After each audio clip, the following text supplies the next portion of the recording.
We're live! What's up, everybody? What's going down? It's Bam Bam.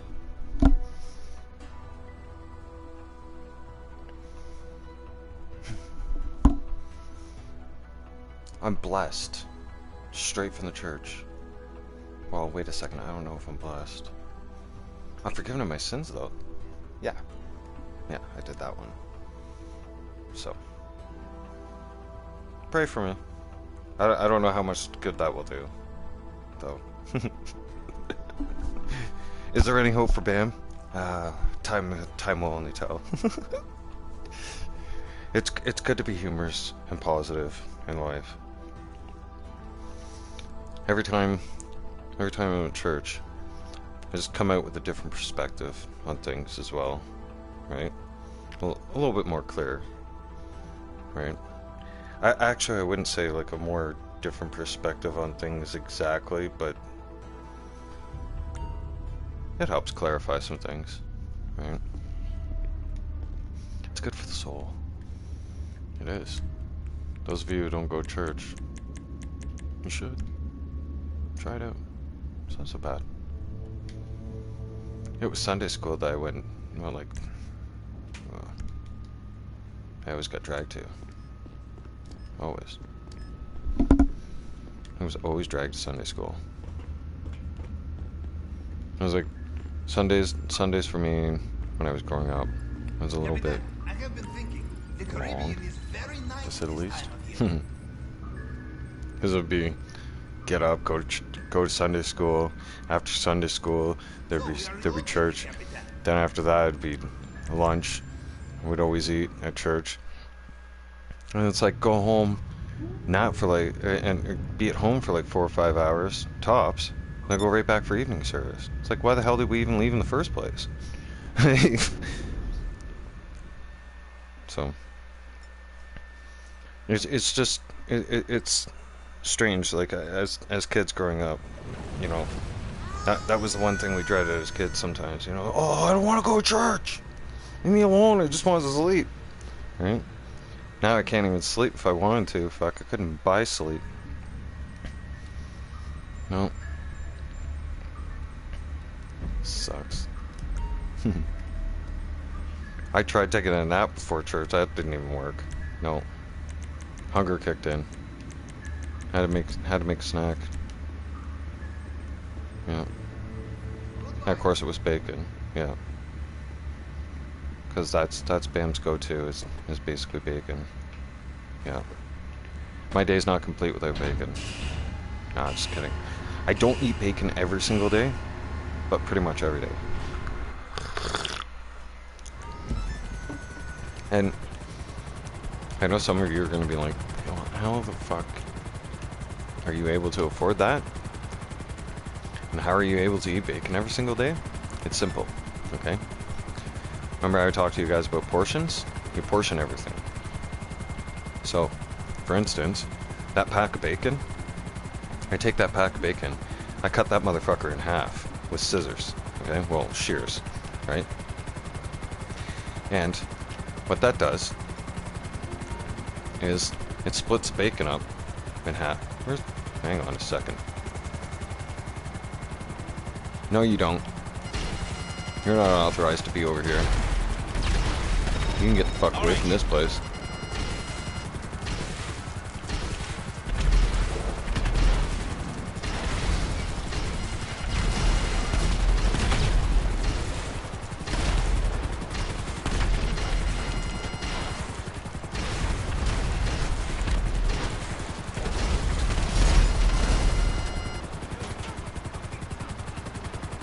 Why the fuck did it take so much to kill that guy?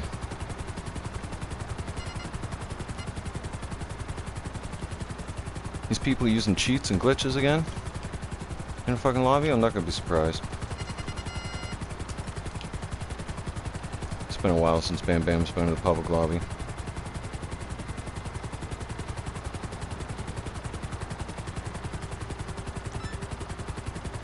But I'm telling you guys, you cut that bacon in half, okay?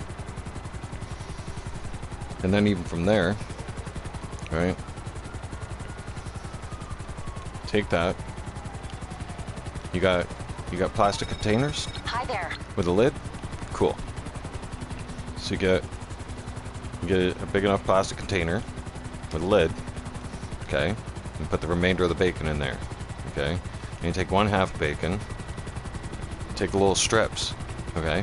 And you throw down about 6 of those, okay? Throw that in the pan, leave it alone. That's it, right? The rest of the bacon, put it back, okay? You do that, you portion bacon like that, right? Next thing you know, a pack of bacon will last you 3-4 days, okay? Depending on how much you snack, right? Where the fuck is this guy? Oh, there he is.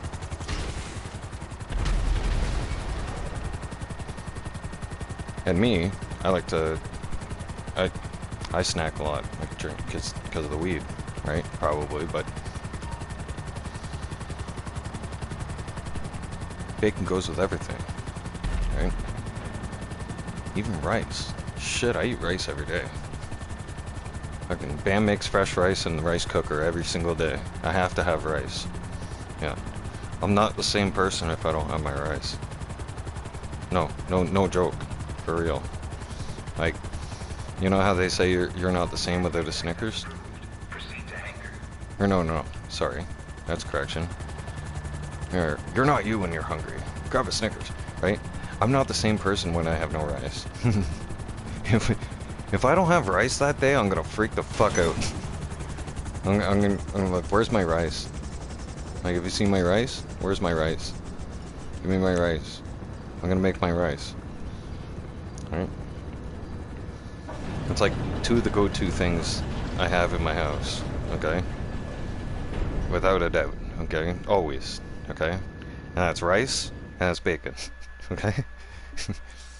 Now, I developed a rice love thing, the love for rice, because my exes are Asian, so they happen to be Filipino. So I ended up developing this this love for rice, big time. And I can tell you guys, like a sack of rice will last you a long time, okay? And all you need, like, for a day, if you were to make 2 cups of rice, Looking into it, Cap. okay, on a daily basis, eat rice in the morning, eat rice in the evening, right? It's healthier for you than the potato. Like, rice is super healthy for you.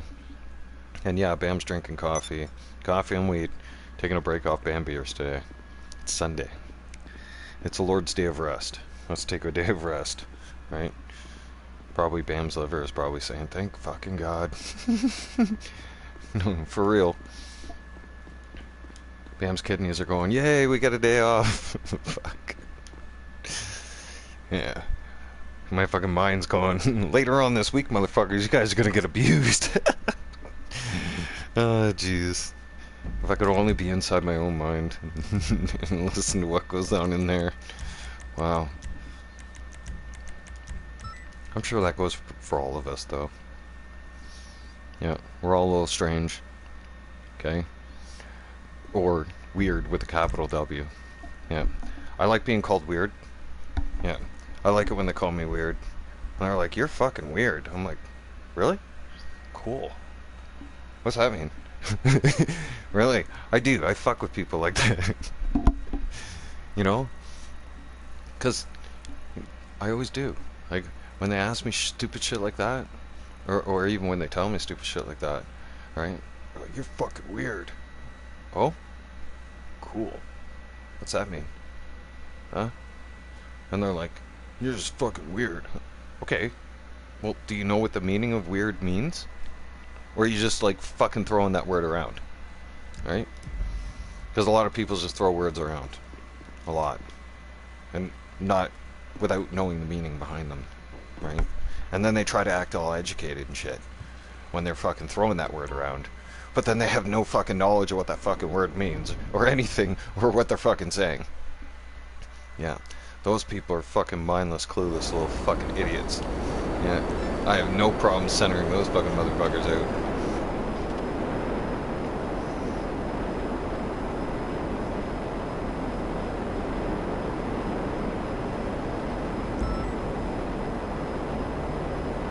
But with it being Sunday and the Lord's Day, and with me being religious and all, apparently nowadays you can't even be religious. The fuck? Yeah. This cancel culture bullshit and the weak ideology shit needs to stop. Like at some point, we need to just start being like the farmers in the UK and just fucking take a stand and fucking say no more. This woke ideology bullshit gotta go. I don't like it. I know a lot of you don't like it. It's not doing our fucking country any good. Look at the lack of common sense running the country, running Canada and the United States is clearly fucking showing now. Can't ignore it. Can't ignore that problem. Where's this guy think he's going?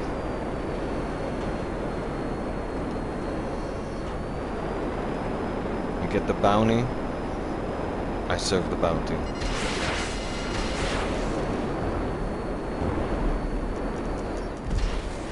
Oh. Yeah. You really don't want to get hit. I'm getting you, dude.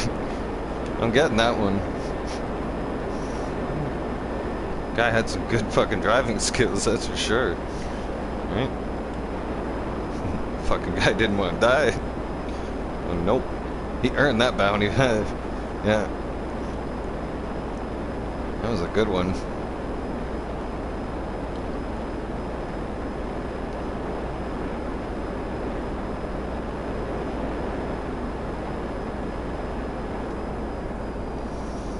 But in general, I don't know. Church makes me a little more humble, and on Sundays I like to reflect on everything, and I reflect on how bad the world's getting. And we did. I mean, we discussed it at church that it's horrible what's happening around the world right now, and the farmers. Oh man. They just use brute force on the farmers. That ain't gonna go over well. You can expect a swift response on that one. Yeah. I seen that. Yeah. When I was reflecting in church and whatnot, and afterwards, and I had shower and fixing a snack and whatnot, and get my coffee together before I came on live stream, I was noticing some videos on YouTube going around about what's going on in the world, right? It's crazy. It's like you step away from things for a little bit. I stepped away from everything since Friday, basically. And like within 10 minutes, not even 10 minutes actually, within the first like, I don't know, 10 seconds, my mind's going, what the fuck? With a great big W. Okay? First of all, you got some fucking bald-headed looking midget motherfucker, alright, in Alberta, standing beside some man who has a fucking set of tits on him and shit, and fuck clearly still sounds like a man but looks like a girl. Like, that's fucking confusing. If that's not confusing, right, I don't know what the fuck else is. Standing beside another fucking gay guy, alright? Like I said, nothing against gay guys or anything in the gay community, but you got these three fucking idiots up there, right? Made a fucking video and a speech on Friday stating that they're gonna hold the line. They're gonna hold the line. They used those exact terms. They're gonna hold the line. They used our fucking term from the trucker convoy. We, as truckers, came out with that fucking term. Hold the fucking line. Okay? You don't get to use that term. Okay? See what I mean by the fucking gay and trans community turning around and stealing from people and taking things from other people all the time? right? And twisting it into their own little ideology, see? And they sit there and they were like, we're gonna hold the line against Danielle Smith and her new policies. Listen, motherfucker, you basically saying you a creepy bastard and you deserve to be locked up. Yep. You want to go in the court system. You want to go against the people that want to protect the kids and keep the kids safe. And you're going to turn around and sit there and say that you're going to challenge all of this so that parents don't have the choice over their children's well-being. I don't even want my fucking kids to go to school anymore. Don't fuck the school system. School system corrupt.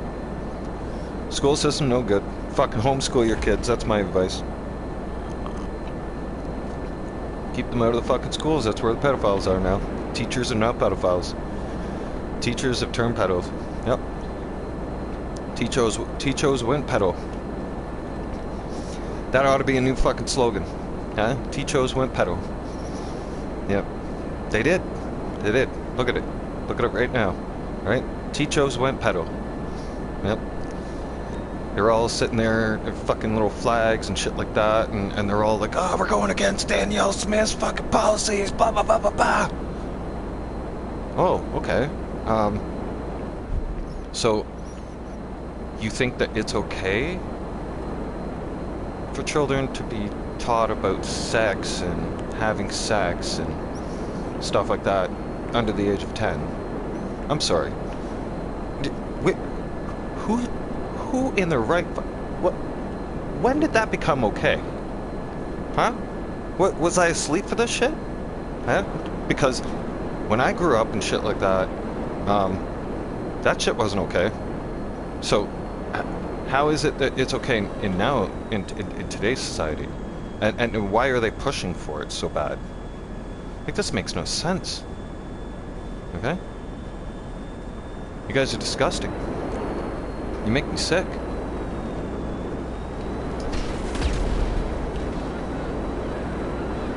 Local thug. Yeah, well, guess what? I'm the local thug in GTA, bud.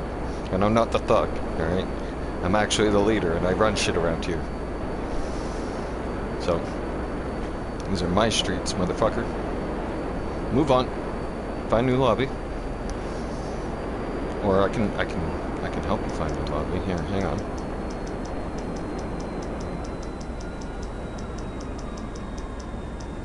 Let me highlight your name, motherfucker. I got something for you. Nope, don't you move. You stay right there. Don't go nowhere. I got something for you. Now, as I was saying, the teachers, or any of you for that matter, who are going against Danielle Smith's policies right now, and who disagree with Danielle Smith's policies, you're definitely pedophiles. And I ain't taking that back. Fuck no. I'll call you out right now.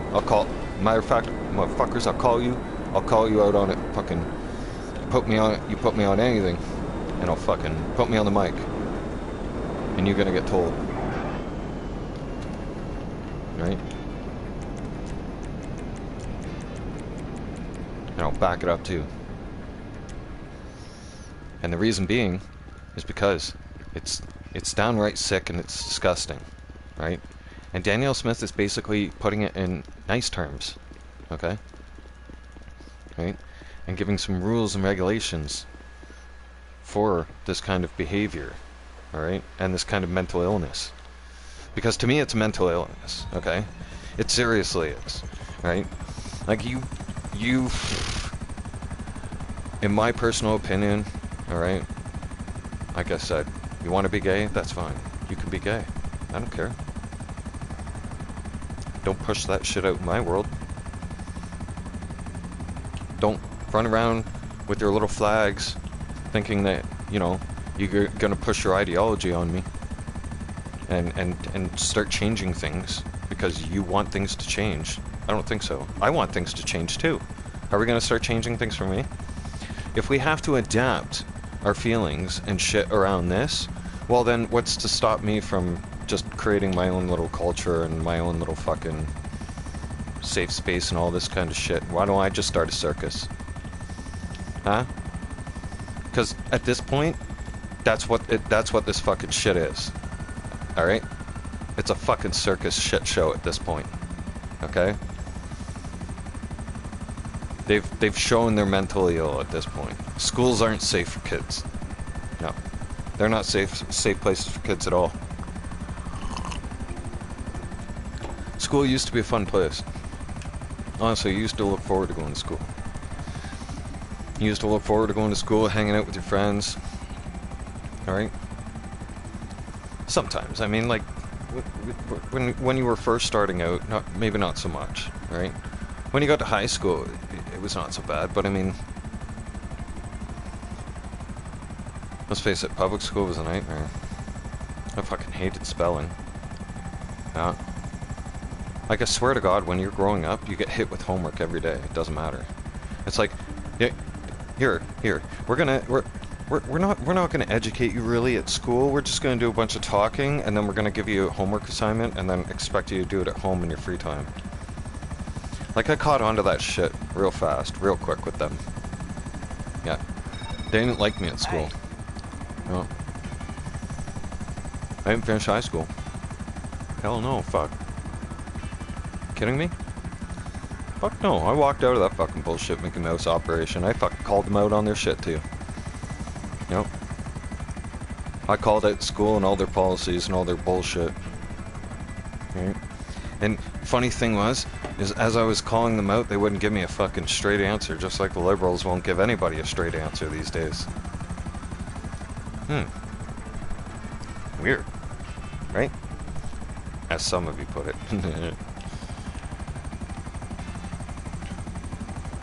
I wouldn't call that weird, I would just call that fucked up.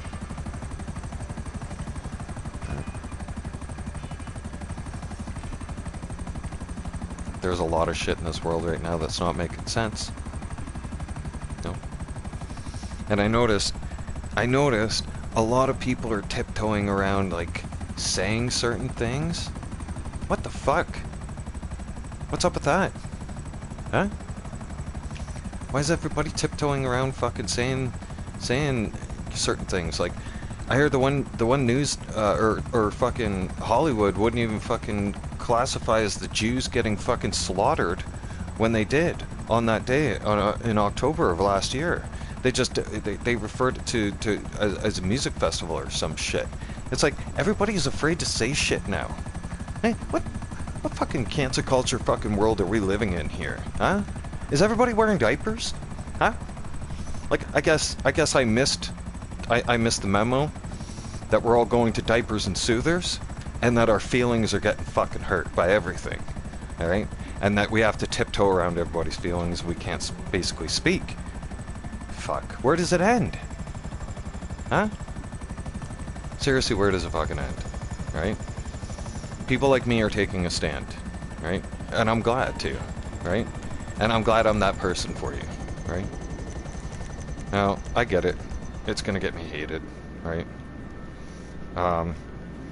In some parts of the country, they want to lock me up. Yeah, it's true. Yeah. They don't like what comes out of my mouth, especially Ottawa. No, fuck. No, I guess Justin Trudeau actually heard what I said. He obviously is offended. It doesn't take much to offend that little fucking Fruit Loop. So,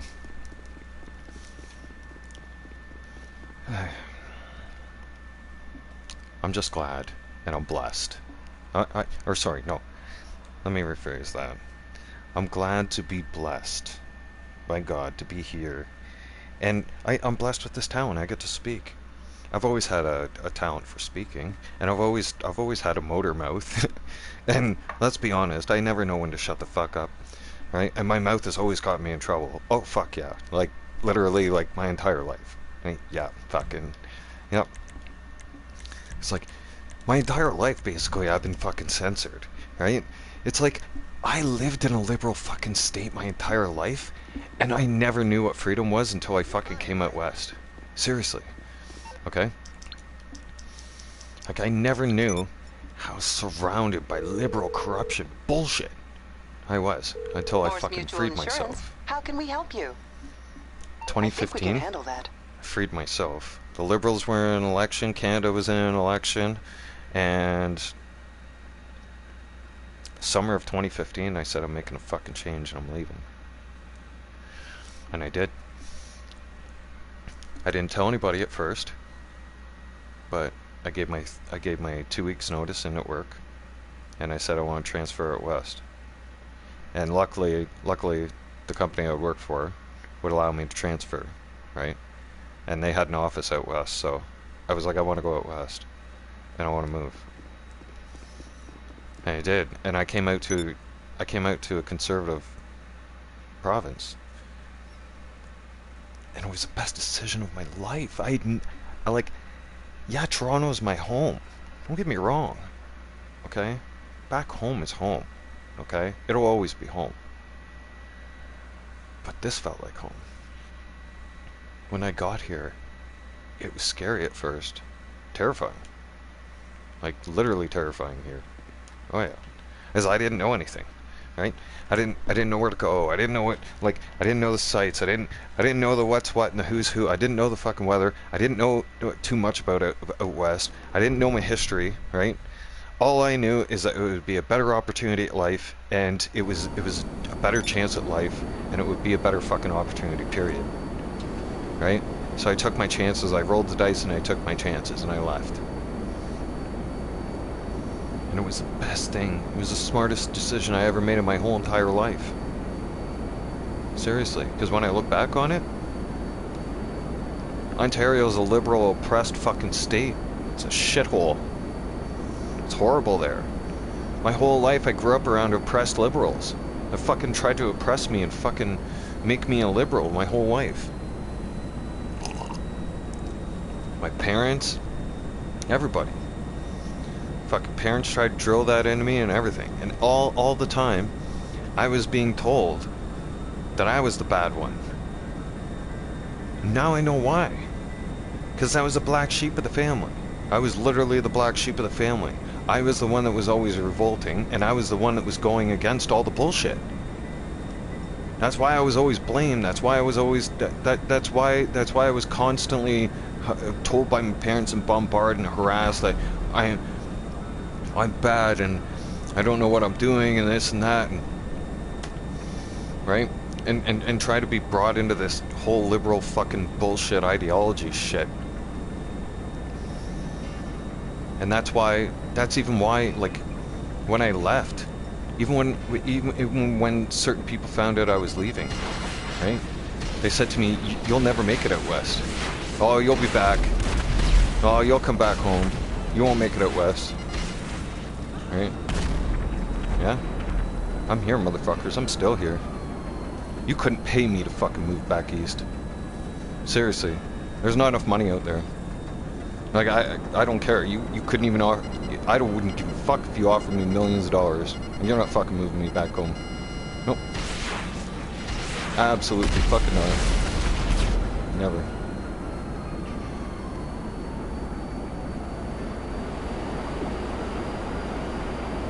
People didn't... The liberal mindset, too. They didn't think... Like, when I first started doing YouTube, after my accident... I remember talking to my brother about it and telling him, right? Because he's like, "What are you doing with your time? Like, you can't be sitting around watching Netflix all the time," like, as a joke. And I said, "But I'm not." I said, "I'm on YouTube, and I'm YouTube streaming." He's like, "That's the stupidest thing I ever fucking heard." He's like, "Don't fucking do that." He's like, that's ridiculous. He's like, "There's already people that do that." He's like, "You're never gonna amount to anything doing that."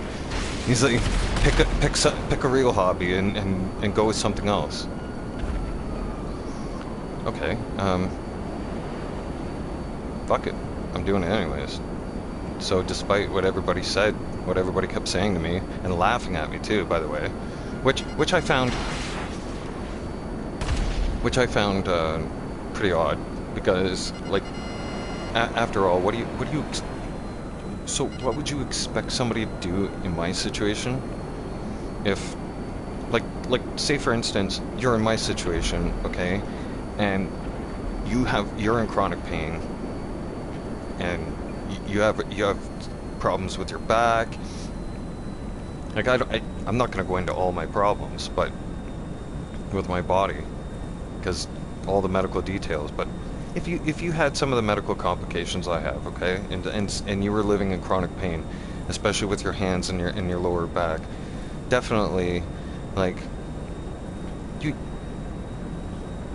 you would need something to occupy your mind, or you couldn't go crazy. Seriously, like, even if I wanted to, right? It's not like I can go and enjoy going out for long walks or anything like that, or, well, like, I just can't. I physically can't anymore. You know, like, that's what I mean. Like, what, when I asked family members, like, as I was trying, well, I'm still not recovered. I can't even say I have recovered, but in any kind of recovery stage I was in, and I like said to them, like, what would you do? Like, what would you be doing right now in my situation, right? And they asked, and they're like, well, you can't be that fucked up, right? You're playing video games. Oh, really? Okay. Well, here, let me fuck you up, how I got fucked up, and let's see what you do afterwards, right? Like, just because I'm disabled doesn't mean I'm gonna stop doing something. You know what I mean? Like, just because I fucking have a disability doesn't mean I'm gonna give up. Doesn't mean that I can't fucking do things.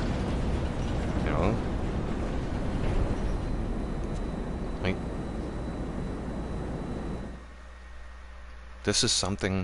video games is something I love to do. I've always loved gaming. So, I wasn't just gonna allow, yeah, sure, my hands bother me non-stop, and yeah, this aggravates my hands a lot. If we want to, if you guys want to talk, we'll talk, right? Because some of you decided to trade. I don't trade people. Fuck off. Some of you wanted to bring that up about my fucking hands. Well, let me tell you something, okay? I don't have a choice in daily tasks.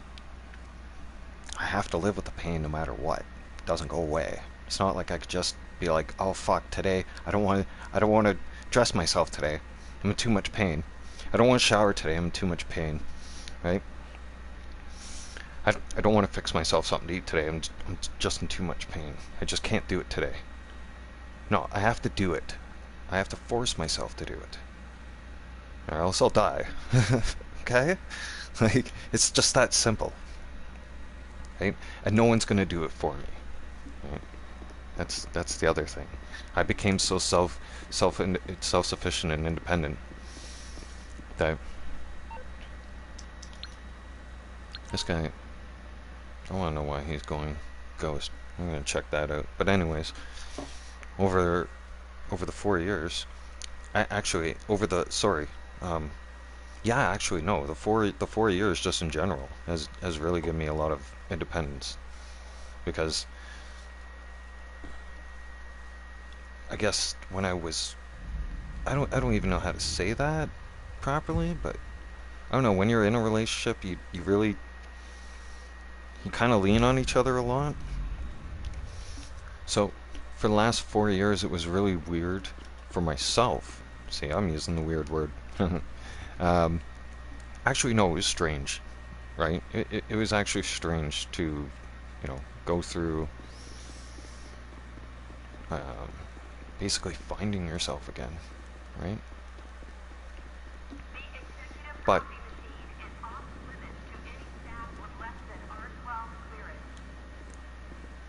nevertheless, from the pandemic to now, really opened up my eyes about who's who and what's what. Those of you who've screwed me over, you'll never get my fucking respect or loyalty ever back. Never. The only people that get my respect and loyalty back are my kids. Okay? That's it. Their mothers? Absolutely not. No. They get no forgiveness. No. No free pass, no nothing. No. I'll look at each and every one of you as a scumbucket fucking pieces of shit that you are. But my kids, they weren't a mistake. No. My girls, I'll respect them. I'll respect my kids no matter what. Yeah. They will always be to me, they're my flesh and blood. They're mine. Right? That's my own. Their mothers might corrupt them for now, I get that. Right? And I get my daughters are going to be corrupted for a while, but you know what? One day when you turn around and you come find Dad, you're going to realize, you guys are going to find out what real freedom's like. You guys are going to know what real freedom's like. Yeah. You will. You'll know what a real freedom state to live in is like. Yeah. You won't live in a fucking police-run state and fucking all that bullshit. I feel sorry for my kids. I do. I wouldn't want to be with my exes. I mean, fucking, are you kidding me right now? God damn. I think back, like, how miserable my life was when I was with my ex, and I'm like, holy fuck, compared to my life now, and I'm like, holy shit. Like, there was a huge difference here. Right?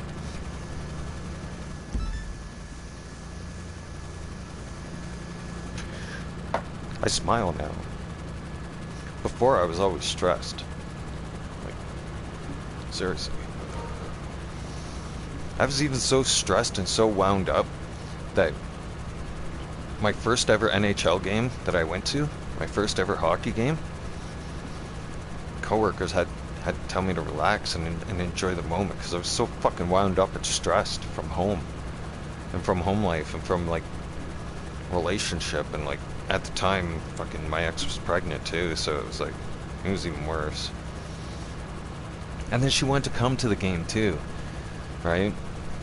It was like, no, man, like, seriously, like, no offense, but you're 6 months pregnant, and you go to the bathroom all the fucking time, like, I'm not wasting $400 for you to go to the fucking bathroom every 10 minutes, and me to spend half my fucking night, right, inside the fucking arena waiting for you, outside a bathroom, making sure you're okay, and missing a hockey game.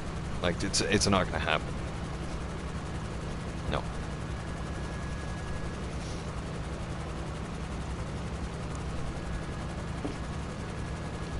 In the last 4 years, in the last 2 years, I've come a long way for myself. I'm proud of myself. Today at church, we were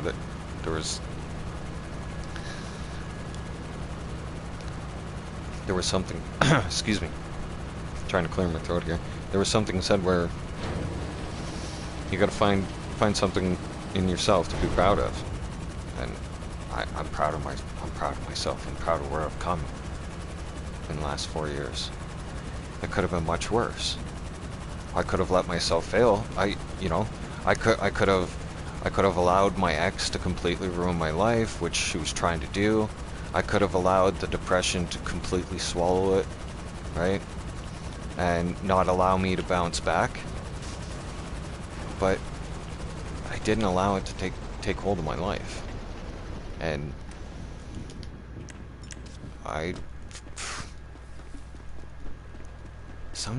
sometimes I even impress myself, because I don't even know where I got the strength. I likely got the strength from God. Like, had to be. I don't know where else I got the strength from, right? It had to be from the higher power. It had to be from my prayers, because I was praying deep. Like, I was praying deep in 2020, and I was in a really, really bad spot. Like, it was my whole life had changed. It got flipped completely upside down on the spur of a moment, like, without warning. Can you imagine your whole entire life being flipped upside down? Like, it wasn't affecting her, but it affected me. And it's like, it's so easy for them to turn around and say, like, oh, well, you should do this and you should easily do that. Well, like, hello, you didn't have your life completely you know, abrouted, fucking, like, no. It's like I called out narratives. At first, I was upset and mad, and then I decided, you know what? I'm gonna take a stand. I'm gonna be a voice. I ain't tolerating this shit. Right?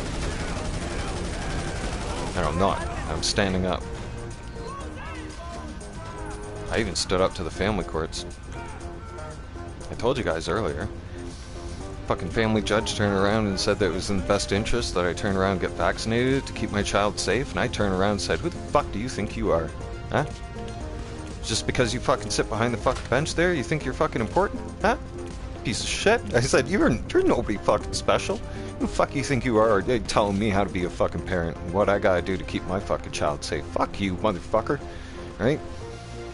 That was it. So that's how family court went. Yeah.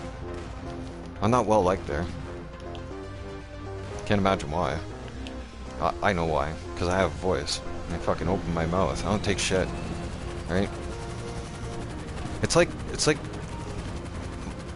in 2020, it's like my life being flipped upside down, it's like a switch went off.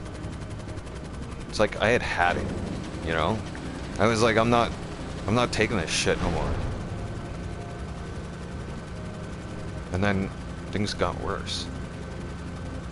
It's like my nightmare came true. Well, it wasn't even a nightmare, it was just like the thought, right? I kept thinking to myself, like, this gotta be a bad dream, right? This mass bullshit's gonna be over. This, like, everybody's just panicked, right? Everybody just got calm the fuck down. This is just, it's a flu for fuck's sakes, right? Just calm down. All of a sudden, no. Fucking the whole world goes into more panic and fucking regulations and shit like that. And I was like, alright, that's it. You want me to choose sides? You want me to pick sides? Okay, fine, I'm picking sides. I'm staying with my brothers and sisters, right? I'm a fucking truck driver. I'm fucking... You want me to pick sides? Fine, I'm picking sides. I'm definitely picking sides.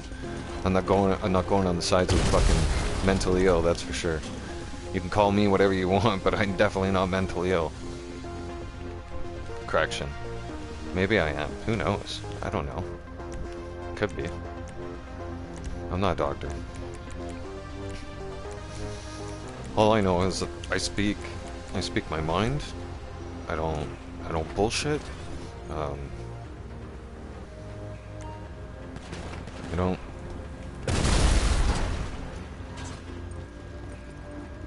And I don't like people who do. Either. Like, if you can't be real, don't speak. Like, there's a lot of fucking fake motherfuckers out there, right? And a lot of you fake motherfuckers don't talk to me no more, right? Because I call you out.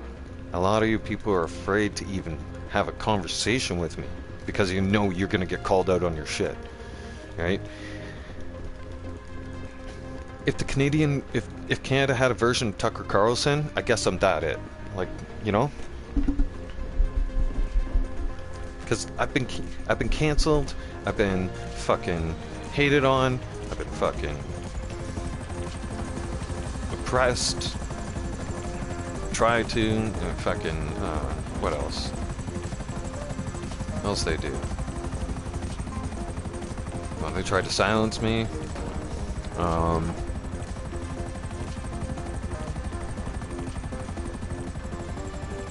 I am liked. I was gonna say I'm even well liked over in Europe, right? I even got fans over in Europe. It's pretty awesome, right? Which is cool. Hi, my UK fans. Hi, Bam loves you guys. Yep. Much love to the UK. UK farmers, keep up, keep it up. You got trucker convoy support here. You got Bam Bam support big time. Honk! Right? I can't do it like I don't have a horn beside me right now. That was the biggest thing they fucking hated in Ottawa was the fucking horn honking. Yeah. Too fucking bad. Right? I think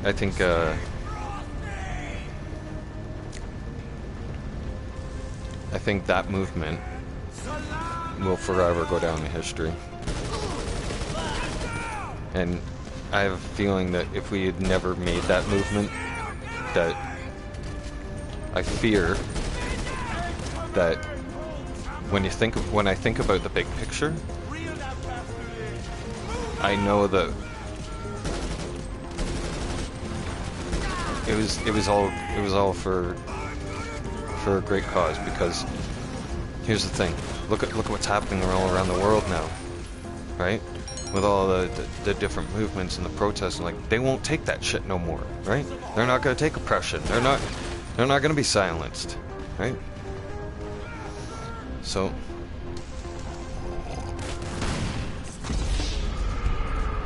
damn, got clipped. Not paying attention. See? Sip the coffee, and that happened. Don't you even think about taking my helicopter, bud. That thing won't start for you. You won't get access into there. That thing's locked for crew and friends only. He ain't on that list. But no, I have a feeling that if we hadn't have made that movement, and if there wasn't a stand that got made, just in general, at that time, then things today would have been much... Like, if we think things are bad now, oh god. We'd be in a much worse state right now. Think about this. If we would have let them have their way, right? They were gonna fucking... Like I said about yesterday, think about how scary this is. They were gonna fucking wipe out our money. Yeah. They were gonna start taking away our coins. That was their fucking plan. Yeah. No bullshit. Yeah. They were gonna fucking turn around and take our fucking coins and take our fucking money. And then they were gonna make everything digitalized. Yep. Everything would have been digitalized. And they even tried to make IDs digitalized. Right? They're even trying to fucking digitalize the fucking voting system. Justin Trudeau tried to digitalize the fucking voting system too. Okay? I don't think so, motherfucker. You don't get to do that shit. Okay? You digitalize that shit, we know for sure it's fraud. Right? You do things the old-fashioned way, motherfucker. You go to where you're supposed to vote. Okay? Where you're registered to vote at. You fucking go and do your vote. Okay? On a piece of paper. Fucking put it in the ballot box. And that's it. And you fucking leave. You know, we should do like some countries fucking have. We should ink your fucking finger so you can't fucking vote again that day. Right? Like, at what point are we supposed to trust our fucking or electoral system? If they're already saying that they don't trust certain systems and certain policies, why are we supposed to trust their way of thinking? Like, they don't make sense, right?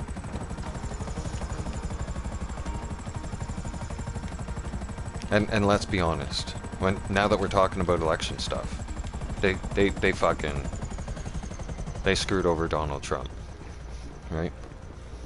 You can't say you did, right? You Democrats, motherfuckers, you fucking did. And the evidence is showing, right? You can't turn around and say, oh, but it was... Like, no, you far lefties don't fucking answer anything. You turn around and have this bullshit ideology fucking excuse about everything, and I'm getting sick and tired of it, and I'm just gonna start fucking calling each and every one of you out.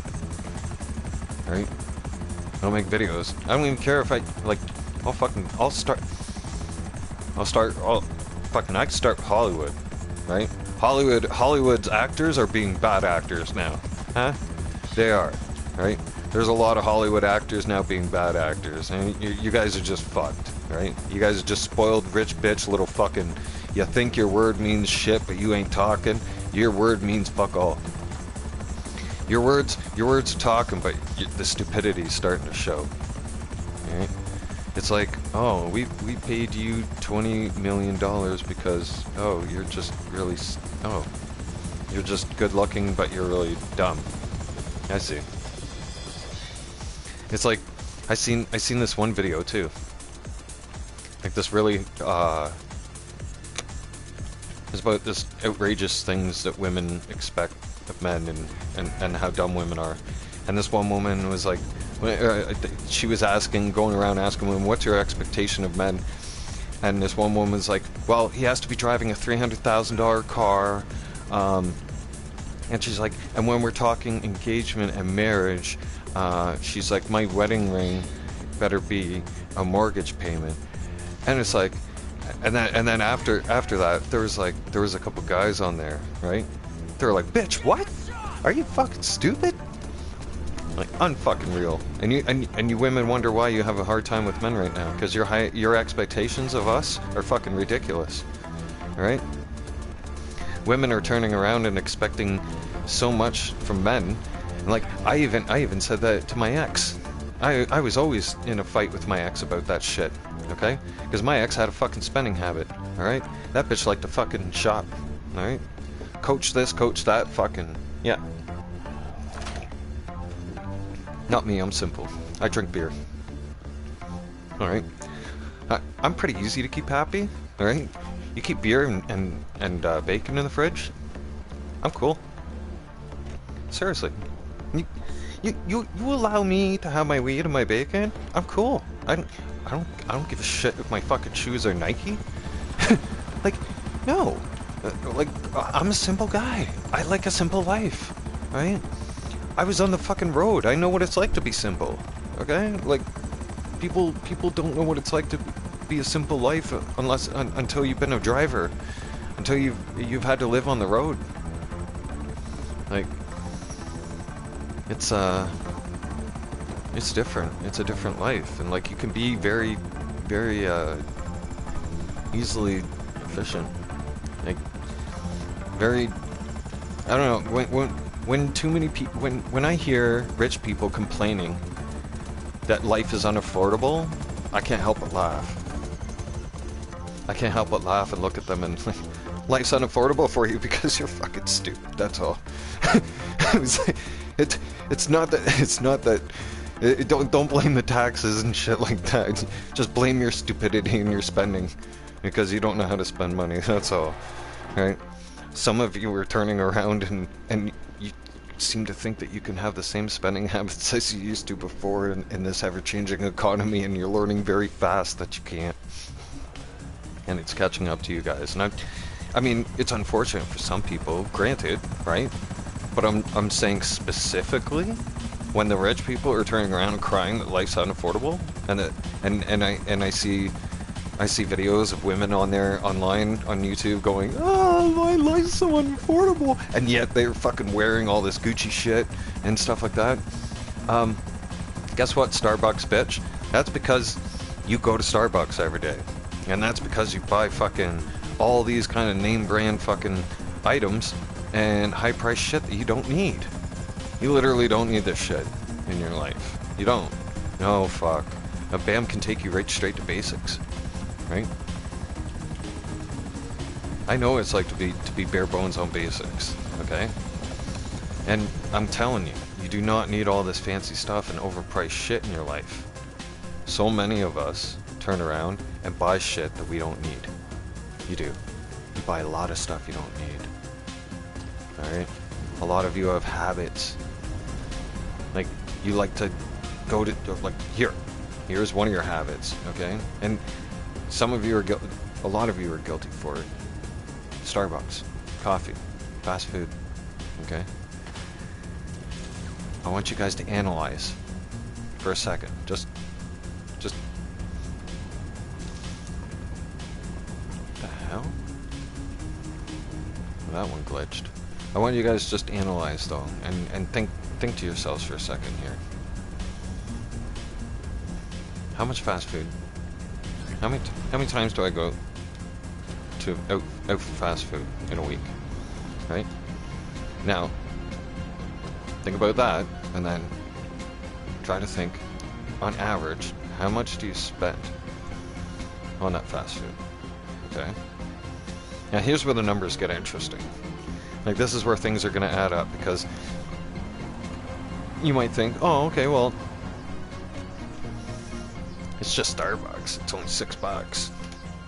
Okay. We're using Starbucks as an example, by the way, but so that's $6 a day, okay, and that's here. I get the calculator out. 6 times 30, average 30 days, right? It's $180. Okay, that's $180 that you spent on coffee, on caffeine. That's think about this. That's $180 of your hard-earned money that you gave to a corporation for a drink. Yeah. Okay. And then some of you hypocrites have the nerve to sit there and say, well, bam, you buy beer all the time every week, blah, blah, blah, blah, blah. Yeah, but at least I get a nice buzz. Like, fucking, what the hell does Starbucks do for you anyways? Like, give you a sugar high? Like, it's gonna give you cancer. Alright? You know how cancer develops? It's like high levels of fucking sugar being introduced into your body. Yeah. And then fucking cancer thrives and lives on sugar, so fucking you sugar addicts who love your fucking sweets and you love your fucking sugar caffeinated fucking drinks from Starbucks fucking feeds your cancer.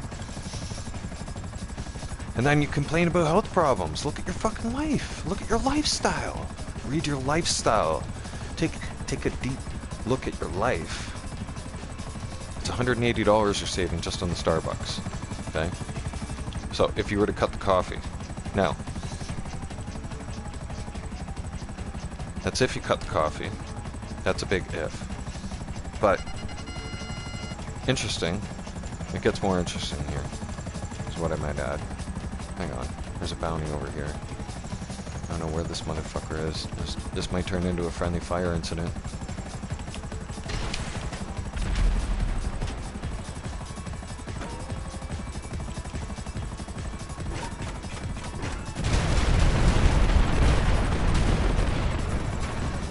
Yep. Oh well. They both had to get it. Somebody was down there and there was a bounty, so don't you even think about it, boys. Wouldn't be in your best interest.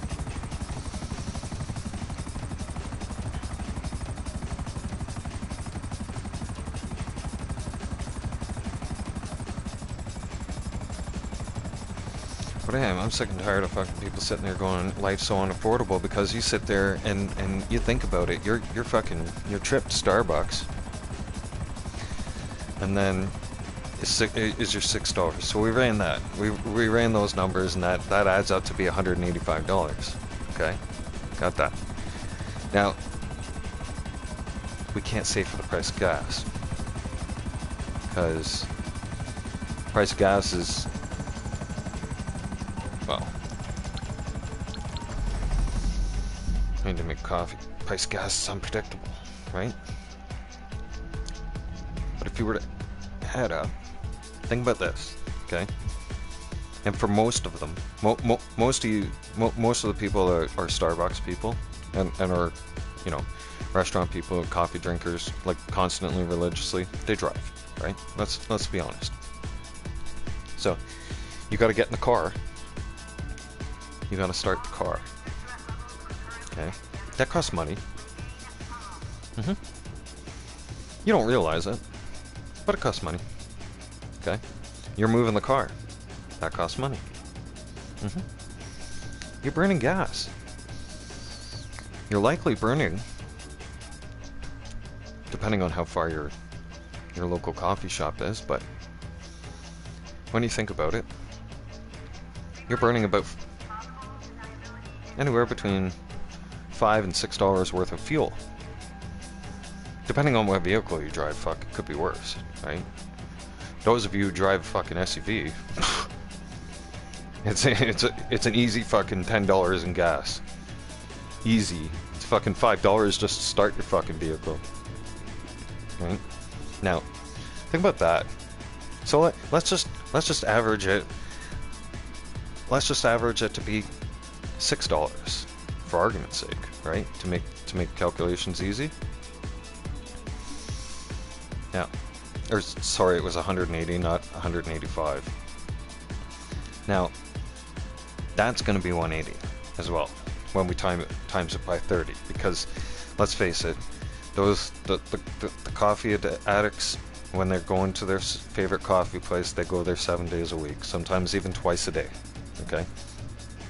Some of you are 3 times a day habit people, and that's a scary amount of fucking caffeine to be putting in your body. That's like class 1 narcotic shit. Okay, and you wonder why you're all fucked up.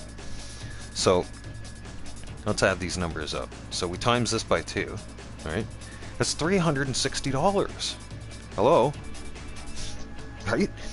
That's $360 in coffee and gas. So you want to talk about savings? There it is. Right there. Common sense. Huh? It's called math. Right? Do the math. You fucking stop Starbucks completely. Okay? Make your fucking coffee at home. Okay? Because I guarantee you could buy that shit that you buy from there or whatever. I don't even... What the fuck is that place? It's like... It's a bunch of syrup, sugar, shit in a cup. I don't know. I don't even... Like, that place is fucked up. That's not even coffee. You know what coffee is? Coffee's fucking black. No sugar. That's it. That's a cup of coffee. Alright? Get to know a cup of coffee. That's a fucking cup of coffee. Alright? No joke. So, that $360, right? We're back on track. So, that's $360. That those fucking people that spend too much money on stupid shit that they don't need and that they own for no reason could cry and complain about. I just found you $360 in savings. Okay? That easily.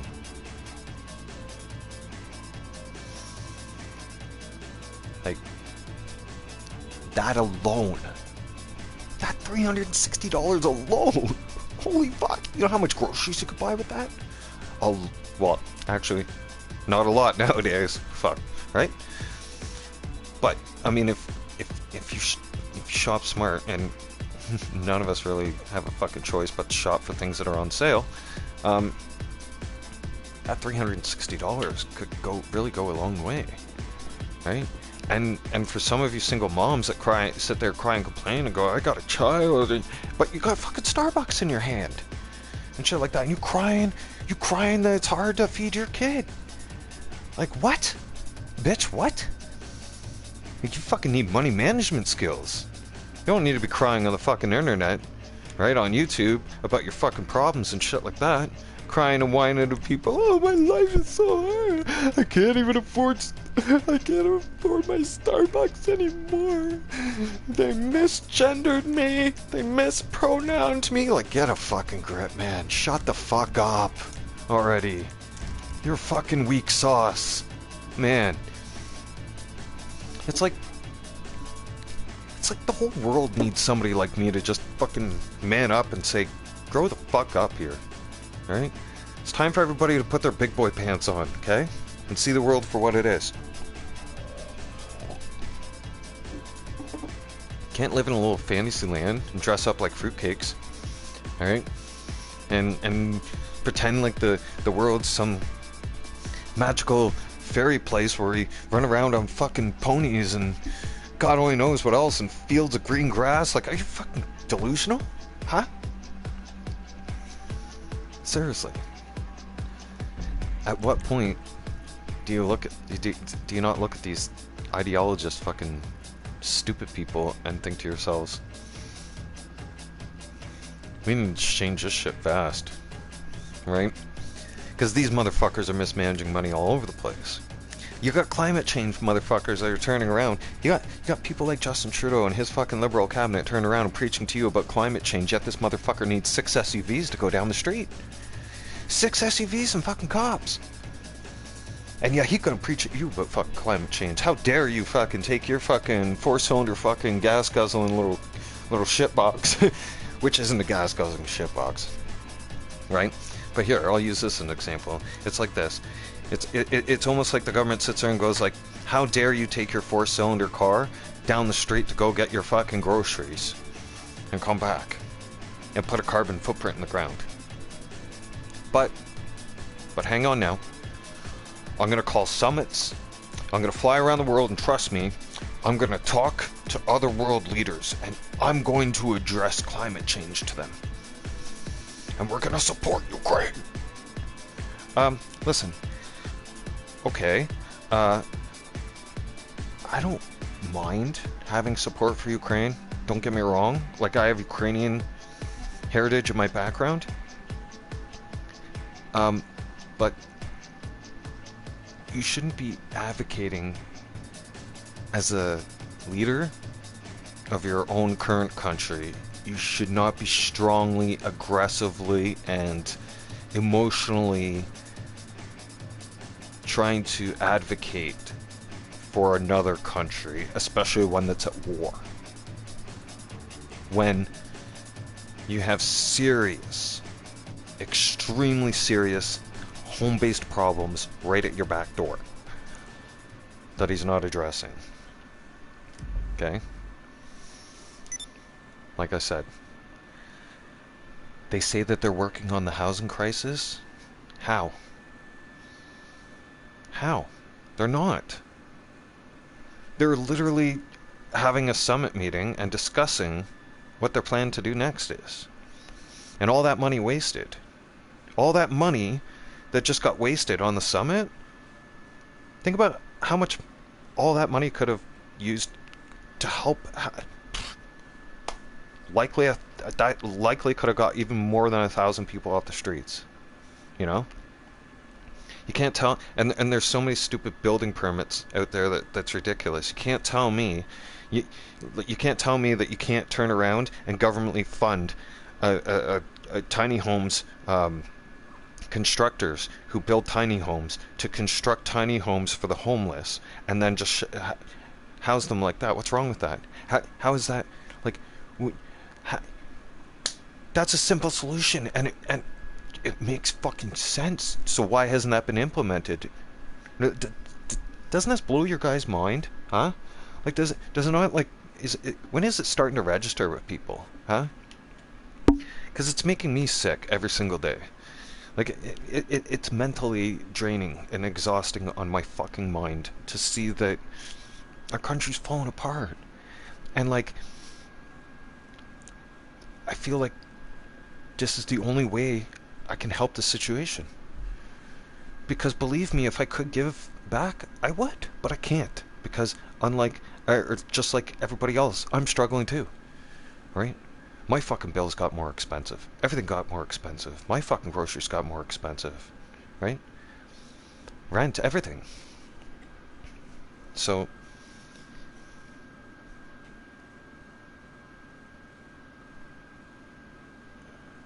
maybe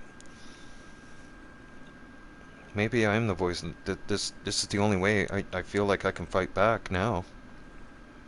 Because I can't really go and start preaching this and talking on the streets of Ottawa. They'll lock me up and throw away the key. Right?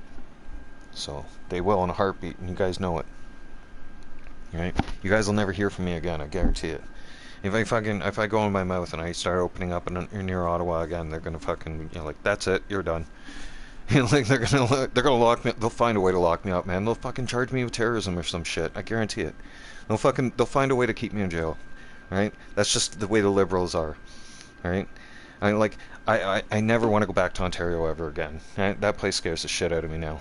Seriously, like that, you can get locked up for fucking talking over there. Like I seen in a piece of legislature, um, and I can't quote exactly where it was at off the top of my head, but one of the climate change or climate activists, ministers, or whatever the fuck you want to call them, a shit show. Anyways, in one of their policies, it states they will jail you for talking about oil and gas. Yeah, they'll jail you if you talk about the price of oil and gas in Ontario. You can't make this shit up. Okay? That's what I mean. Like, this is why I'm so outraged right now, and I'm so mic hot, okay? And I can't shut my fucking mouth because my mind's going like a mile a minute, okay? After I seen legislation like that come out. And some two bald-headed fucking pricks and some transgender fucking clown, okay, come out and say that they're going against fucking Danielle Smith's fucking policies. Like, that screams fucking lock those three up right away. You know what I mean? Like, anybody who's sitting there and trying to scream and yell and fucking say that they're gonna hold, like, they were using comments and stuff from what we used at the Freedom Convoy. They were saying shit like, hold the line. Hold the line? Wait, why are you using comments from other people's fucking... Like, you can't make your own shit up? No, they don't. They don't have their own material. They don't have nothing of their own. Right? They make up bullshit, and they gaslight people, and they say stupid ideology bullshit, and they try to run with it. Like some stupid comment Justin Trudeau came out with about Danielle Smith's policies and how he's gonna fight against her and stuff like that. And like 900 and some fucking people heart-liked his fucking comment. And I thought to myself, you fucking people are sick. You're fucking disgusting. You literally make me sick. Okay? That's 900 fucking individuals out there that are fucking mentally ill. Right there. That just fucking proved to the world you're mentally ill. Right? When you like and support that fucking deranged, fucking sick, twisted motherfucker, alright, you're fucking mentally ill. I'll call you out too. Alright? I will. I'll call you out right to your fucking face. Okay? I'll call you out on the fucking mic. I'll call you out wherever the fuck you want. Right? I'll call you whatever the fuck it is I want to fucking call you. Right? Today's the day. Like, in today's day and age, like, people like me are taking a stand because we're sick and tired of fucking being censored, silenced, and fucking told to shut the fuck up and go along with this shit. Right? I ain't going along with this shit. No way. I don't care. Put me in a fucking box, but I'm not going to be silenced.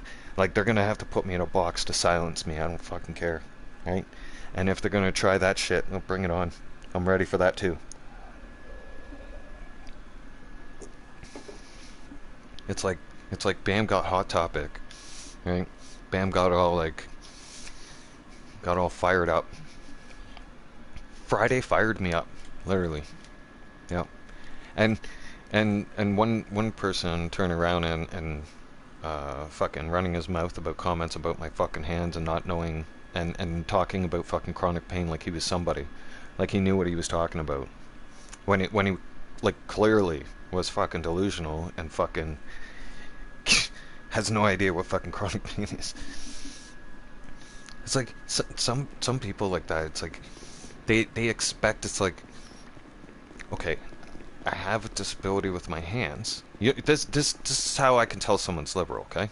Or not just this, but this is how liberal this person sounded, okay? I have a disability with my hands, so that means I shouldn't be able to type anymore. I shouldn't be able to play video games. I shouldn't do this. I shouldn't do that. Why? Really? So why should I be limited because I have a disability? Huh? So, what about the gay community? Should they be limited because they're gay? Huh? So that goes back to the question. And when I asked that question to that idiot, he couldn't answer me.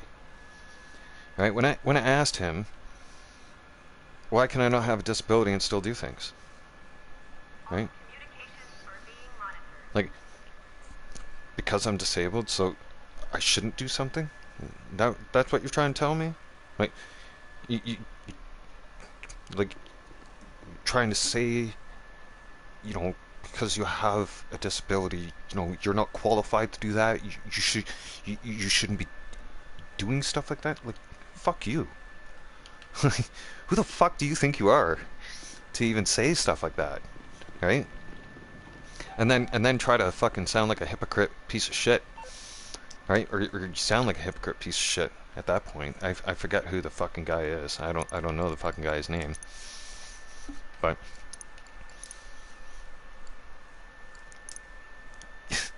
it's like Buddy clearly has no fucking clear understanding about like disabilities and stuff like that, and how you can overcome obstacles. Like, oh, I never truly understood the frustrations of people with disabilities until I ended up being one. All right, so hard and so frustrating, and you get treated like shit. You literally get treated like shit.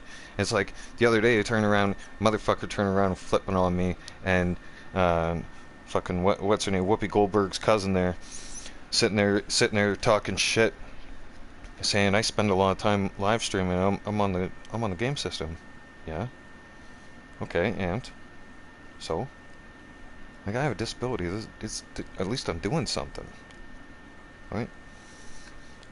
I'm not out robbing people in the streets, am I? No. I'm not out there breaking the law. No. I'm just trying to survive each and every day. Fuck.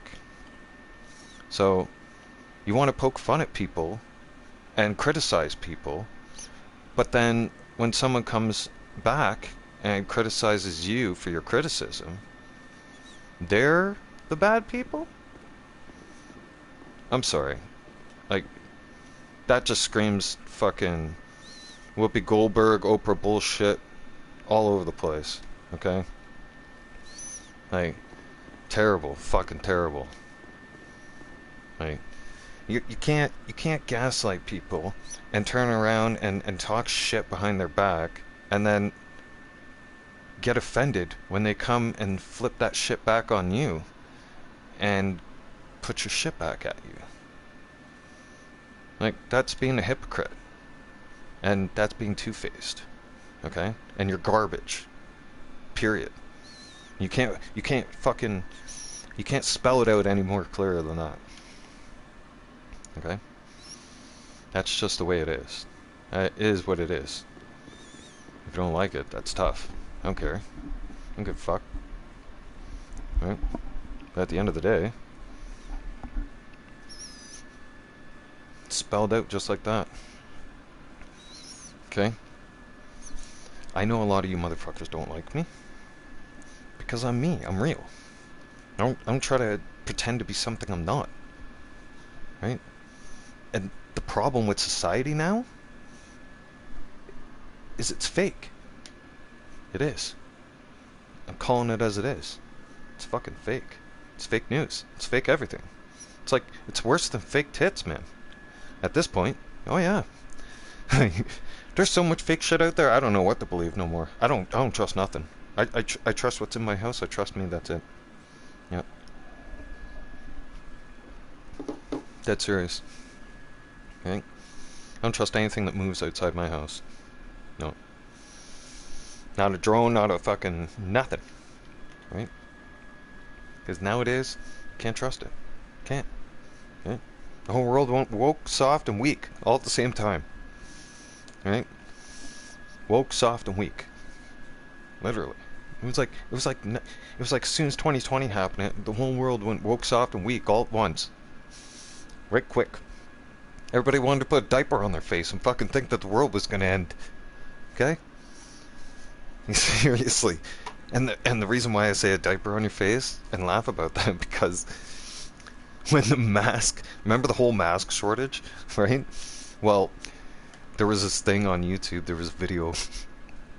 I found it hilarious. It was this mom, okay? And she's like, for all those people who want to wear a mask and keep yourself safe.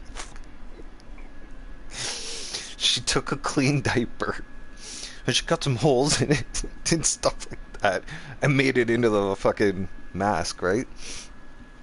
And she's like, boom, problem solved. She's like, now you can do your shopping and feel safe at the same time. As a joke, right? To the people that thought masks were keeping them safe and still do. So, yeah. I'm telling you, man, it's like I woke up into a smiling psychopath's nightmare.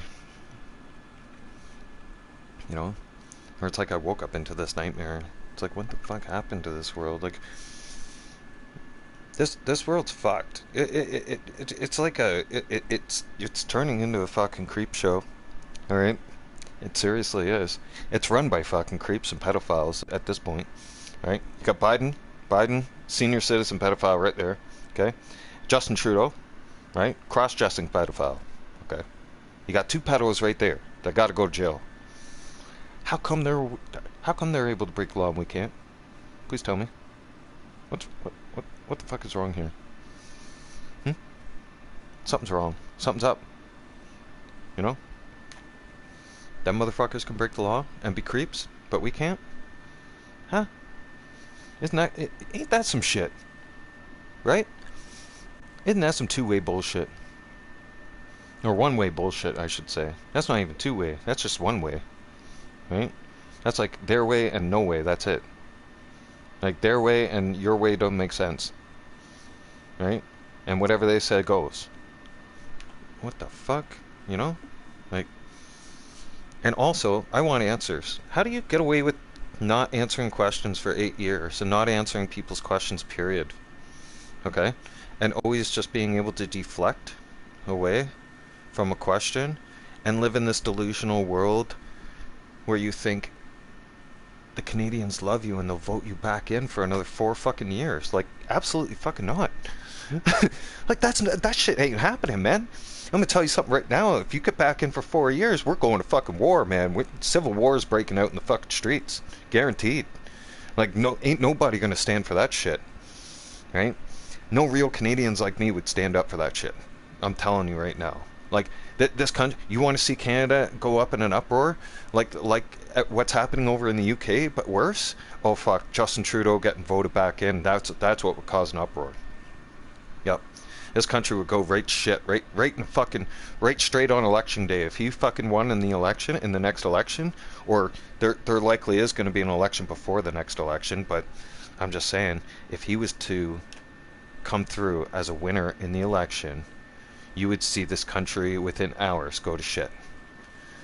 You thought the Black Lives Movement fucking matter happened quick, okay? There'd be rioting in our streets too, just like that, and they'd be tearing this shit down, right? Ottawa would probably get set on fire, right? There wouldn't be no peaceful protest at Ottawa that time. No, next time there won't be, I guarantee it. Right? There's been peaceful protests, and us Canadians are nice and everything else, but I guarantee you, if fucking somehow that liberal corruption shithead gets in there, okay, and is running our country for another fucking 4 years, no way, man. Nobody's gonna be able. You guys won't be able to live. You guys can't afford to live now as it is. The fuck? Wake up, huh? We're all struggling to pay our bills. Huh? Life's unaffordable. Wake up, people, huh? They don't know how to manage our money, huh?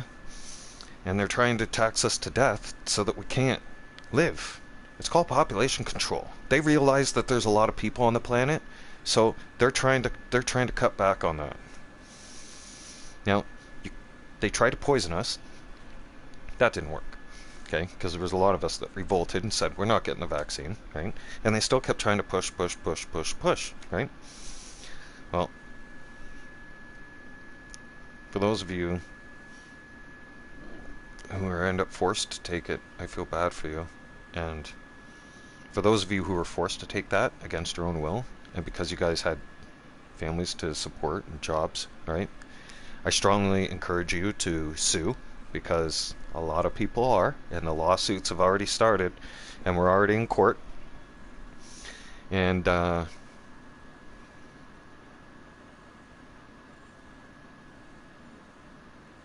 just my heart goes out for people like that, because they literally did. They can't even back up their own science. They say trust the science, but where's their fucking proof? Where's their details? Scary facts, right? One thing that sent real huge red flags when they first brought out that vaccine. When they first brought it out, I immediately started looking up information into it, right? And I wanted to know details and blah blah blah, and I wanted to know side effects and everything. I'm like that, okay? So before I take anything, I'll research and dissect the fuck out of it, okay? Because I want to know what's going into my body, okay? And there was no details. They were like, we'll release details in 2085. I was like, oh, no. I was like, what's in it? I want to know, right? But the government, and I even asked Ottawa, sent them an email. What's in the vaccine? You just trust the science. We are doing the best, and we know what's best in the safest interest of Canadians. Okay, right. So if it's safe, what's in it? And they're like, trust our science. We are doing everything to keep you safe. Right, I get that, but details, please. Like, can you just the details of what's in the vaccine, just so I know what's coming into my body and what you guys actually have in that fucking little bottle? Can you tell me that, please? Right? No, they didn't release those details. They don't want to release those details to you, right? So I'm not taking that shit. Obviously, like that sent huge red flags, massive red flags through the fucking roof, right? That really told that I think was my breaking point, was my pushing point, that I knew something was wrong. I knew something was seriously wrong at that point, right? I was like, there's a really big bad agenda going on, right?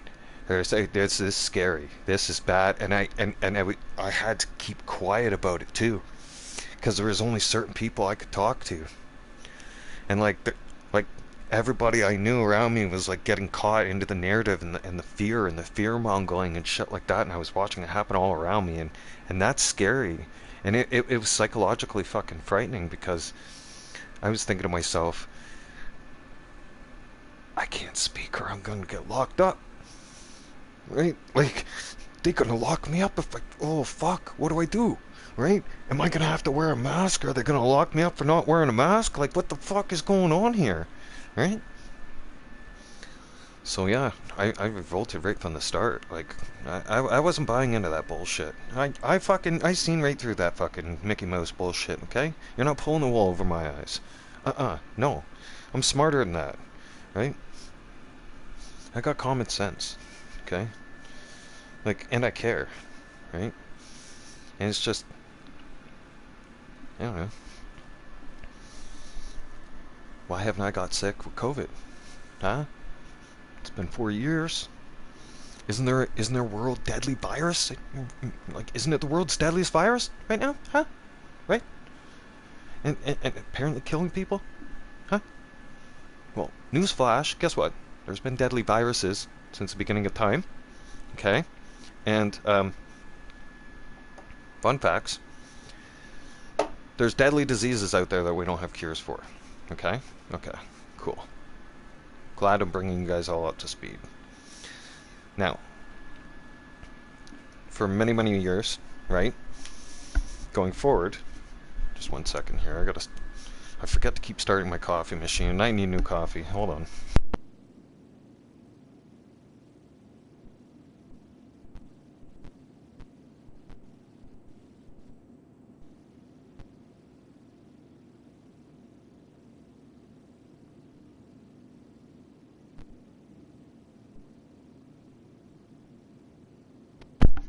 Okay, the point I'm trying to make, people, okay, is this.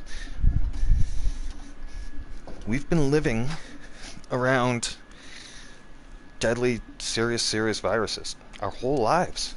Our whole motherfucking lives. Okay? And newsflash, we're surrounded by viruses. Okay? Viruses are everywhere. God damn it, they are. Serious. They're fucking all over your surfaces. Are fucking. You want to be a germaphobe? Here, let me educate you on something real quick. You got viruses and you got fucking germs on your hands right now. Okay? They're called bad germs. Or they're regular germs. They're to fight off the bad germs. Okay? It's like it's like the good army of germs that live on your body. There is microorganisms that are living on your body and germs right now as we speak, right? And they fight off bacterias. They fight off fucking all kinds of invasive shit that we touch on a daily basis. Okay, we don't know who last touched what, right? So when we go and touch things and surfaces and this, that, and everything else, right? Those little viruses are on your hands right now. They're already fighting bacterias that are evil, that can be invasive to your body to cause you damage. Okay? Okay.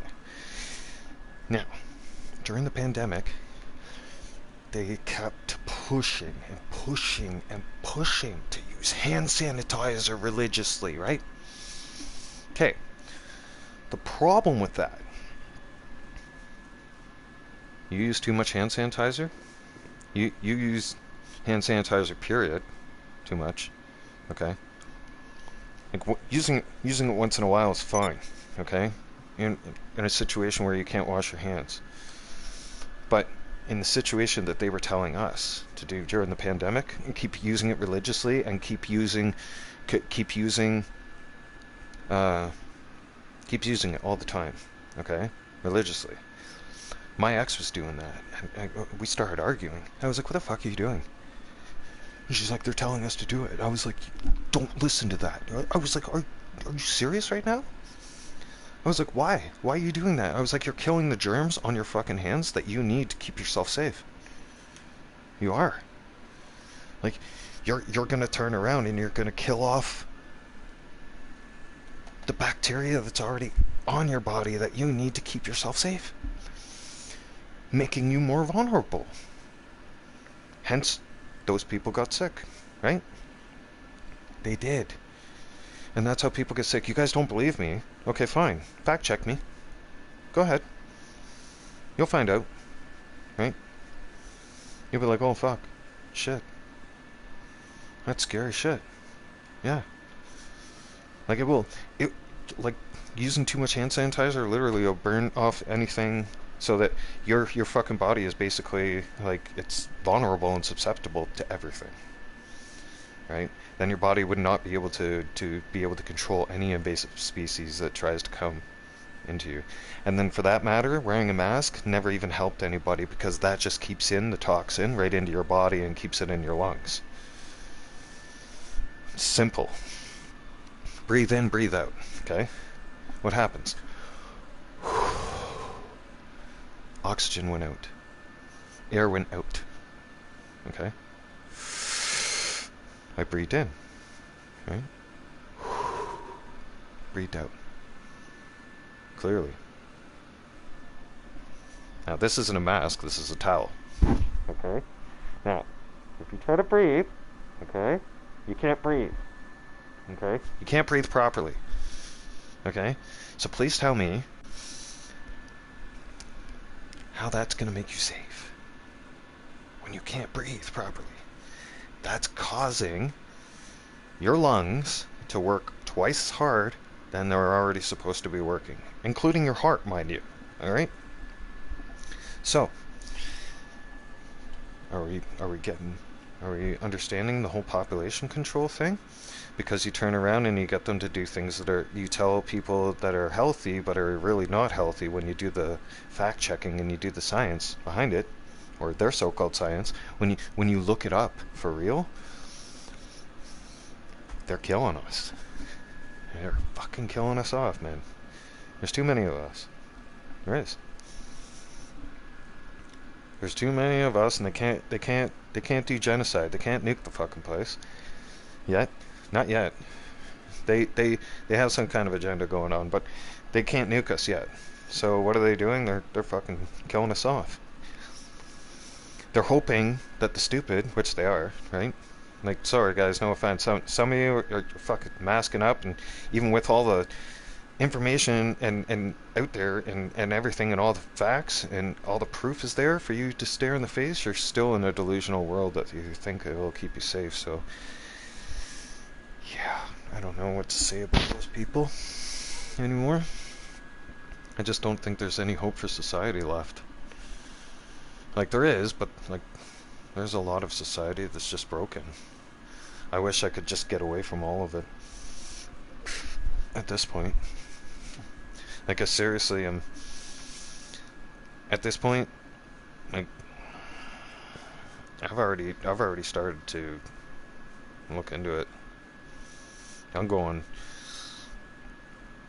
so off fucking grid that no one ain't gonna know where I am. Yep. Elon Musk will. He'll know because he'll get my internet signal. Because I'll be connected to his internet system. Yeah, I'll be connected to Skylink. So I'm not trusting anything on the ground anymore. Nope. At this point, I almost want to just get myself a bunker and bury myself in the ground, but it's not going to be safe in ground either. No. At this point, I don't think it's going to be safe in my personal... I know for a fact millionaires and billionaires have already bought bunkers, and they're building bunkers, and they're already getting housed and ready for the disaster that's coming. If you guys are under the impression, if anybody's under the impression somehow that things are going to get unfucked and go back to the way they were before this whole pandemic shit, no. I'm going to break your heart right now. No. That's not going to happen. Okay? If anything, shit's getting worse. Alright? So, when you want to join some of us in reality here, we're here. Okay? And we're ready to listen. Because some of you are waking up to reality now and going, holy shit, I don't know what to do. And like the suicide rate's going through the roof. Right? Why is that? Why is the suicide rate going through the roof? No, I can only wonder why. People's mental health has gone out the fucking window. Right? People have gone crazy. People have gone mad. Think about the people, and this is true. Okay, think about the people right now who made ridiculous amounts of money. Okay, and mismanaged their money all the time. Were able to keep that lifestyle up, but then all of a sudden now that everything's collapsing on them, and they can't afford that big ass SUV they have anymore, because it costs a lot of money to fucking put fuel in that thing. They're starting to realize that. They're like, the price of fuel is through the roof. Holy shit. And then here's the other thing. Hang on, let Bam make his coffee. Be right back. Right, 2 minutes.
Alright, Bam's back.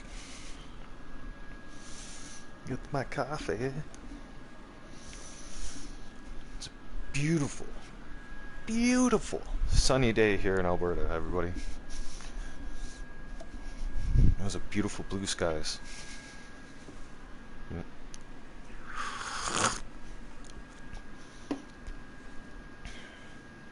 That's a cup of coffee. Yep. See? Coffee isn't meant to be sweet. Or, I don't know. Like, stuff on, what do you call that stuff? Foam on top or whatever? Whip topping? I don't know what the fuck they do to coffee nowadays. It's not coffee. No, that's not coffee. That is not coffee at all. Cup of coffee's black. No sugar. Okay. And then you gotta let it cook for a couple minutes. And you can sip it. Okay? Then you start getting to know your cup of coffee.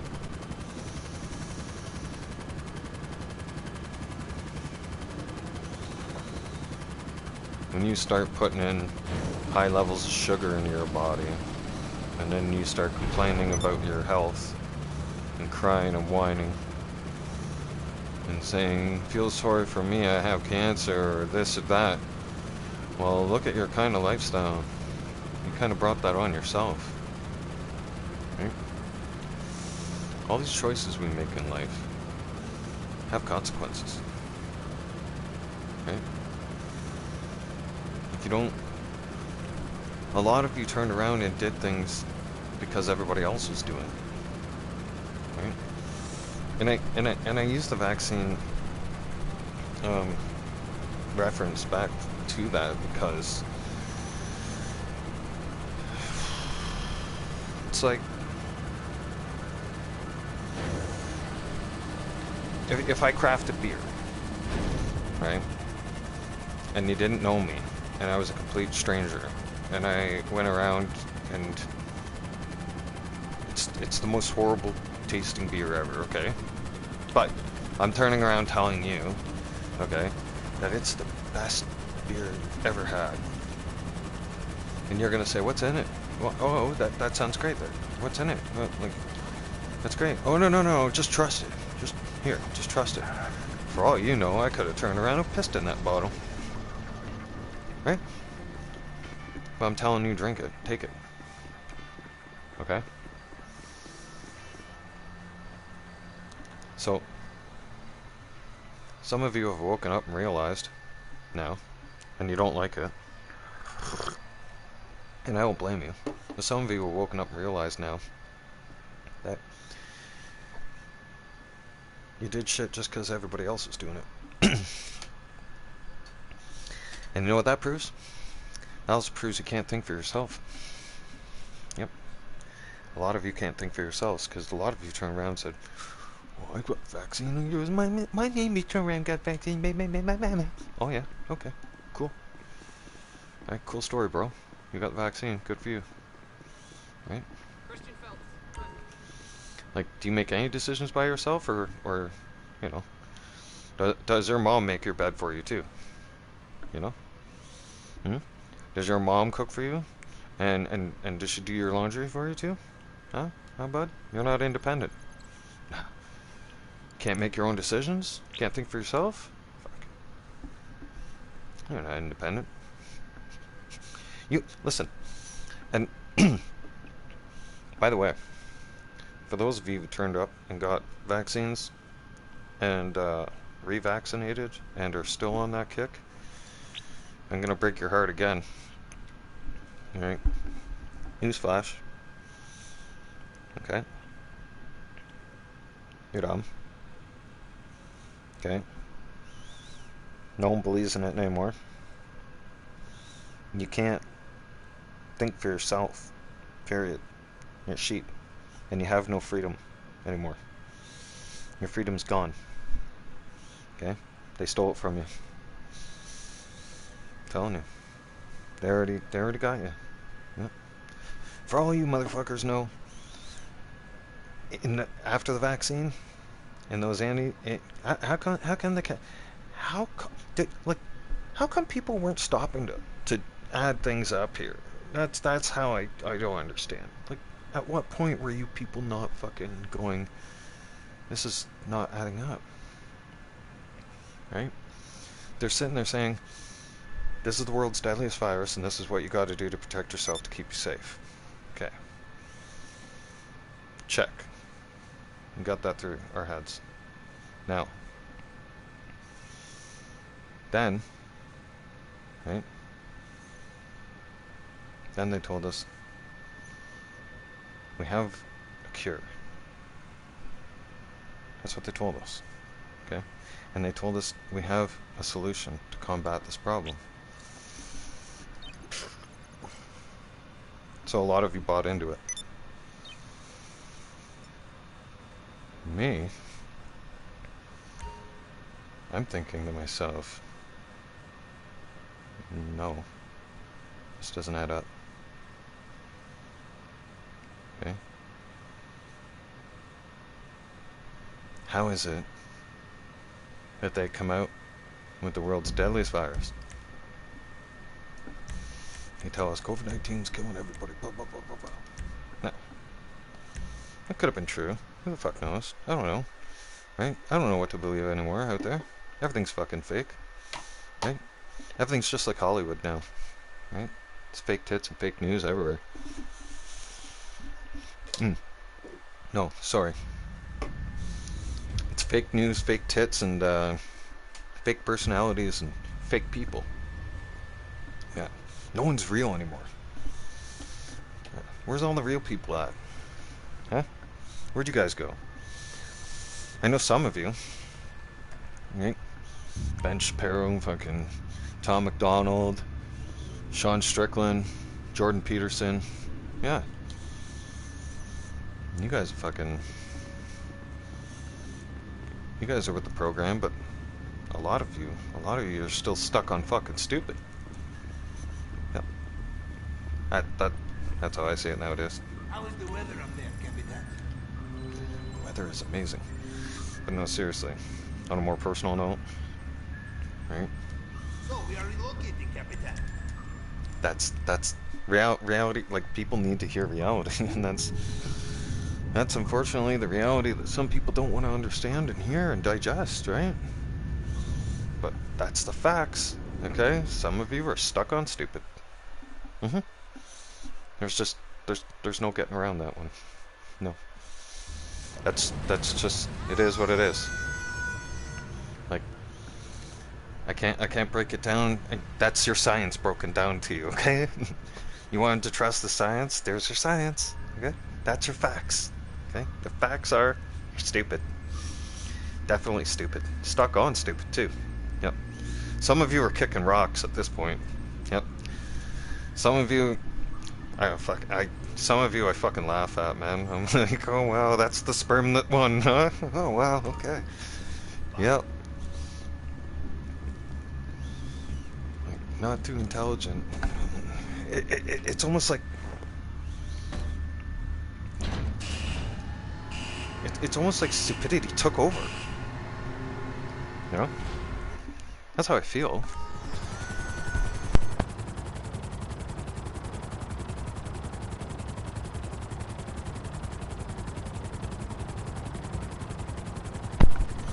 Like, it's almost like stupidity has taken over society, and where's all the smart people gone? Where'd they go? Where did common sense go? It doesn't exist anymore, right? It seems to be non-existent. And then the people with common sense, like myself, okay, at least I like to think I have common sense. So I'm rolling with that. Okay. Now, it's lacking everywhere in our society so bad now that it's like You have to look both ways crossing a one-way street. Okay? You have to. You just have to. It's not even... It used to be like, oh, that's a one-way street. I used to look both ways anyways, but now I'm saying, like, now it's a requirement. Like, we have people doing a Tide Pod challenge. Right? Like, we have clear signs to warn people not to be stupid. And at this point, it's almost like you can't do anything anymore without getting punished or fucking like I said, like I'm almost glad I'm not in the workforce right now. I'd be fired in 5 minutes, man. Last 30 seconds. Fucking done. I'd fucking roast my manager, I'd fucking roast everybody. Yep, they'd be gone. Terminated. See ya. Yeah, I wouldn't last. Yeah. There's not nowadays. No fucking way, man. Like I would turn around and I'd own I don't know why some of you just don't own your fucking workplace, own your fucking boss, and when they try to fire you, just fucking video record everything and take it viral. Put it on YouTube. Right? They want to play two-way bullshit? Put that two-way bullshit right on YouTube. Right? Because if the workplace can record you when you're in the workplace, right, and you have to agree to it, guess what? You can record them. You're being recorded already. So, whether you agree to it or not, that's their terms, that's their property. So, in turn, you can flip the narrative on them. And you can be like, okay, then fine, I'm going to record you as well. Since you're recording me, we're all being recorded here, you can be recorded as well. And you record each and everything that they're saying and doing to you. Know your rights. Always know your rights. Okay, you want to know your rights? Talk to Bam. Bam should have been a lawyer, but court and long days of court, no thanks. Plus, I mean, like, I get along with the judges and stuff like that, but I got a mouth, man. You know how many times I've probably get, like, in attempted court or whatever the fuck the what do they call it? Contempt of court. That's it. Yeah, you know how many times I would get dinged with that one? Lots. Yeah. Like, I thought they were bad throwing me in Facebook jail. I lived in Facebook jail. So, you really want to make this... Yeah. I was in Facebook jail all the time. Yeah. The longest I was out of Facebook jail, like when that whole business was happening, when they were constantly throwing people in Facebook jail, I was off Facebook jail one time for an hour. And then I made a comment online about something, and then boom, right back in. Like, your comment goes against community standards. I'm like, what the fuck? I barely even said anything. Right? And they're like, no, your comment goes against community standards. You offended somebody. And I'm like, holy fuck. I mean, like, seriously? So that's where it's going now? Right? So, if we say something offensive, we're gonna get fired for it? And jailed? Fuck off, man. Get the fuck out of here. What do we live in, a communist state? I mean, fuck you, man. We got rights and freedoms. You want to talk about taking a stand? You fucking starting protests and shit like that. Fine, I'll fucking take a stand. I'm fucking taking a stand right now. I'm fucking taking a stand going, this shit don't add up. It don't make no fucking sense. Right? At what point do we turn around and let them dictate what comes out of our mouth and our rights to our freedom of speech? Okay? Because once they take our freedom of speech away, they own you. Then they're gonna dictate you and program you how they fucking want, and then you're gonna have to listen to them, or you're gonna fucking be jailed, and you're gonna fucking be slaved. That's what you want? Then fucking keep letting them fucking turn around and take our rights and freedoms away. Do you want to live like communist China? Go look up how oppressed and how unhappy people are in China, because that's where we're headed. Right? You guys think that, oh, it's gender fucking inclusive and diversity and this and that. That's the secret code names they use to hide their agenda. Okay? Them motherfuckers got their secret agenda and they use a code language, just like our fucking kids use a code language at school. Okay? That's why you have to keep up with the things that kids say and the words that come out of their mouth, and you have to pay close attention to what your kid's doing online. Right? And online in general. Because kids have codes. And so does the alphabet community. They have codes inside their little community and online that to talk and behind parents' backs, and so that you don't know what's going on. And guess what? Their ideology pushes for shit like that. They encourage the kids to be like that, and encourage them to be secretive and to keep secrets away from the parents. So that's scary business. Okay, that's red flag number one. Why are you doing that to the children at a young age? Why are you already programming people like that? That should send chills up everybody's spine. Anybody who's got half a fucking brain, all right, can figure it out. Like, that doesn't add up. It doesn't. And if you push for that shit, and if you're so strong and supportive of that, I got a place for you motherfuckers. It's called Epstein's Island. Yeah. I want to start loading up these fucking motherfuckers on planes and shipping them off to Epstein's Island. Plane after plane after plane. Just like they're doing with immigration. We'll turn around and we'll migrate the fucking island of Epstein, right? With all the pedos and all the fucking transgender people and all the fucking all the queer people that want to push their ideology and they want to push it into society. You go start your own society on Epstein's Island, okay? And we'll monitor and see how it works out for you. Okay? We're gonna live in common sense, and we're gonna live in reality. Okay? And like, even with you motherfuckers that sit there and say, I hate oil and gas. Oil and gas destroys our planet. Oil and gas, let me tell you something about oil. Oil is in all of our fucking products. Most of our products, okay? It's in most of the products you use. It's everywhere. Okay?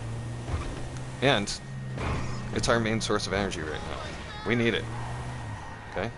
Because we don't have another energy source that is strong enough to sustain the amount of power that we require right now. That's another thing these climate activists don't understand, or these climate agenda people. Okay? They seem to think that, oh, we can go green, and everything's gonna be fine. Oh yeah? Really? Huh. Okay. I invite you to come to Alberta. Okay. And for a week next year, okay, in January of next year, when we get our cold spell here in Alberta, I challenge the climate industry to try and bring that to the table. Try to sustain their power and their energy grid, their reusable energy in -50 weather. See how that works out for them. I'll tell you how that'll work out for you. Won't work out at all. There was already a guy in BC that was already complaining. He had, or not complaining. He had made the trip. He bought a Tesla, just, or not. He didn't buy the Tesla just to prove the point, but he proved the point of that renewable energy and using battery-powered energy for vehicles in winter conditions. And in our climate conditions, is not sustainable. It's not feasible. It's not, can't do it. Motherfucker had to charge twice going from Vancouver to fucking Calgary. Okay? And like the guy couldn't make it. He was saying, and that was his Tesla. He was saying the battery was too cold. The battery turned around, like as soon as the battery gets cold, the battery turns around and loses twice the power because the battery's working twice as hard in the cold. Right? And then not to mention, The battery needs to, in that cold climate, the battery needs a warm climate to be able to charge properly. Or the battery will end up taking twice as long, if not 3 times as long, to charge. So, with all that being said, right, when the climate activists turn around and sit there and say, climate change this, climate change that, and they have no plan for renewable energy, or they have nothing to back up, to prove that they can sustain our current energy grid and demand for energy, I call bullshit. Right? I call you conspiracy theorists. I invite you to come back to reality. Okay? You can come out of fantasy land now. Alright? Stop playing Mickey Mouse Funhouse. Alright? And come back to reality. All of you. Alright? Well, a lot of you need to come back to reality, because some of you are missing. You've been missing in action for a while. Yeah. Like I said, some of you have the engine running, but no one's behind the wheel. Yeah. It's clear as day, too. Like, it's not even, at this point, it's not even, you can't even hide it at this point. Some of you some of you have got "stuck on stupid" written on your forehead, and you wear it with pride. Seriously, like, some of you need that shirt. Some of you are wearing that shirt, and it just needs to be in letters written on your shirt there. "Stuck on stupid." But the mask gives it away, so you don't need the shirt. It's okay, right? The mask says it all. Yeah. Oh fuck. The best one yet. And the sale is made. You get the cash. I get not to worry about being caught with that stuff in the club and sent to the can. Yeah. You guys want to say something cool while we're in the middle of this? Okay. Look at this creepy Barney looking motherfucker. That reminds me of Barney. Every time I see this motherfucker. Yeah. Dinosaurs are cool. I love dinosaurs. Alberta's filled with all kinds of fossils, I told you. It was like Dinosaur Central here. Yeah. Like way back in the day, when dinosaurs were around, oh man, this land was savage. Oh yeah. The dinosaurs were very savage in this land. It was a very, very savage land to live in. It was definitely survival of the fittest around here. Like, you could tell. Like, everything about Alberta is fucking strength and strong, and you know, like, we fight to survive here. Like, each year I come out of the deep freeze, and I make it through January and February of living out west. I pat myself on the back. I'm like, good job, dude. Yep, we made it. We're fucking survivors. Okay, we're warriors. Because it takes strong fucking individuals. Like, you ask any Albertan. Alright? We have very tough, harsh fucking climate here. Right? Like, we get nice, beautiful climate here as well. Where's this guy think he's going? Hey. Come here, that's my wallet on wheels.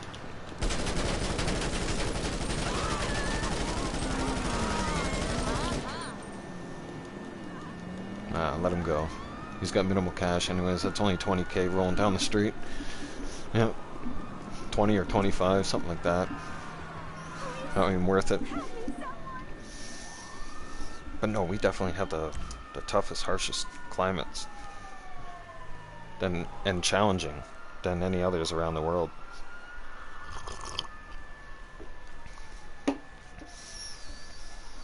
Like, people move out west. People think it's great out here, and they hear about it, and they look at it, and it's beautiful, and everything looks beautiful, and they're like, oh yeah, beautiful mountains, the Rockies, Canada, mountains, beautiful, la la la la la. Yeah, right. And then they come here. and then they have to, and like usually they say if you survive your first 2 years out here, you're officially in Alberta. Because most people that move out here, oh fuck, they pack their shit, they're gone in 6 months. Yep. Yeah, I got clothing. Da-na-na. Like I need it. I barely change my outfits. But yeah, like I know from experience. Like I've seen so many people come and go from out west. I've even had friends that moved out here, and they lasted not even a month. Fucking like they were like, fuck this shit. Like they see a couple thunderstorms roll through and some hail fall from the sky, and they're like, fuck, I'm out of here. Like, this is scary. No shit. Yeah. When you see baseball-sized fucking hail comes from the sky and you gotta duck and run for cover so that you don't die, welcome to Alberta. Fuck. Like, if we're not dodging hail, we're fucking trying to survive winter. So, yeah, the climate change activists, that shit ain't gonna... That's not gonna... That won't happen. That just don't make sense. And it would never make sense out here in Alberta. Because, just like our premier just said, Danielle Smith, like, we just went through a cold spell of almost negative. Some spots in Alberta were negative 60, okay? Like my area especially. And if you were to have everything on this whole net zero plan, thousands of fucking people would have died last month. Like, I don't know what the death toll is right now, and I'm scared to look at it because it's going to be heartbreaking. Because with the homeless situation that was already happening. Hi there. Right? How can I help you? And the housing I'll crisis. Take care of the food. There was people out, and the homeless shelters were fucked. They were flooded. Like, it was a crisis on top of a crisis. Oh man, it was so heartbreaking to like, and it was just a shit show. Now, let's do some reality checking here, okay? I can't have her talking in the background. She's gonna drive me nuts. We're leaving this party, but let's wrap your head around this. Oh, so, hi. What do you need? We had our cold spell here, okay, last month, and we ended up dangerous, like life-threatening conditions, and our power grid was at redline maxed. Okay, now that's without everything being at net zero. And our emergency services personnel were going from call to call to call to call to call. Okay? And not to mention that, okay? But the road services people to go and get people out of ditches, like the tow trucks, and your service call to boost batteries and shit. Those guys were you were at a 3-day waiting period for a battery boost. What good's that gonna do you? In that crisis alone that we had our emergency services vehicles going non-stop, okay, and that takes fuel. Now, if you were to have all those fucking emergency services vehicles operate on battery power, they would have lost battery. We would have lost emergency services within the first hour. Seriously, we fucking our emergency services system would have been crippled. Right? We would have had no emergency services whatsoever. Right? Thousands of people would have died. Okay, and that's just reality. Right? But the battery power wouldn't have done anything. It wouldn't have sustained us. And then what? You're gonna have millions of people in the fucking dark in negative 60? Oh god. Good luck. Hey, what's up?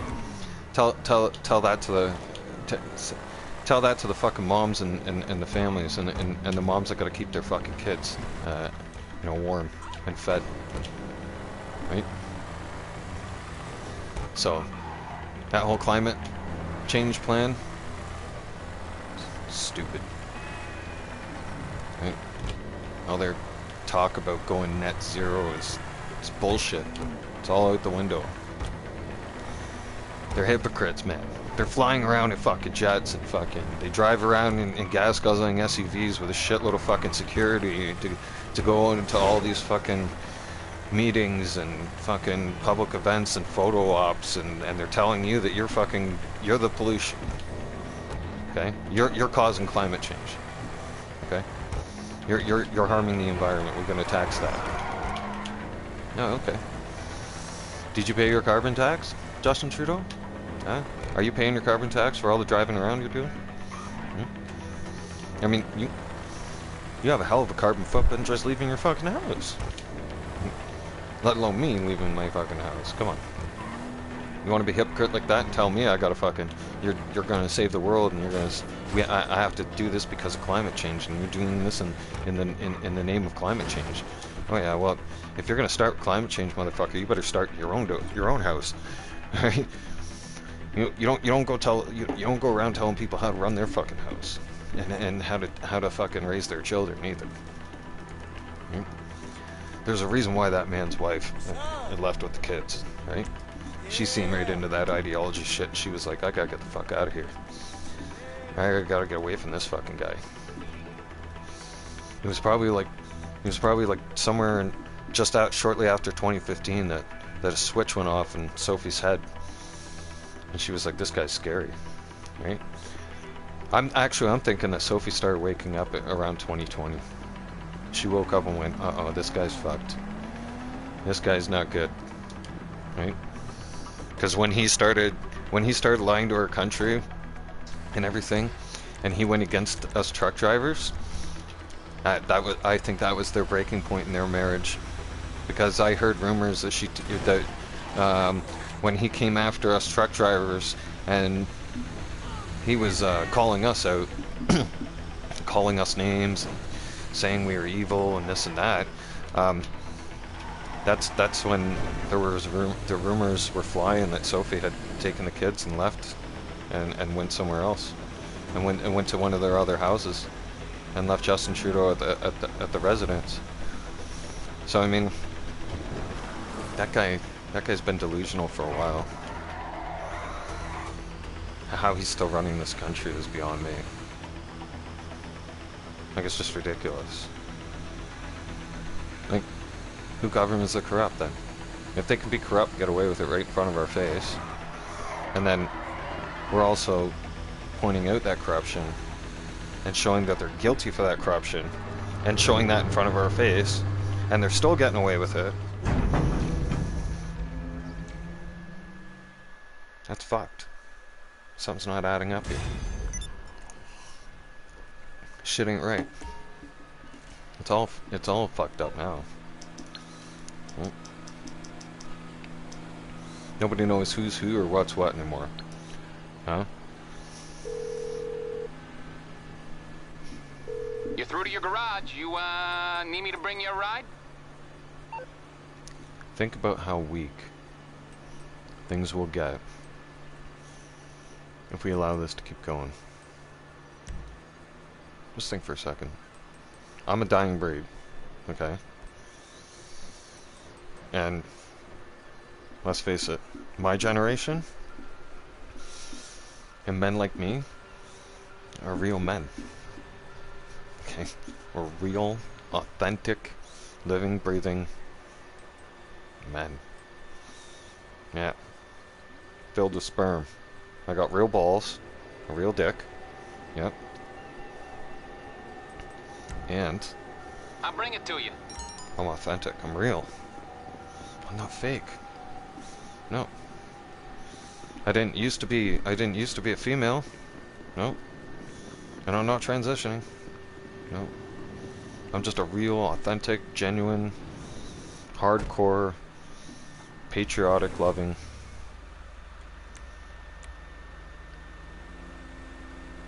Regular, well, I'd like to think regular now. Or at this point, what's left? What is regular, right? At this point, we need to be questioning ourselves. What's the definition of regular? What's the definition of normal? Because at this point, it's all out there. It's all over the place. Like there's nothing normal about this, about this world we're living in. It's like it's fucked. It's just like one great big shit show, a nightmare. And that's what it is. That's basically sums up our society and our reality. Nothing makes sense anymore. Common sense doesn't make common sense anymore, and apparently, you know,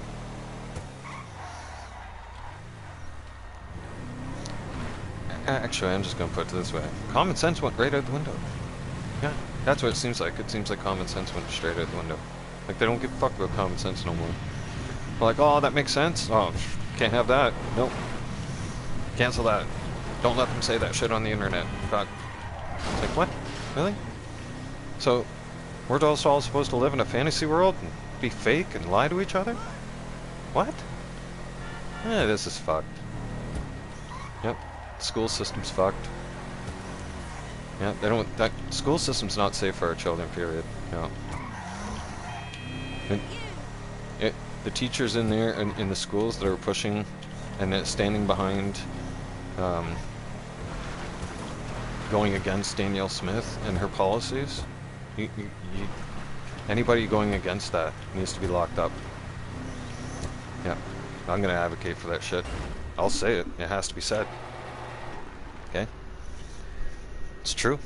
And hey, you should check the comments on some of the fucking videos that I've seen, because a lot of people turn around and they stand behind Danielle Smith, and especially a lot of us Albertans, and what she says and her policies. And there's even people all across the country that are fucking standing with her policies and that agree, right? That it's a choice for the parents to make, right?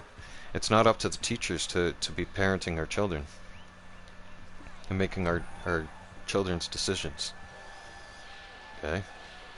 Because we're talking scary motherfuckers are sitting there implanting scary ass ideology into our children and trying to make them think that they're females when they're male. Well, our boys are males, or they're trying to make our boys think that they're females and our females think that they're boys, and then they're trying to turn around and tell them that that's okay, and then they're trying to tell them that it's okay to fuck each other at a young age too. Like, what? Like that just spells that's mentally ill. Like they're programming them right off the start, right? So anybody that kind of supports that ideology shit, yeah, you're sick. And you're fucked. I'll call you out. You're fucked. Yeah. And I don't care. Like, I'll call them out, social media, everything else, and I'll challenge them to a mic fight. Right? I'll challenge them, and because I guarantee you they don't talk. Because Justin Trudeau ignores reporters, and ignores everything when evidence gets shown against him, and people ask him the tough questions. He just turns around, shuts his mic off, and leaves. He doesn't answer questions, right? But he'll answer his media questions, right? He says it's sick and disgusting that Bell Media laid off 2,400 of their workers on Friday, 2,700 workers or some shit. I don't know. My numbers aren't accurate on that, so don't hold me to it. But he says I'm sick and disgusted that they would do that. Bud, you funded that fucking. You fund that fucking media place, okay? That's government. That's federally funded, right? People aren't tuning in anymore to the news and to the federally funded bullshit anymore because it's lies and rhetoric, and people are sick of it. Okay? People are waking up and realizing like this is bullshit, right? And we're not buying into it no more.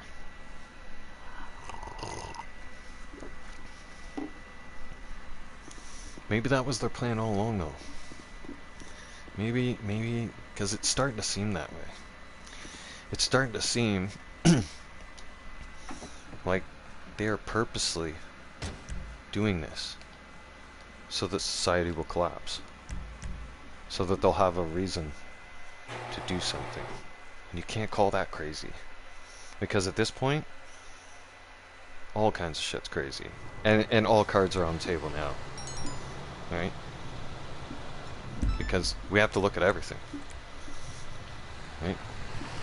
There has to be an agenda behind this. Like why are they keeping on making the cost of living so unaffordable to the point where society is going to break down and collapse? Look, it's happening over in Europe. Look at the farmers over in Europe, man.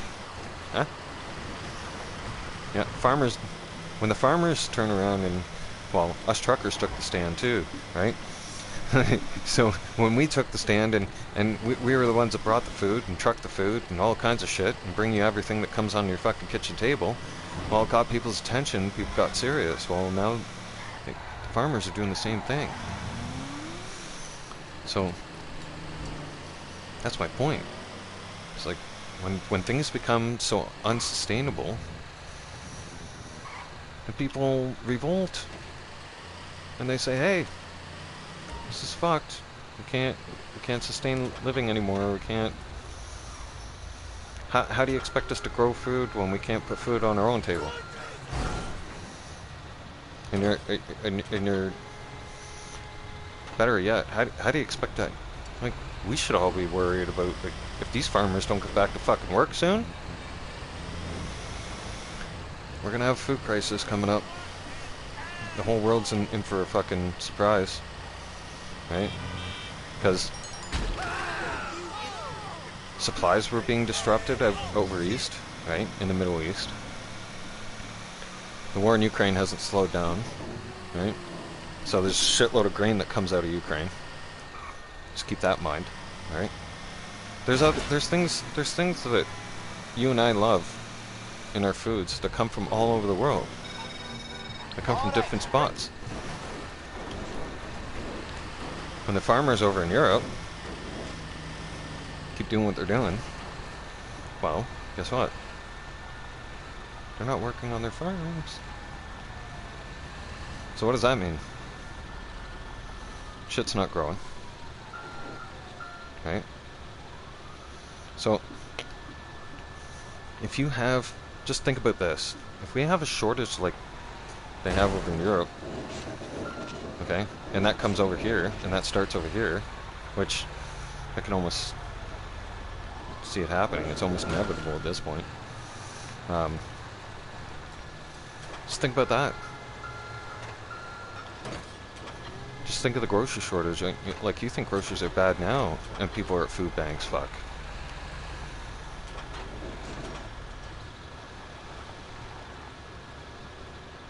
Like, the price of food will fucking jack through the roof. Okay? Like, it's bad now, but I mean, if the farmers aren't out there growing and doing their thing, we're all gonna starve. You know what I'm saying? Like, I don't understand some fucking people's thinking. Like, some people are under this impression that fucking food just magically reappears back at the grocery store. Right? They don't even know how it shows up there. They don't even understand, like, farming or any of that stuff, that whole process. They have no idea. None. Some people are under the impression that a truck comes, it delivers the food, and it must come from, like, they don't know where it comes from, but there must be an unlimited supply of food. So they're going to keep bringing it to the store. Yeah. I'm serious. Some people are fucking clueless, man. Like, some people are just absolutely, like, no fucking common sense, no reality check whatsoever. Like, I've never had a dose of reality. I've never really had common sense. Just don't understand how fucking life operates. Right? And it's people like that are going to get the harsh reality of waking up going, there's not a lot of food left anymore.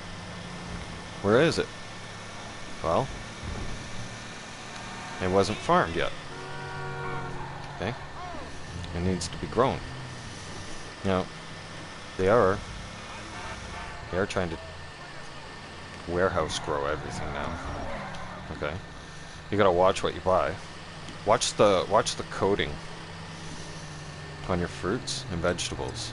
You know the little sticker they put on it, right? Look at the little code on it. Now it'll tell you and then Google where that product code is from, and that'll tell you where your produce is coming from, right? And it will tell you how it's grown and made and all that shit. Because I've noticed, okay, and I did this test back in the fall, okay. Now, I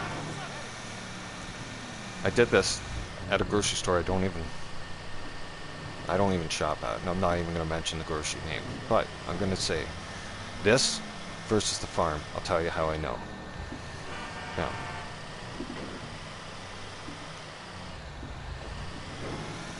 I like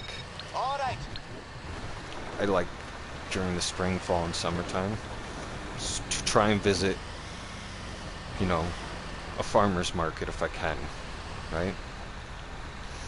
And get farmer produce, local stuff.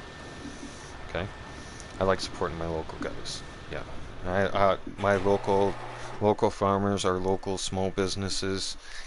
You got my big support, 100%. Now, I took a tomato from the farmer's market. And then I took a tomato that I bought from the grocery store. Right? The tomato I bought from the grocery store had plastic on it. It looked like it was artificially made.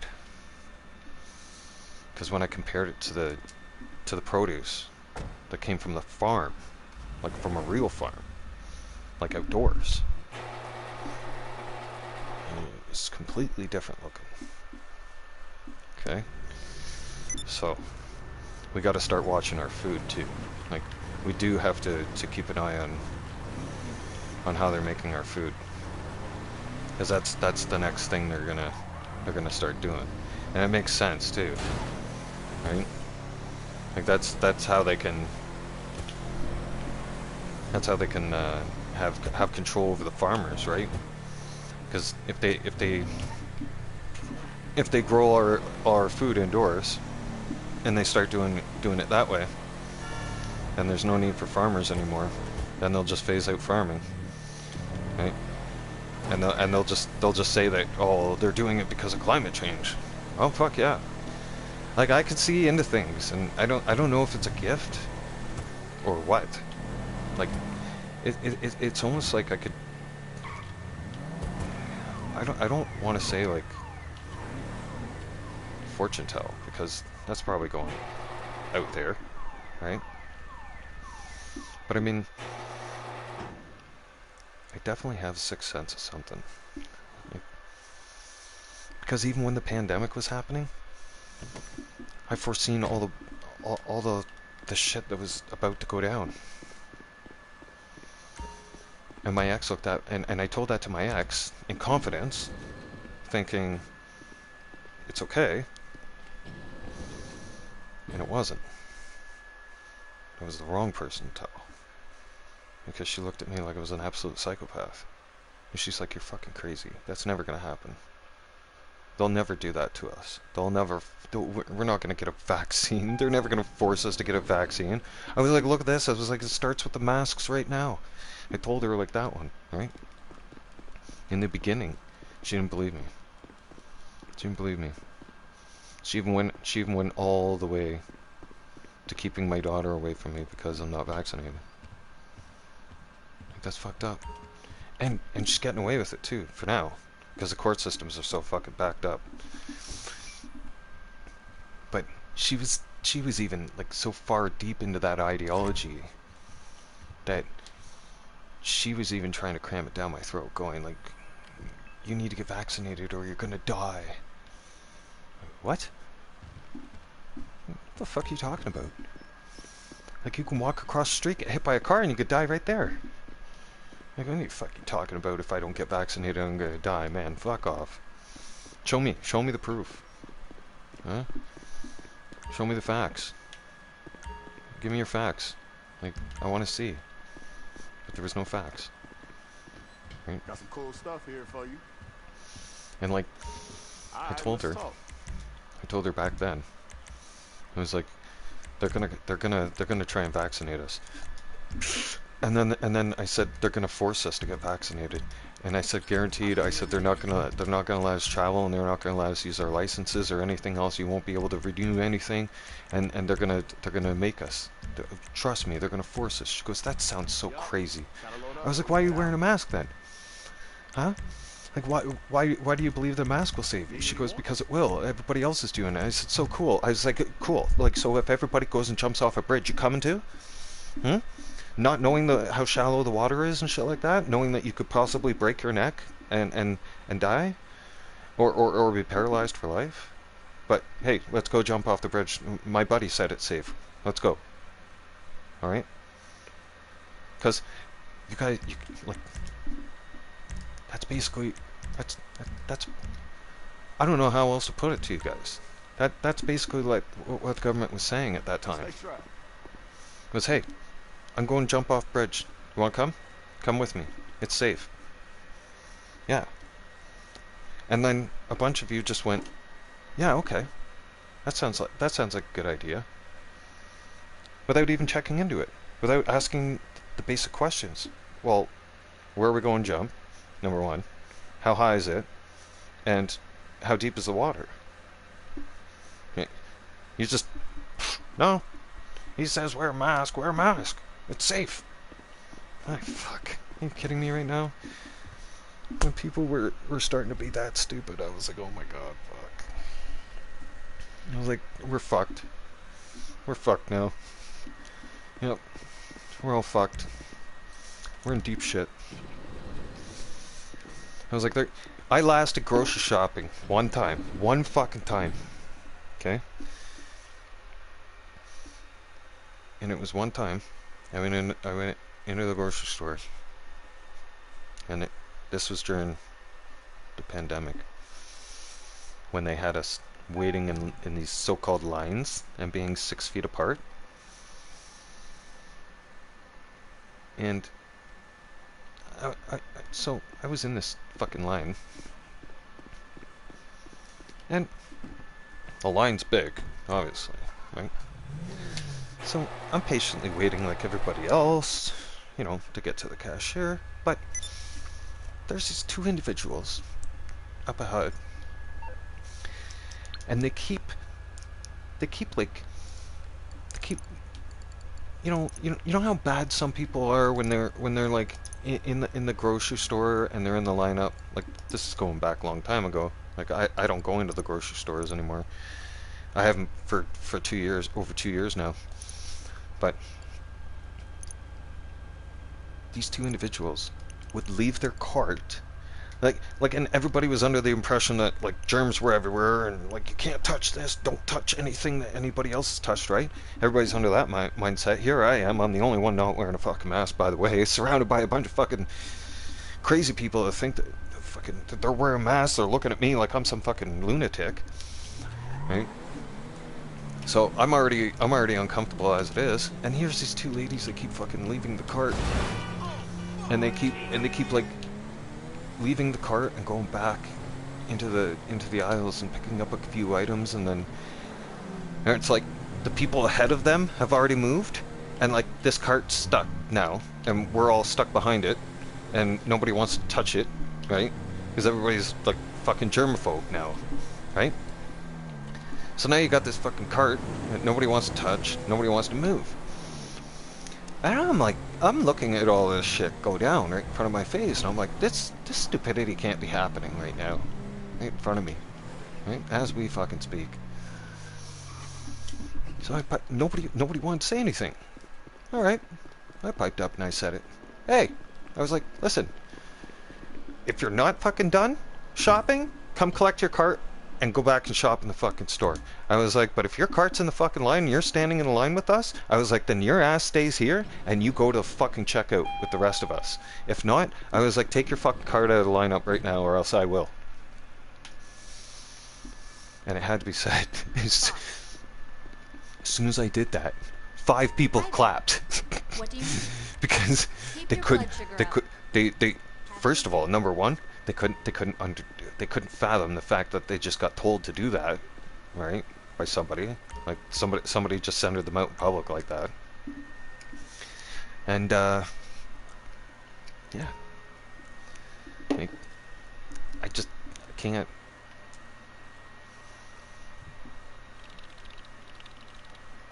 Me and the public don't get along anymore.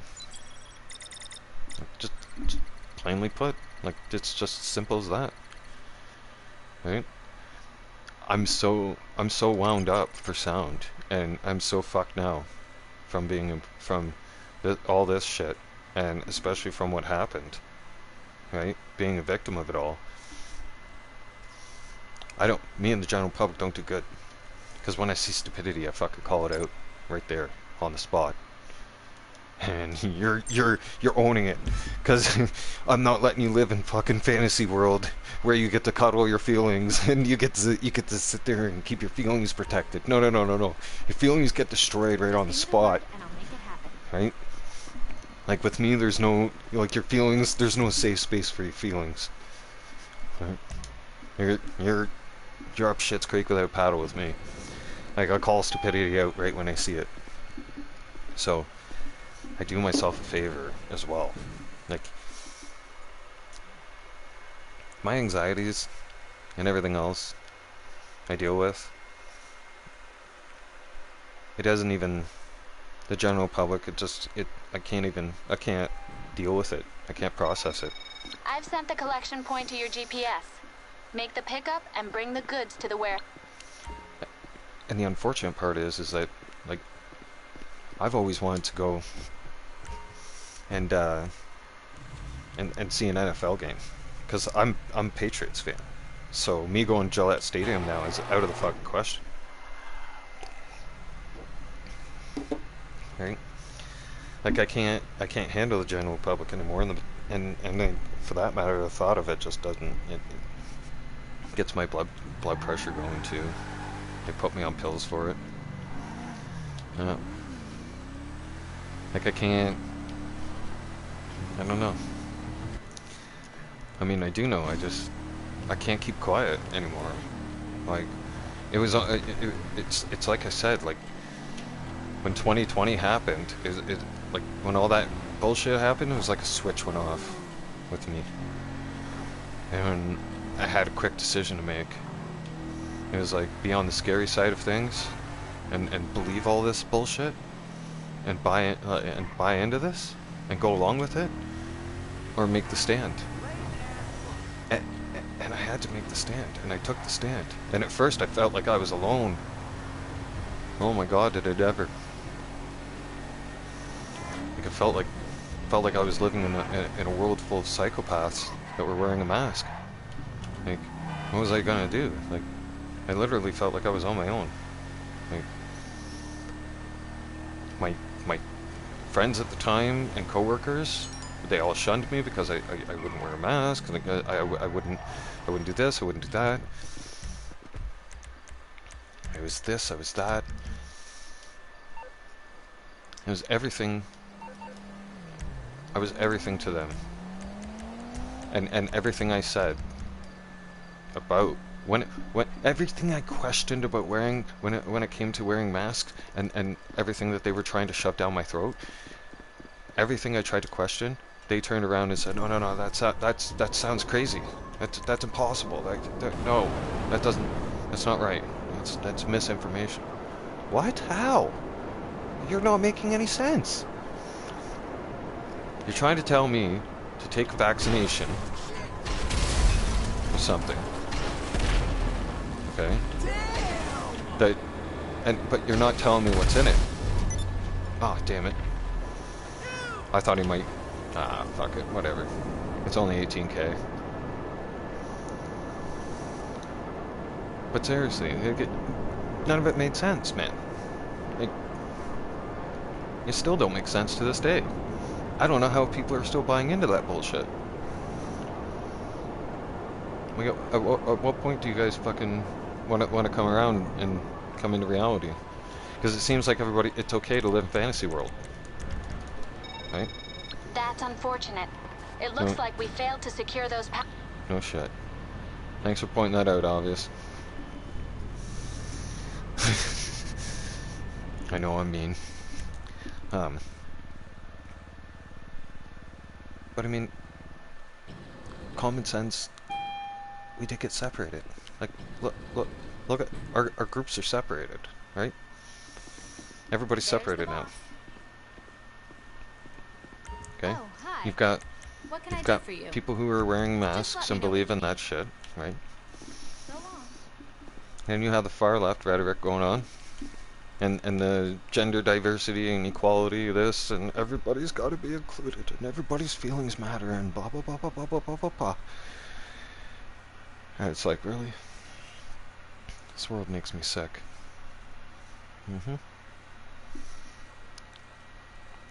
I just want to get on a boat in the middle of nowhere and just tell you all to fuck off. Right? And go be with nature. Right? Serious. And maybe go find a civilization out there that's fucking, I don't know,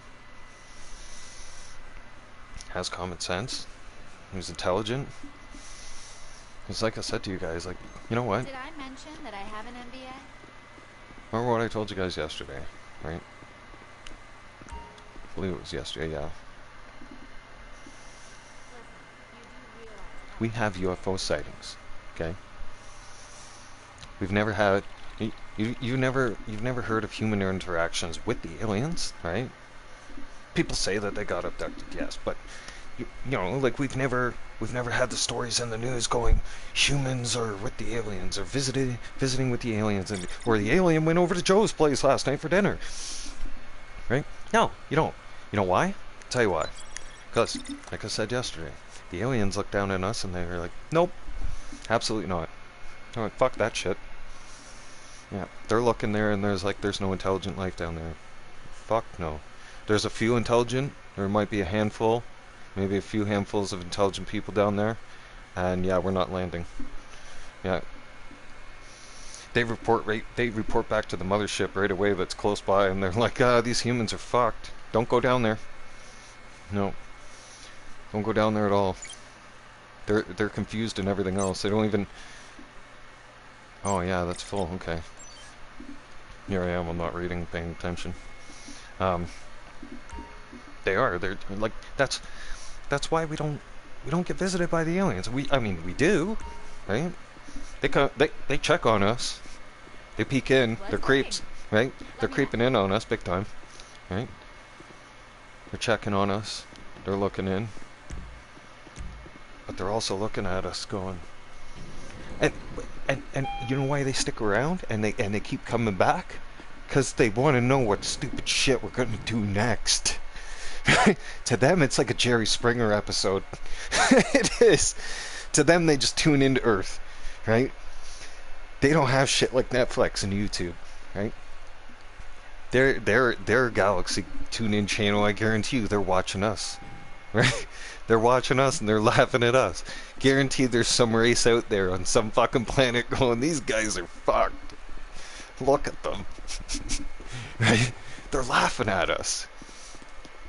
You guys don't think it, but I mean, you can't say that's not true either, right? Because you guys are all spitting out these fucking theories, like, you're letting human beings get away with calling themselves a cat and acting like a cat, especially in public, and you're thinking that that's okay. Yeah, alright. Somebody get your ass a fucking seat to the funny farm. Like, we need a place for these people. Fucking... So, at this point, you might as well go to the mental institutions and go unlock everybody. Seriously. Go let them out. Yeah. Go let them out. Just, I mean, you might as well. Who do we have in there? Fucking... If you don't think the shit that's going on right now is a mental illness, so what's the definition of mentally ill then anymore? Right?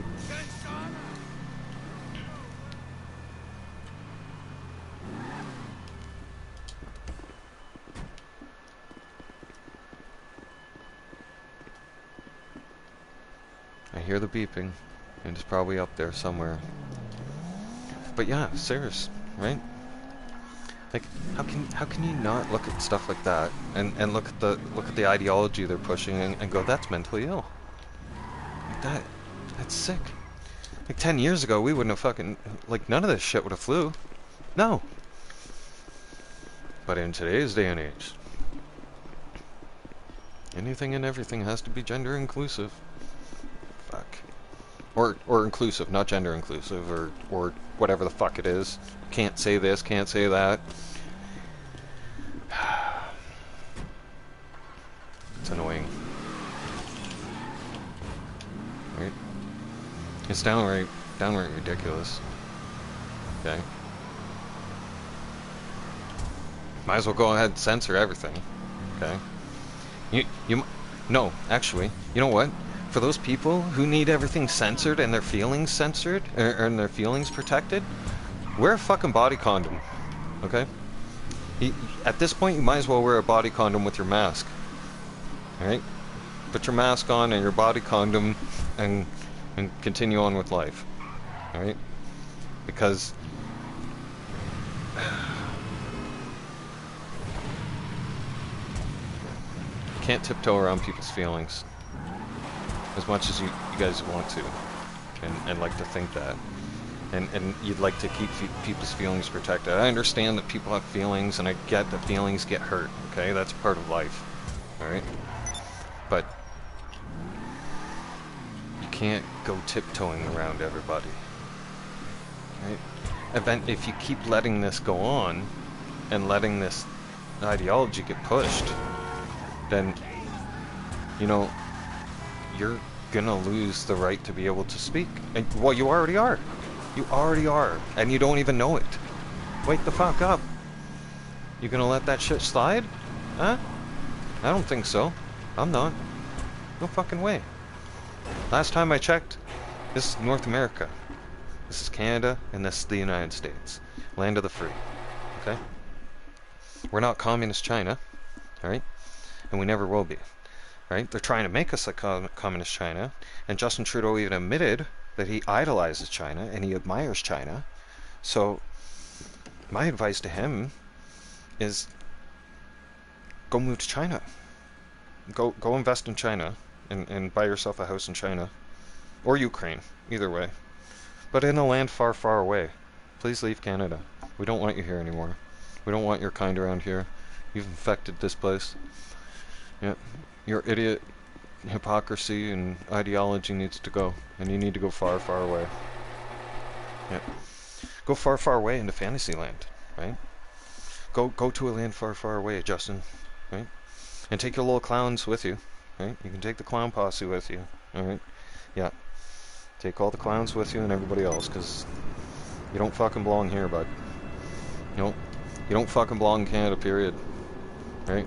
We don't want you here anymore. Like, literally, the people have spoken. Like, and when the people speak, like, the people mean business, man. Like, the people are just, like, people are sick and tired of the way life is. Like, it's just that simple. People are sick of living like this. People are sick of having to tiptoe around what everybody's feelings, or can't say this, can't say that, blah blah blah blah blah. Like, eventually people like me were gonna come out and start talking. You guys knew that, right? And then you guys knew that we weren't gonna get shut up, right? That we wouldn't be silenced. Like, eventually we were gonna make enough noise that you can't silence us anymore. Right? You guys tried. Like, they did. Cancer culture tried, right? Cancer culture tried so fucking hard, right? They tried so hard to censor people like me and shut people like me up, but they couldn't, because people like me exist all over the fucking world. Look at Tucker Carlson, for instance, okay? Jordan Peterson, okay? Those are two prime examples right there, right? They try silencing them, right? Did it work? No. Did they fall into the rhetoric? No. Did they take the stand and make noise? You bet they did. right? Now, some of you might be thinking, well, okay, why now? Well, I've been in the fight the whole time, okay? And I'm just starting now to come out and start speaking because I've had enough, right? And I've been in the fight since the beginning, and I've made it this far. And I'm going to continue to stick fighting for what I believe in and for what I think is right. Okay, and I'm going to stand for what I believe is right. And I've said it. And I'll die. I'll die respecting our rights and freedoms. Yeah, I will. I'll die to protect our rights and freedoms. Because, guess what? People already did. People already died for our rights and freedoms. And you motherfuckers aren't respecting it. Okay? When you guys turn around and try to push rhetoric down people's throats, and you try to let them take away your constitutional rights, you're basically shitting on everybody's fucking grave who turned around and sacrificed their fucking lives and put their lives on the line for us to have our rights and freedoms. You are. You're taking a shit on their fucking grave. Okay? So, how can I respect you for that shit? I can't. I just can't. I'm patriotic. I'm patriotic to the core, right? I love my fucking country, right? But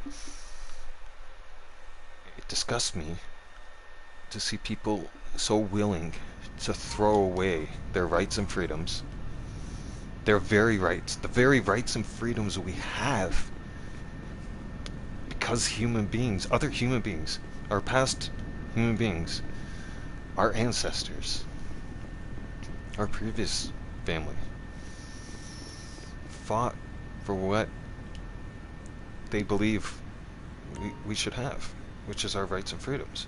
So, if we start letting that all get undone, you might as well go say fuck you to all the veterans then, right? You might as well go say your service meant shit, okay, to them. All right, you're basically telling them that the service they did for the country to keep you safe and to give you your rights and freedoms, you're basically saying that meant shit. That meant nothing. That means nothing to you. Right? You're disrespecting them on so many levels. So many levels. You're disrespecting our men and women in service and our ancestors for that matter. Okay? So you guys want to bring back this all like all this talk and shit about ancestry and like, you know, our ancestors this, and you want to respect that. Okay, you're gonna respect our fucking ancestors, man. And it goes right back to the time where they were fighting for our rights and freedoms. Okay? Okay, we're dropping these shipments out of the way. Like fuck we are. I'm not driving the dune buggy. Nope. Nope. Bam, don't do that one. No. I've done it so many times, I'm done. Absolutely done.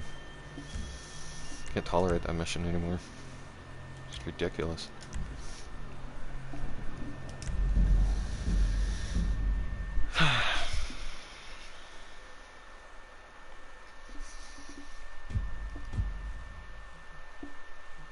Like, when it comes to freedom, I take it personally. Okay? I take it very personal. Okay? And when it comes to our rights and freedom, I take that personal too. Because Justin Trudeau violated that for me on so many different levels. And I'm probably in the last place in Canada that is standing up. And we are actually the last place in Canada that is really, really taking the stand for our rights and freedoms. I'm glad to be here and to be a part of the fight and the movement. Right? I have a feeling we're gonna win, but I think it's gonna get ugly. Like, I really think things are gonna get really bad. Like, they're bad now, yeah. But I think we're in for darker days ahead. In fact, I almost know we are. Okay, expect law enforcement to get in the way on this sale, but hopefully the phantom wedge we're lending you will get them out of it. Stick to the route, stop for nothing, make the drop. Don't have to tell me twice. But I do. I strongly think that we're in for darker times ahead. Because the situation hasn't been getting any better. It's only been getting worse. Especially with their climate change plan, whatever. Okay? And auto theft? Auto theft's right out the fucking window now. Yeah? You can go steal a car in Canada and be right back out of jail in the same afternoon. Like, seriously, go steal a car in the morning? Alright? Under Justin Trudeau's regulations, your ass is going to be out in the afternoon. No kidding. So your vehicle's not even safe anymore on the streets. Nope.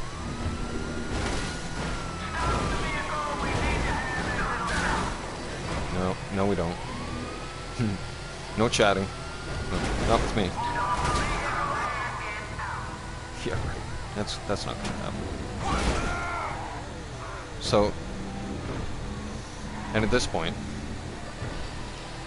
I'm calling people out on that rhetoric bullshit and going against that shit because I don't give a fuck. Alright? Someone needs to take a stand. Like, you can't keep censoring everything. Right? I did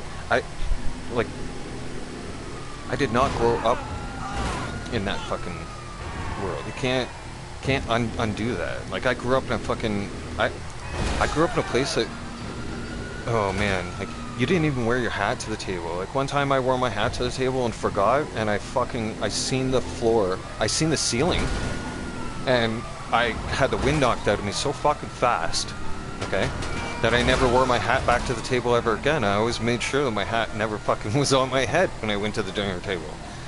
There's not that kind of level of respect out there anymore, especially not for parents. Like, we didn't talk back to our parents when I was growing up because you got your ass beat. Plain simple. Like, you talk back to them, they were fucking coming at you, man. And they fucking hit you.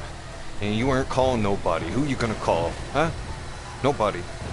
They were gonna get you. They were gonna hit you. And then you fucking lived there, man. Where are you gonna run? You ain't going nowhere. You're under their rules. Right? So,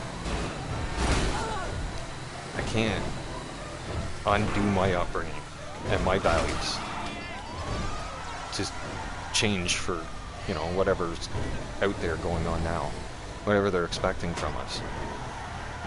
Like, I can't do it. Like, it's not happening, man. I'm not programmed that way, right? And that's my upbringing. I can't get on board with what they're pushing and peddling out there. I can't. Fucking, it's sickening. It makes me sick. Like, sometimes I like fucking,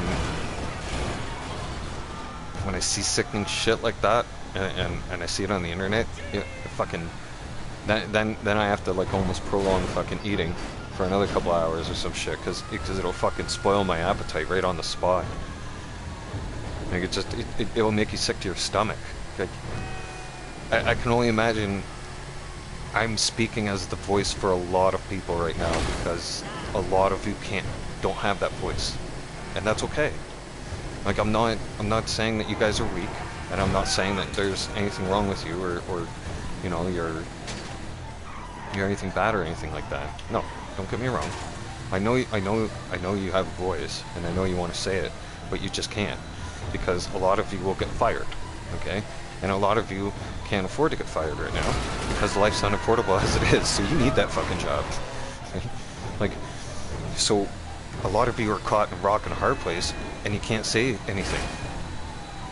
So there's those like me and a few others,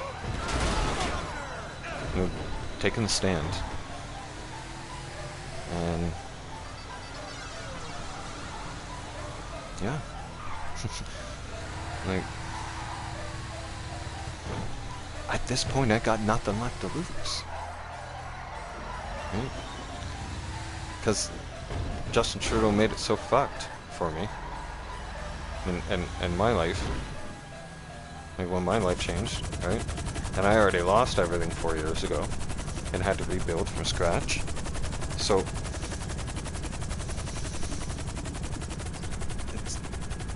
it's very, like, it's very hard for them to scare me with anything when I have nothing left to lose. When they've already pushed me through hell and they've already ran me through the ringer. And the system's already fucked me and over, and the system's already, like... You calling for some wheels? I'm Johnny on the spot. I'll hook you up. I had to fight 1.5 years to fucking clear my name against my ex. And I had to take her all the way to fucking trial to prove that she was a liar and a two-faced vindictive piece of shit. But I did it, you know? So, I do have the fight in me, and I don't give up, right? And like I said, like, I lost so much in the last 4 years that, and the fight, I've been in this fight for so long, and I've come this far. Like, at this point now, it's like we're going all the way. We're going all in. Fuck, you know, like, we're going balls to the wall. Looks like you sold out to the right people, right? too. Only the good wars being fought with those guns. Promise. We got nothing. We got nothing to lose, and we got everything to gain now. So, I knew the pain and suffering for 4 years and going through all the shit was gonna be worth it at some point. There was a reason to go through all the pain, the suffering, the fucking mental bullshit, right? All the try. You think it's meant what? You think what's going on has been a mental drain on people? Okay, try being in a world. Okay, I know some of you were, but for those of you who need to understand, I'm gonna give you a perspective. Okay, try being a person. I'm gonna give you my perspective actually. Try being me, and nobody wants to talk to you. Nobody wants to be around you because you're not wearing a mask. And everybody's looking at you weird. Okay? Everybody. And you can't go anywhere without wearing a mask. And they have masks and wear this, wear that, wear gloves, do this, do that. Right? And then nobody wants to socialize with you because of your vaccine status. And because you don't believe in the mask. They ask you right away, like, oh, I was wearing my mask today at the grocery store, and I'd be like, wait, why are you wearing a mask? And as soon as I start questioning things like that, people would be like, well, what do you mean? You have to wear a mask. And I'm like, no, you don't. And like, the arguments would start flying with me, right? And I'd start challenging people on all their shit. And it's like, they didn't like that, right? So, try being also being hated by everybody, right? By the whole world, basically, right? So that's a mental drain on you right there. And then I'm thinking to myself, like, maybe I'm alone, like I'm all alone, like, what the fuck, how do I do this? And still put my life back together? Like, what the hell's going on? No wonder why so many people took their fucking life, right? Because I was almost like, I don't want to fucking be around this place. This place is going fucking crazy. Like, everybody's going fucking mad. It seemed like it. Right? It still kind of does. But the Freedom Convoy gave me hope. And it showed me that I wasn't alone. And, like, it gave me an open line of communication. Because for a long time, like, I had nobody. Nobody. Like, think about that. Okay? Nobody wanted to talk to me, period. I had absolutely no support. 100%. And I know some of you are saying, well, okay, well, there's crisis lines that you could call, and, you know, you could get you could look into getting mental help and get into that in healthcare. Okay, yeah. Well, there's a fucking waiting list for that. Okay, that's stupid long. Because, fun facts, you're not the only one with mental health issues, right? And everybody else was, they wanted nothing to do with me because I wasn't vaccinated. And that was always the question, right? Have you got your vaccination? Or what's your vaccination status? Or like, are you kidding me right now? Like, that getting played to you over and over and over and over and over again, I was starting to feel like, holy fuck, I never knew what being all alone was like. And like, but until then, now I know. Now I know what it's like to be completely alienated from everybody and completely on your own and have to start over, right? And that's how it had happened. Like, that's what happened. My entire life got reset. So, we going to have a good week, boss? It was like I lost everybody and everything.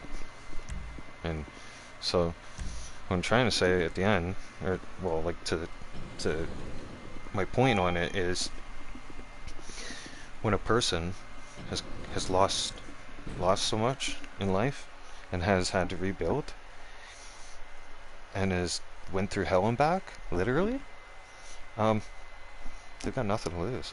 Like, nothing breaks them at this point, right? Everything that tried to break me didn't work.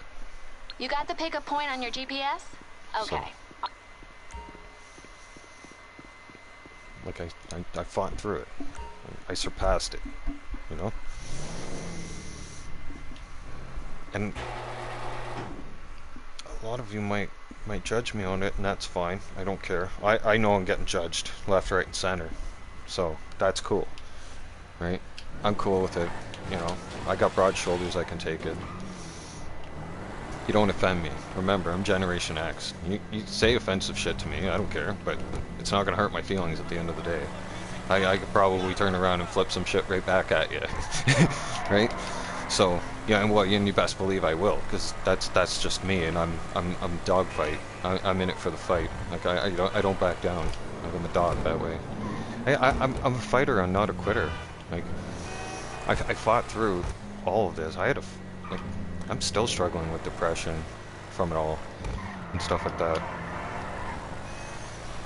I mean, it took the last 4 years, like I'm sure any one of us, has taken a huge toll on me. But at the same time, I grew, right? And I changed. I became so strong that I don't have to rely on nobody. I can be completely self-sufficient, no problem. I could completely drop off the face of the earth and be fine with it. I've spent so many Christmases alone that it doesn't faze me anymore, right? Like, I don't want to say cold, but almost you do. You become cold after you've been alone for a long time, right? Like, think about it. All the holidays, all the family holidays that went by, including Christmas, that was all spent by myself. If any of you have gone through that, it's horrible. It's a horrible feeling. Like, it's not the best, right? It's an empty feeling, and it's painful, very painful. It changes you. It changes you, and it makes you stronger and builds you into something that can't be broken. Right? You can't, oh God, I really can't get comfortable today. My back's just killing me today. Fuck. I keep pausing when I'm talking, guys, because like there's nerves in my back that are fucking pinched, man. And when you fucking move a certain way or something like that, it's like, ooh, oh fuck, you know? Like, it's painful. I don't know how to describe it. It's like you move a certain way and it's like instant fucking, like, regret. But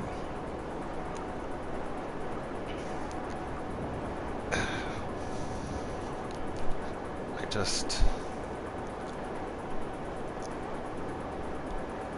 I don't know. I've always been like that. I don't know, the fight in me. Even through the chronic pain, like, the worst was, coming home from the hospital, being alone. That was the worst. That was the worst, and the worst was they wouldn't send any home health care to me at the time because I wasn't vaccinated. So my vaccination status played a role in getting my the care I needed, because there was no home care nurses that were at the time, like they said on didn't have any on the list that were visiting unvaccinated patients. Oh, so hi Kyle, nice to see you, bro. Hope you're having a good day, safe and blessed Sunday. But yeah, just like they imagine that. Imagine like having nothing. So when I came home from the hospital, and now not only am I not vaccinated, right? I now have zero support, zero help, and I'm home with a busted back, 2 fucking broken hands, and fucking other injuries, to say the least. Right? And I was left to do everything on my own, like everything. Like I was lucky that I got grocery delivery, and then the food bank was delivering to me as well once a month, as well, to help me. It was so hard for me. Like not that I had much of an appetite back then, anyways, because the pain kind of eliminates your appetite for you. So sometimes I have to force myself to eat, and when I had to do that, I'm telling you guys, like, that alone time there, and that was just before the accident had just happened, right before Easter, or sorry, Thanksgiving. So Thanksgiving was right around the corner. Okay. And everybody just got finished telling me that if I didn't get vaccinated, even right down to my ex, if I didn't get vaccinated, you can't see your daughter. So everything was like falling apart. Everybody was turning their back on me. My whole world was collapsing. That's what it felt like. It felt like my whole entire world had collapsed. I didn't know what the fuck to do. For the first time ever in my life, I was like, what do I do? I don't know what to do. So I prayed. I said, God, I don't know what to do. And please give me some guidance, because, like, I contemplated suicide. And it's hard to talk about, but I understand when people say, like, I was at a dark place, because I was there. Like, I know when someone's telling their story, and being, real with somebody, because I can read into it, and I'm like, yep, I know exactly how you felt, or even how you feel right now. And it just takes a special person, really, to go through all that shit. There's Shug. There he is. There's my brother.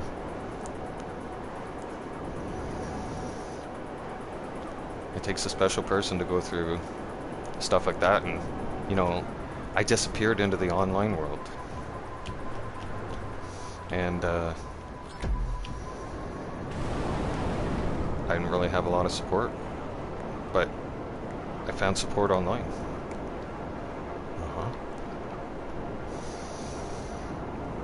Especially, like, some of my friends online I've gamed with the last 3 years, 3 and 4 years. right? And they know my struggle, they know my story. They know what I'm telling you is true, right? They know how they had to, they've gone through my good times and my bad times. Like they've seen me at my worst. They have. Like,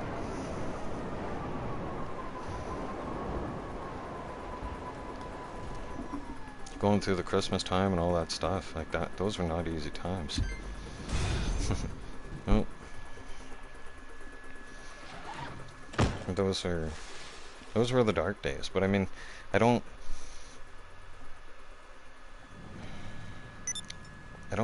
let it it used to control me, right? All that. And now I took control. I took back ownership on that. I'm okay with being alone. Okay? You have to be okay with being alone. You have to know how to be alone. Because once you're alone, you figure yourself out, right? And you figure out how strong. You either make it or break it at that point, right? Prayer got me, seriously, my faith and prayer Okay. got To me out make of that this dark sale, place. you're going to need to do some long haul truck. And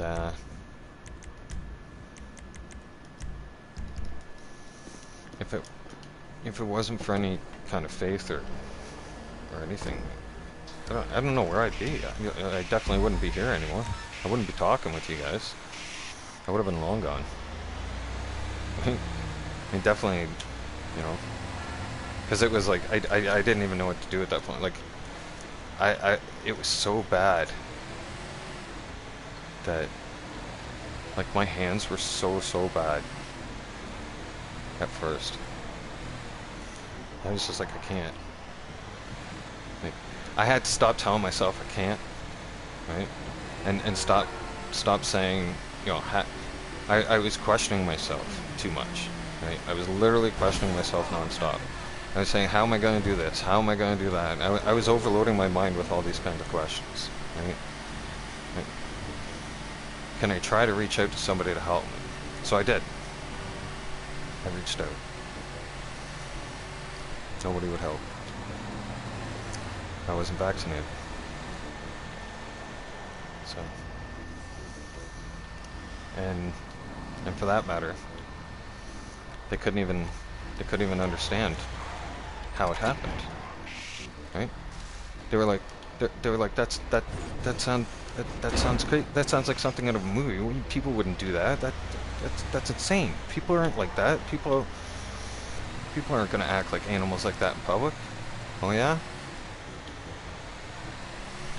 2 years later, it's now it's now an epidemic of fucking people getting randomly attacked out there and fucking randomly robbed and stabbed on public transit or fucking shot in public and like cars stolen and this and that. Like, man.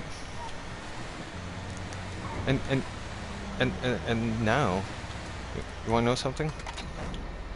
The people that turned their backs on me when I needed them the most and I needed the help the most, they're now afraid to talk to me, and they're afraid and they feel ashamed, right? As they should, right?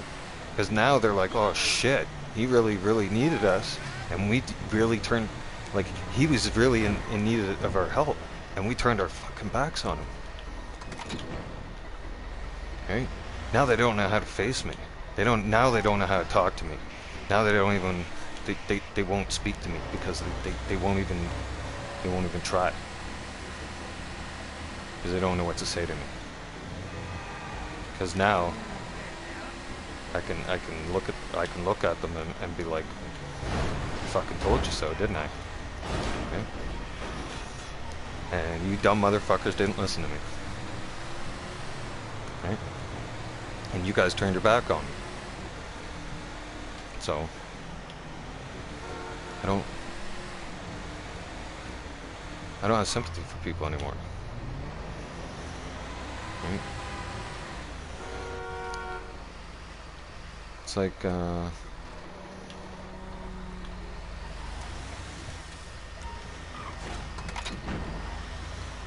I'll never forget when I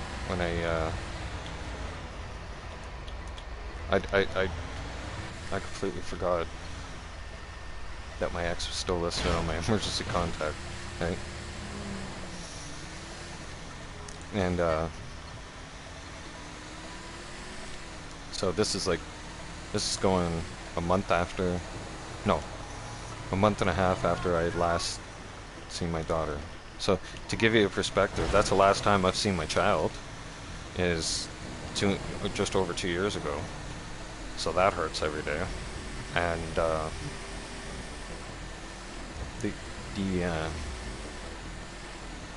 the one thing I'll never forget most, right, is when they called my ex, and my ex said, I hope he dies.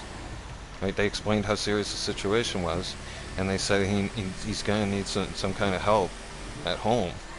Are you able to help him? Right? Can you help arrange something for him?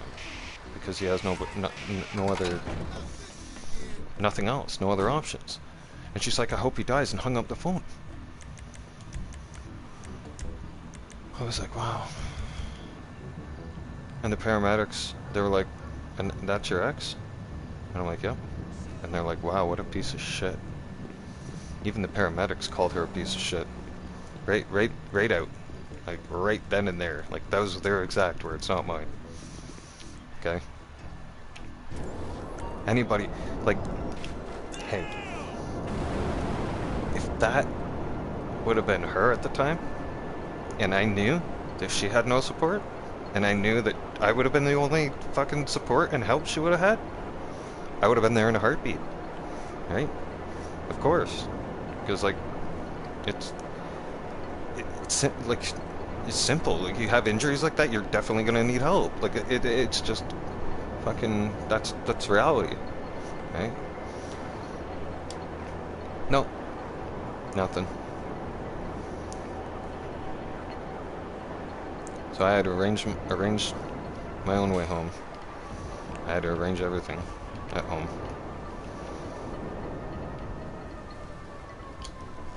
I still to this day pretty much done it on my own now. So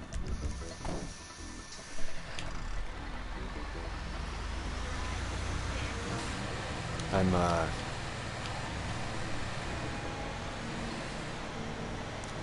I want to say I can forgive, but I mean I will. I mean, like, because of my beliefs, like I can have forgiveness, but I just can't forget what happened. I like and I literally can't, like,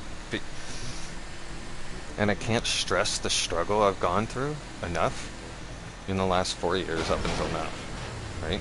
And that's what makes me so aggressive when I'm on the mic and talking, because I've been to my breaking points. Okay, I've had to do things all on my own. You guys, when some people turn around and they sit there and they're even poking fun about my hands, and they're like, oh fuck, you play video games, how can your hands be fucked up? You know what, motherfucker? That's because I fucking have determination and I don't fucking give up. Right? I fucking turned around and I found the strength. I didn't have a choice. I still had to fucking function. I still had to bath myself. I still had to use a toilet. I still had to fucking function and dress myself. Yep. I had to learn how to do all those things all over again. Yeah. That was fun times, and I say that sarcastically. I do. I say that very, very sarcastically. Like, it wasn't fun times to eat. There wasn't a lot of. I did. The air fryer was my best friend. Right. And even now to this day, like, things like breaded chicken and just easy stuff that I can throw into the air fryer makes my life so much easier when it comes to cooking. I'm so grateful for that. Right? If it wasn't for an air fryer, fucking, oh man, it would have been a lot of sandwiches, I guess. Because for a while, it was like, it was just a lot of, it was like a liquid diet, basically. It was like soups and anything that was really just simple and easy to make at the time. So, and even now during each day, like there's only so much I can like, using the controller and moving my fingers is not such a hard task, obviously. Like, it is, but it isn't. Like, it's not physically draining my hands. It is, but it's not like I'm, you know, it's harder for me to do other things. Like, it's not so hard to operate the controller, but the kitchen is challenging. The kitchen has its challenges for me, right? So when I'm cooking in the kitchen, it takes, like, yeah, I can still cook in the kitchen. I'm not gonna let my hands stop me from cooking, okay? It just takes me, I have to be more cautious in the kitchen. I have to do things differently. It takes me more time. Okay? It's like, I hate people saying that, like, you know, you're doing certain things, but you have a disability. Well, now you're saying that people with disabilities aren't allowed to accomplish things? Like, what? Seriously? Like, that doesn't make any sense. Like, that's hypocritical 101. Yeah. So what do you tell the other people with disabilities that have turned around and made accomplishments? You gonna tell them that they shouldn't be doing that because they have a disability too? Or what? Or are you gonna make fun of them and say, like, oh, well, their disability must not be that bad because they can still do this?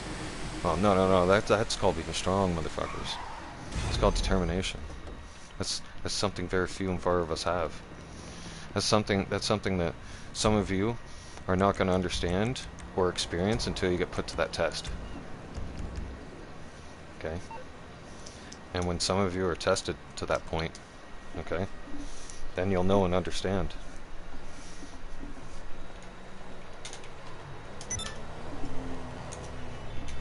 Hey, dude.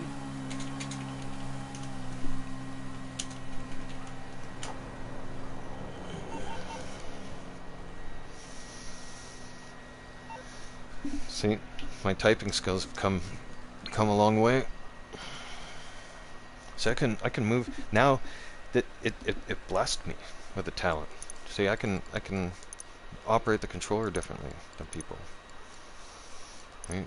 It was a blessing almost in disguise.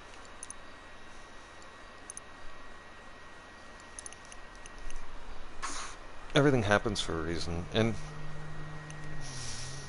I pretty much made my peace with my situation.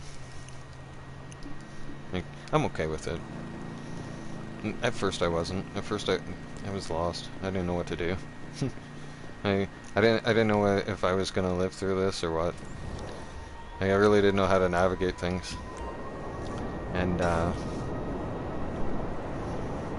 yeah, it kind of fell into place and worked out. And it just, I don't know. Something inside tells me not to give up. And to keep going. So I do. And I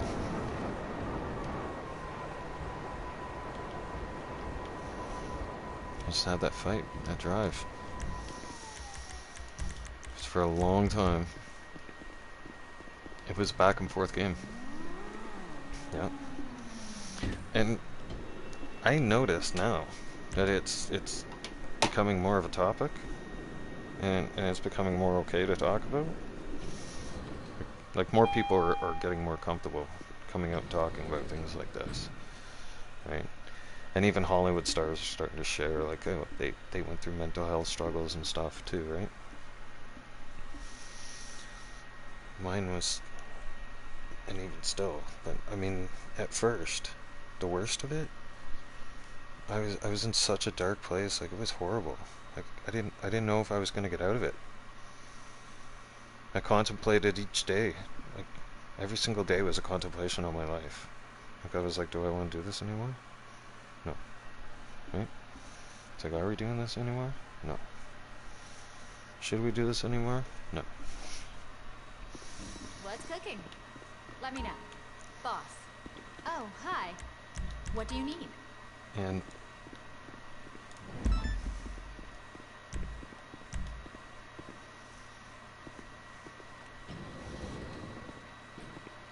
I was like, I was starting to think, like, maybe this is it. Yeah, there's nothing left. What else am I supposed to do?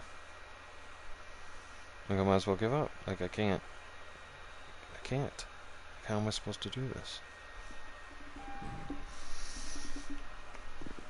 And yet here I am. And I found it somewhere inside me to keep going. And to push through the pain. And to find mental focus.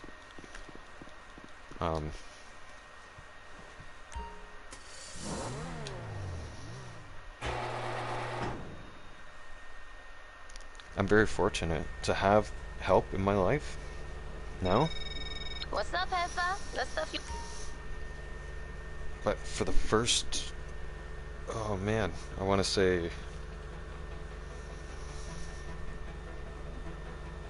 December, January, February, March. My first 8 months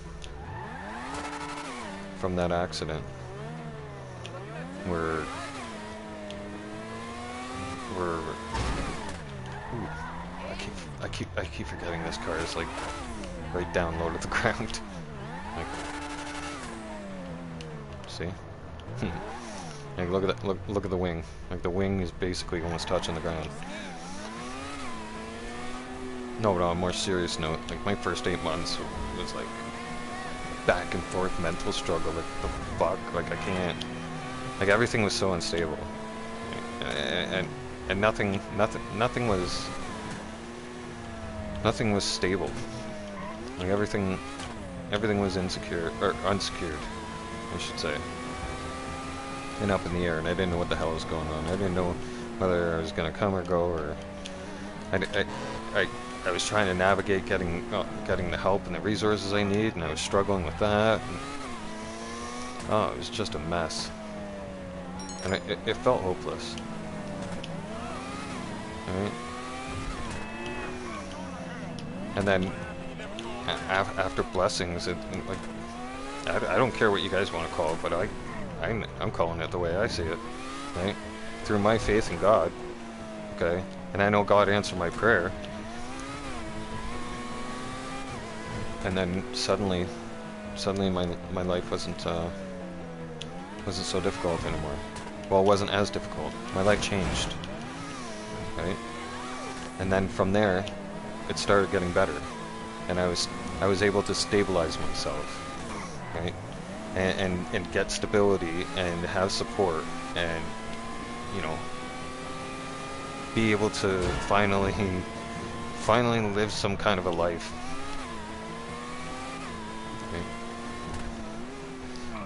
And have, because for 8 months I was wound up stressed, like just fucking stressed to the max all the time, right?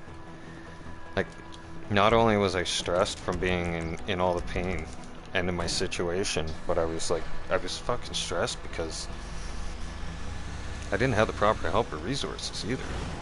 So like it's so emotionally draining on you as well, right? It's an emotional drain. And then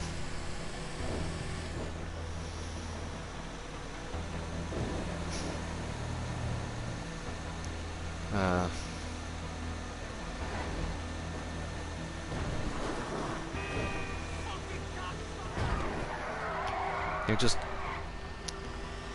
8 months of it really was like the worst 8 months of my life. I mean, I had to think about what I was gonna say here for a second there, and try to think back, like, yeah, that was the worst 8 months of my life. The most scary and most and the hardest 8 months I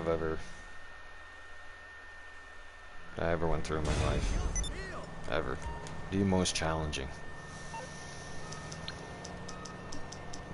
Like, damn near broke me. Okay?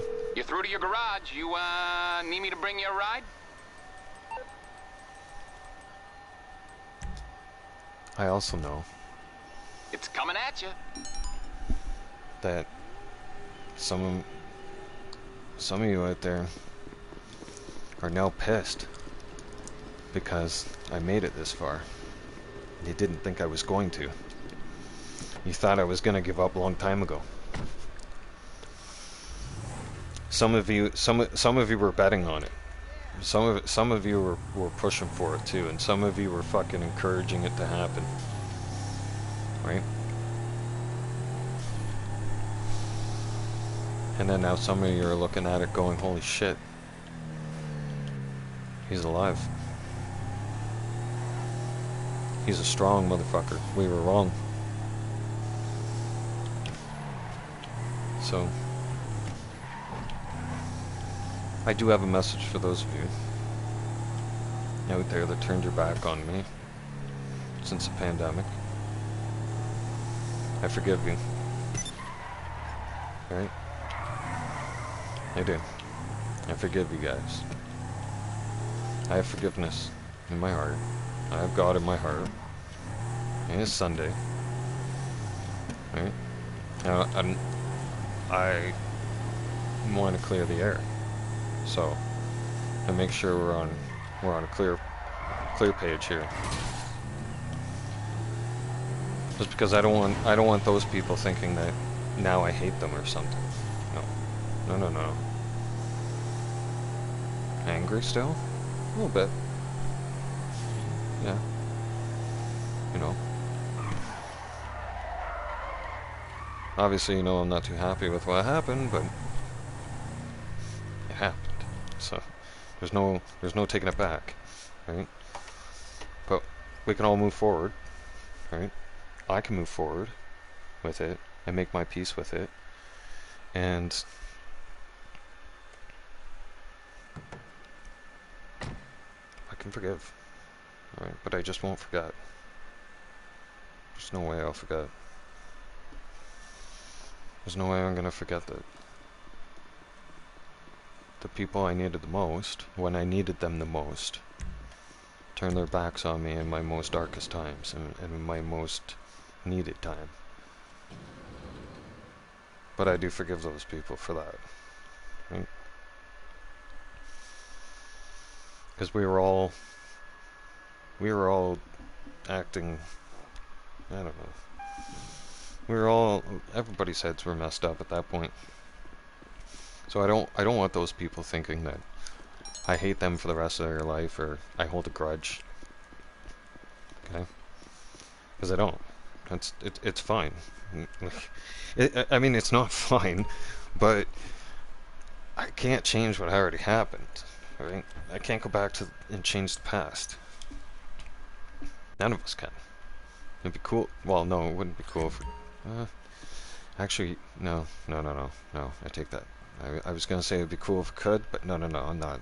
No, I'm not going there. No, but that's my message to them. Okay, and I know that'll get out to them because they check in on my channel. These people know who I'm talking about, right? So no grudge, no hatred here. No. You live your life in peace, and my suggestion is that the next time somebody is in need of your help and they actually need it, The setup is great. and they need to they have no other options, I would highly suggest that you would probably help that person, because I think your karma meter would be maxed out at that point. Right? Some of you probably have already gotten karma back for the shit that you put me through, because you know, putting a human being in a dark place like that, when you know you could help somebody, and you're only doing that out of a vaccination and out of despite to cause hurt to that person, you're evil. You don't have, your soul is dog shit. You know, like you're a special kind of fucked, right? So when all those people had turned their back on me, and I finally found light 8 months later, the people that turned their back on me, man, like,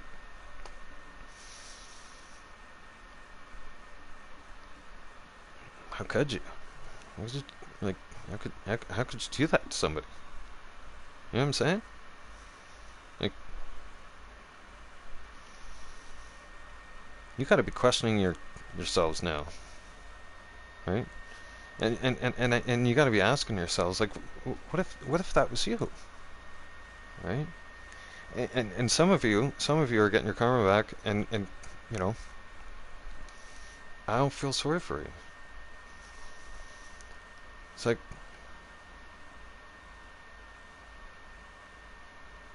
one of my exes one time said to me, I'm in the hospital, I hurt my back and everything, I want someone to talk to. I said, that's nice, you deserve everything that's fucking coming to you right now. What do you want me to do about it? You now you know what it's like to be at the hospital alone. Click. And call your family, don't call me. Right? How you like that? Now, as a human being, I shouldn't have done that. I shouldn't have lowered myself down to that level. But at the same time, that's how cold I am now. Right? That's where I am. Okay? They didn't care about me. So, when they need me now, why should I care about them? It gave me a clear understanding. When I needed everybody the most and when they turned their back on me, it gave me a clear understanding that who was on my side and who was there for me in life. Okay? So,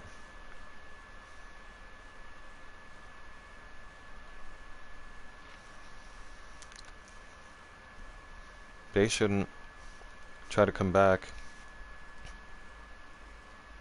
or, sorry, they shouldn't look to me for sympathy when this shit happens to them, right? It was like,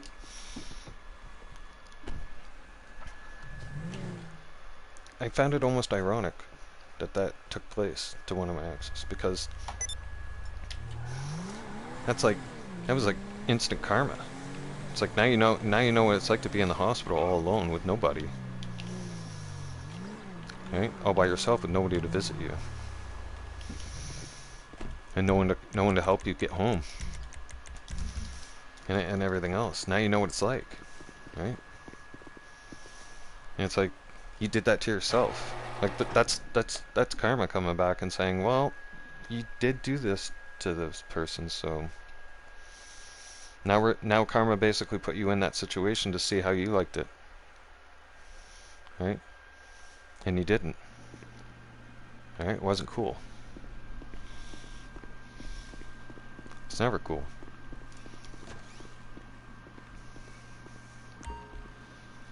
But I will forgive them. I'm not gonna hold a grudge. Right? Because I want peace of mind and clarity for myself. I'm not gonna hold on to it, because holding on to the past will always prevent your future from being more positive and you getting ahead. You know who makes good license plates? Prison inmates.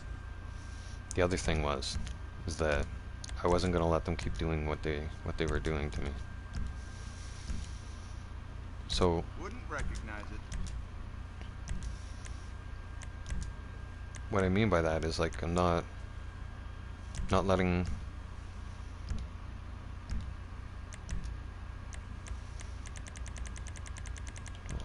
anything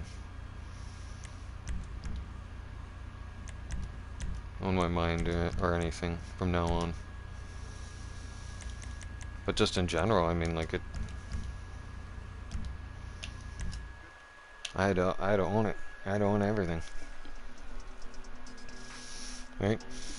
And at first I felt sorry for myself and felt bad for myself and sorry for my situation. But Okay. it's when I stopped having that mindset that things got better.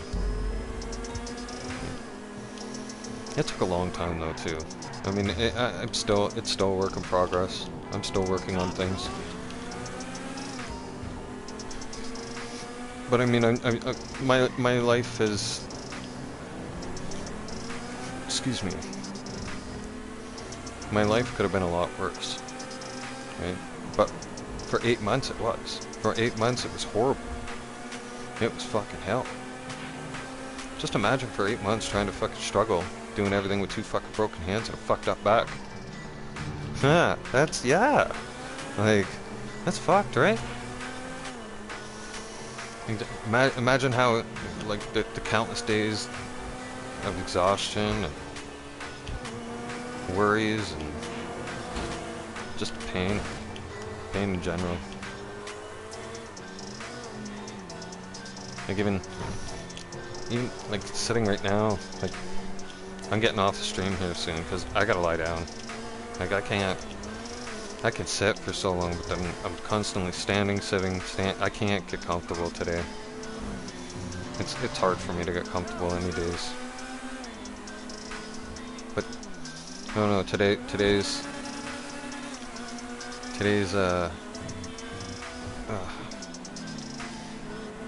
painful, extra painful. Yeah, I get my good days and bad days. But it's never like you never get to pick it, you know. It's like I count like the days where my pain's not that bad that day, like not as bad or it's just less. And I count those days as my wins basically. Well, every day's a win. I'm still here, but those are my big wins because, man, some days are just big. They're challenge. Like I don't even know where to.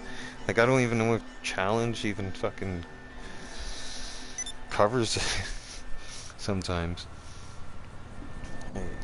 Everything for me is a challenge. Shit.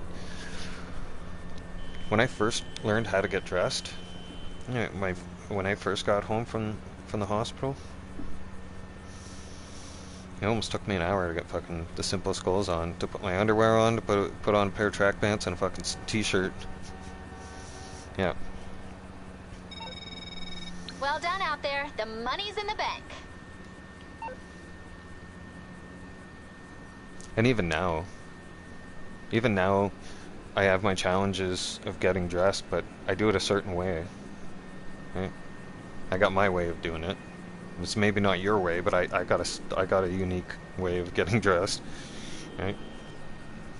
I got a unique way of doing everything now. Okay? Like it just. I had to change my life and I had to I want to say reinvent, but I don't, like, I had to relearn everything, which I found challenging. Like, it was not only frustrating but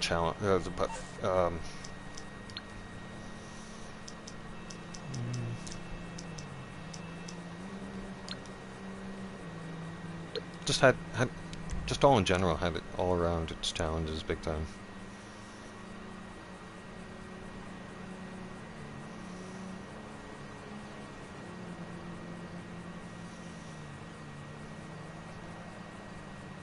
And in a way, my life got saved 8 months in, you know,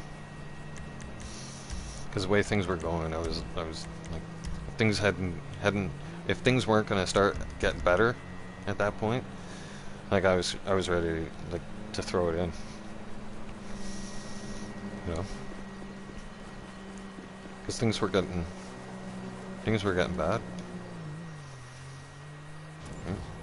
It was getting to the point where I couldn't afford.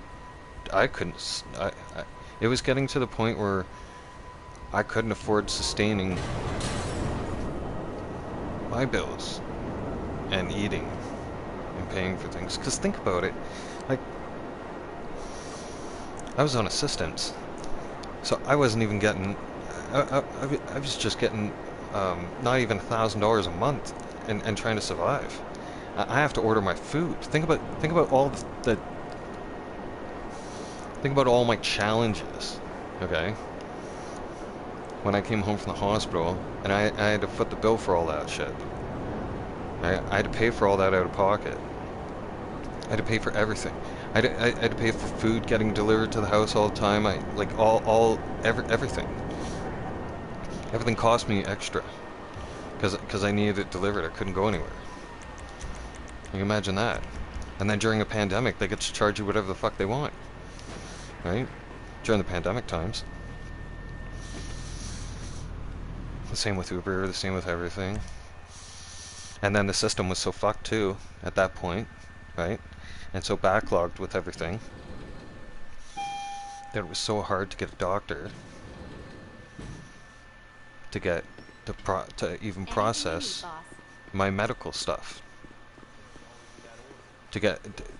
For my disability, and it's like the system was so fucked that they should have had they like it should have been right from day one, but no, fuck. Oh man, did I ever? You never know how bad people with disabilities really get treated until you fucking go through the system, man. And you have to like. Yeah, it's a fucking nightmare. And it's like so fucking obvious too, right? It's almost like they drag you through that process because they want you to fucking take your life through it. Because they know your life is like getting more and more of a struggle. So they don't want you to fucking make it, literally. It's like the one doctor I seen looked at me and goes, "How are you still alive? Why are you or no, not how are you still alive? Why are you still alive and here then? After all this?" He said, "What? Are you fucking kidding me?" I'm like, "How could you fucking talk to me like that? How could you say that to me?" You got the details on that car? It should be. Hey, this is like going back some time ago, but I had snapped on the doctor, right? I lost it. Like, I didn't lose it, but I snapped.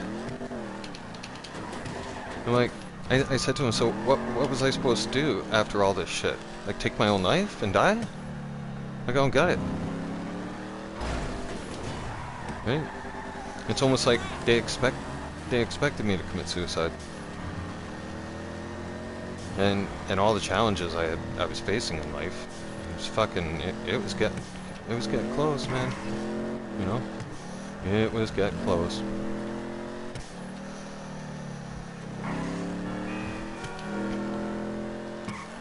Things got better. Things got better. And things turned around. And I'm all I can say is just I'm grateful. I'm grateful and for my blessings, and I feel blessed to be in the spot I'm at right now, right?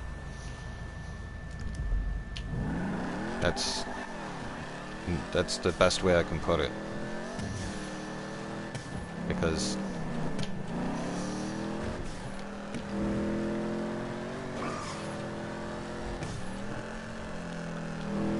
I finally, I finally ended up getting some support that I desperately needed, that I needed the most, but it wasn't like it wasn't the time I needed it the most. Let's put it that way, right? And I still get that, and I'm fortunate for it right now. But if it wasn't for that support, I wouldn't be here. There's no fucking way. Right? And it's just life was getting unaffordable, and unfortunately they can take advantage of you when you're, you know, you're limited like that. Like everything, when you're limited, everything is more expensive, and yeah, like your just expenses, your costs go up for everything. Right? So yeah.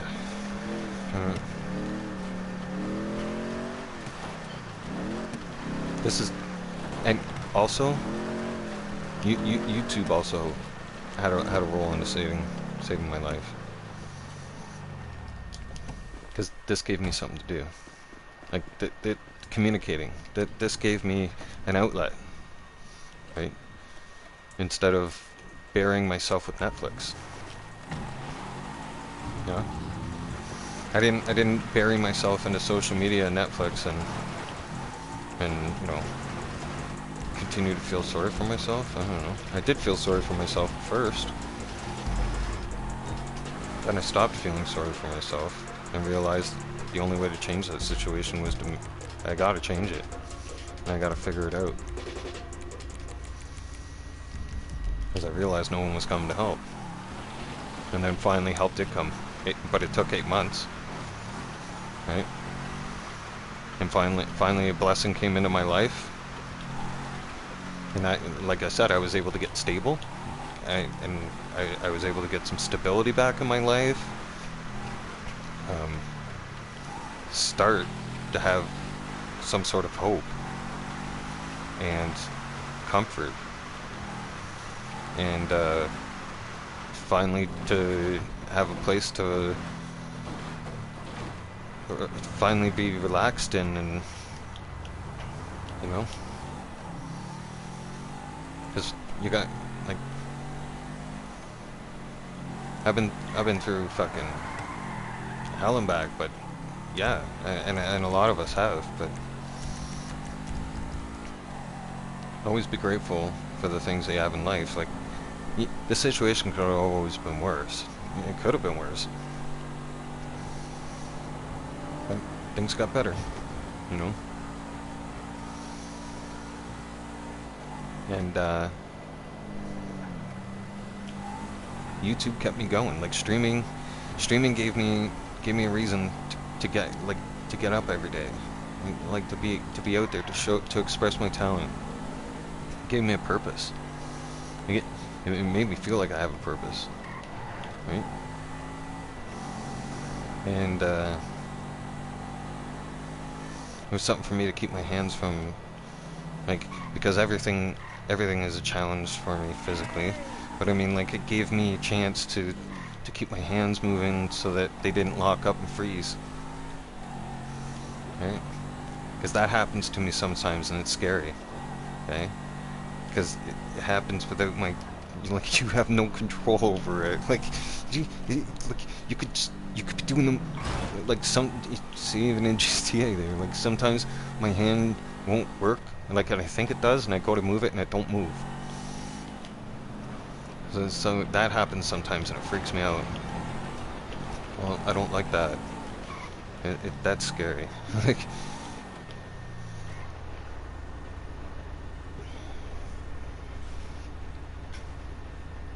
nice. I appreciate you passing through.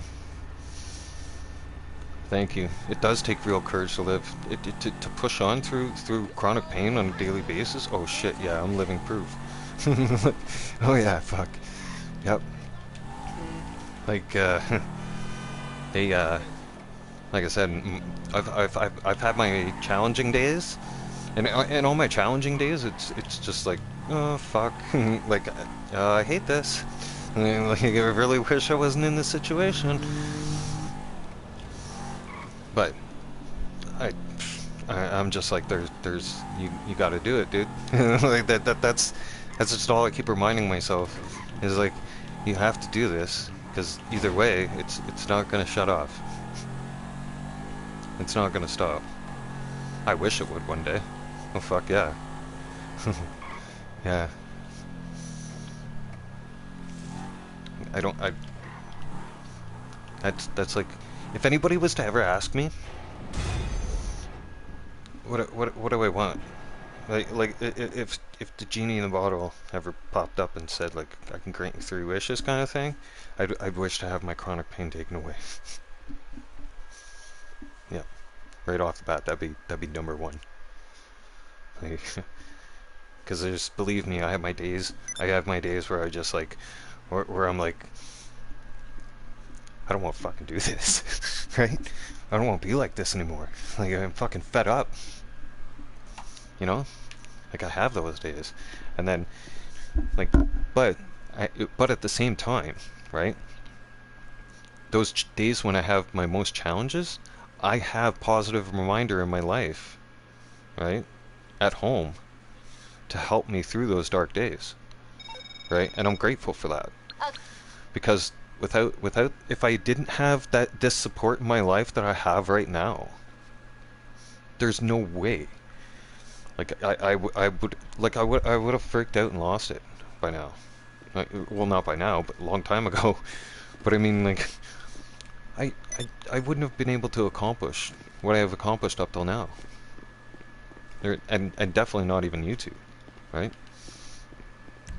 Like that wouldn't have been, this wouldn't have been in the cards. No, this wouldn't have happened. No. If I would have let that consume my entire life at that situation, like, then I would have lost, right? But through faith and like that's the only other way I can explain it, because it was like I got an angel from God had come into my life after that 8 months. It's like, for the longest time I thought my prayer, I thought God wasn't listening to me, you know? Like I was going through life thinking like, did God forget about me now too? Like what's going on? Like, why are my prayers not getting answered here? Right? Like I need help, right? I kept asking the Lord, like, Lord, I can't keep doing this on my own, right? Like, how? Like this is like all these challenges. This is so frustrating. Like I can't keep up with this shit. And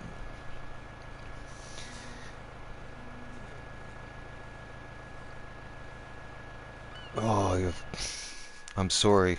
I'm sorry you live in that. You're gonna have to deal with this shit too, huh? Oh man.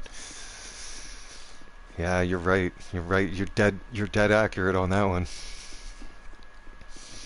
But as I'm explaining to you guys, I am so blessed, so fortunate to have the support I have in my life right now. Okay? Because I can't just go to the grocery store and fucking shop around like the average motherfucker, you know what I mean? Like that's just not in the cards, right? My back's not gonna allow me to do it. Like even if I wanted to, I can't physically do it, fuck. Like I'm only limited to so much I can, how much walking I can do, and what I can and can't do. Like I can't do too much around the house, even in my own day. If I push myself too much, it makes me exhausted. Because see, when you're in chronic pain, everyone, and as McGanja can, I think I'm pronouncing that, McGanja, I think. Correct me if I'm wrong on that one. I'm not sure, but as this one has stated, right? You don't understand it till you live through it, right? And it's exhausting. you like just going through the day is exhausting, right? It's extra exhausting on the body. It's so hard on the fucking body. Like, it is so hard on my body. Like, and then because my body's has to work twice as hard, and it's now challenged to do every single thing now. And I use muscles that I've never used before, right? Like I use leg muscles and stuff like that. Like, and my legs, like by the end of the day, my legs are just fucking done. Oh yeah, you guys hang on. I gotta use the bathroom.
Ugh. Bam's back. Wait. Bam had to hit the weed vape. Yeah. pain was getting a little intense. That's the thing. That's the other thing too. It's like I won't haul on this thing, unless I need to. Like, unless I want some like. All. I don't even get comfort from it. Like all it does is make this manageable. Like it makes it tolerable. Yeah, it makes the chronic pain. And I don't even know if I can use the word tolerable at this point, because I don't have a choice to tolerate it. Like fucking yeah. So it I wouldn't say easier. I was gonna say it makes my life easier, but no. It just lessens the intensity of the pain. Right? Depending on the day. If I'm having like one of my days that are really bad, then it's like then in like a really bad day for me would be like I'm not getting out of bed. Like I'm only gonna get out of bed to use the bathroom, and that'd be it, kind of thing, right? But you know, most days it's the same pain. It's just, you know, you get your days where it like it's hard to explain, but like you'll come out of the blue. Like you could. Oh, I've even had good days. Like sometimes I've even been like, oh, this is not a bad day today. This is turning out to be a good day, right? The pain's not so intense today. Like, no, it's okay. And then out of the blue, I'll be doing something, and all of a sudden, like, boom, fucking instant. Like all of a sudden, there's just like a flooding of fucking massive pain, and it just takes over your body just like that. And you can't do anything about it either. It's not like you could just be like, no, I'm not ready for that. No, no. Oh shit, no. It just it comes. It'll happen. It's and it's the worst too when it's in your back, because your back fucks with you. Right?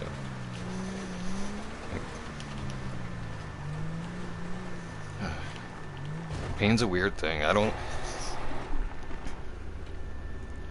don't wish stuff like this, even on my worst enemy. No one should have to live like this. Okay? And I'm speaking that from fucking from the heart. Like, you know? Because it's mentally draining. It's fucking mentally exhausting. But I try not to think about it. Take care. This helps. Seriously. Having something to occupy my brain, like GTA, helps take my mind off of it. Like it's like obviously the excuse me. Obviously, like my mind knows the pain's still there, right?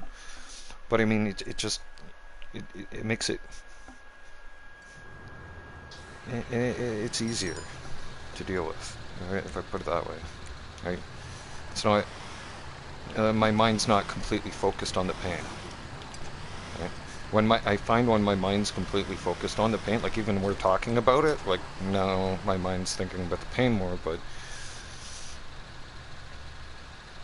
yeah, distractions are great help. Yeah, sleep is a nightmare. They got me on these sleeping pills, on this strong stuff.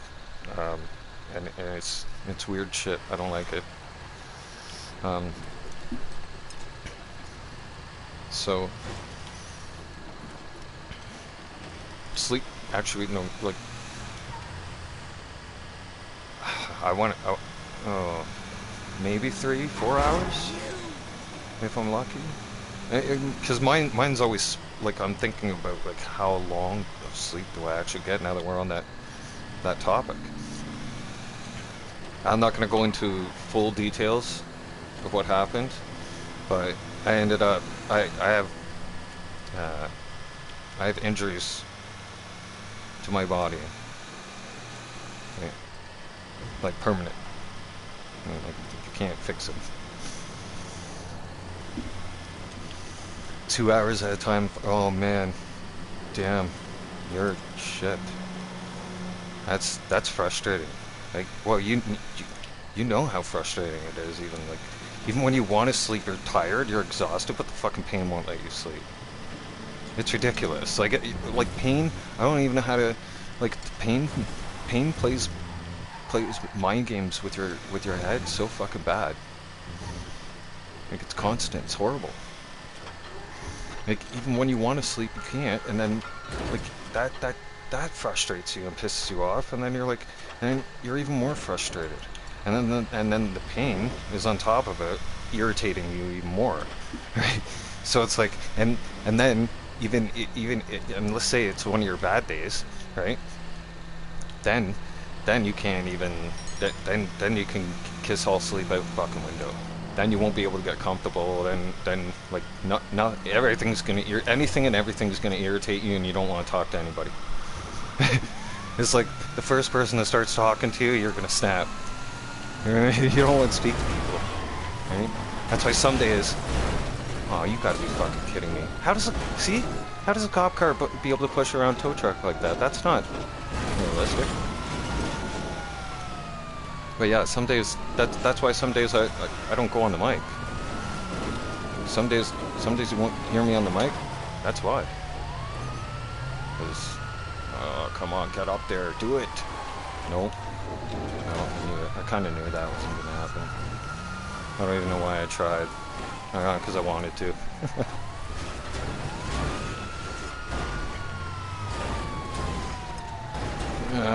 No, I didn't forget, but I kind of don't want to be involved in the drama today. I mean, I've said my piece about him. Like, I don't need to go on and on and on about him, because it's not worth my time. It's not worth the effort. I'm not going to give him that satisfaction either. Right? He's not worth talking about, but I mean, like, the guy said what he said, and you know, everybody's got their own opinions. He can run his mouth, but I clarified everything for him. Right? I made him sound stupid. Right? And he walked into that too. So it's like he's got multiple people that can tell him too. Like I've had this for the last 2 years, and they know me, and they would have fucking owned him in his place.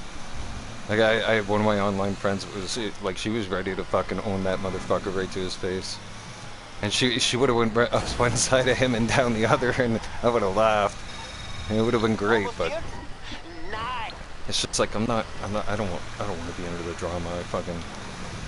I have a hard time with self-control, and I let myself get all wound up, and yeah, I don't like my heart rate getting up like that. It increases my heart rate. Oh yeah, I gotta lose the crops. What am I doing?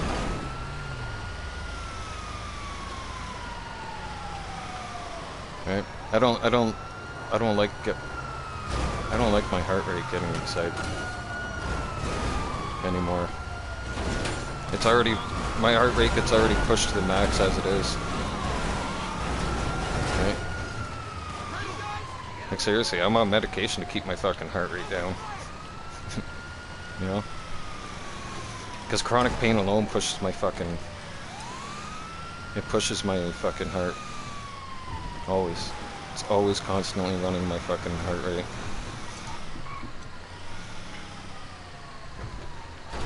Oh, of course, yeah, I did that one. Of course. And welcome back. Welcome back, young. Yeah. I attended online. Yes. And I made sure to include a lot of extra people in prayer, in my prayers for this week. So I hope that helps. And, well, I don't know if it will, well, one day it will. But I always ask God to. It's always my last prayer, like the last part of my prayer. But I always ask him, like, you know, hey, I was like, if you're still in the business of doing miracles, right? You know, you might be able to slide one my way, if you could. And just if you're feeling up to it, kind of thing. Right? You know, if not, that's cool, right? I was like, one day this shit will be over, right? But man, I can tell you, like, no one deserves to live in chronic pain. Fuck no. Like, you can't understand chronic pain until you live in it. Like, you can't understand all the full aspects of it until you live it. And living it's a nightmare. You know, you make the best of every single day though. Okay. I distract myself. I give myself a routine. Okay. I make sure I make sure each day that I push my body enough so that it doesn't stop working. Because another thing I know about my situation is that if I lie around and if I don't move, it's gonna get worse. It's gonna get a lot worse. It would be the worst for me, right? So I have to make sure I stay active, right? But I split things up during the day. Like, I don't do everything at once. So, and I keep myself busy by, like, certain days I'll do laundry, and you know, certain days certain things in the house get cleaned. You know, certain days I'll vacuum the house, right? And like nothing.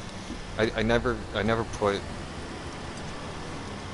too many hard tasks in my day to overload my day, if that makes any sense, right?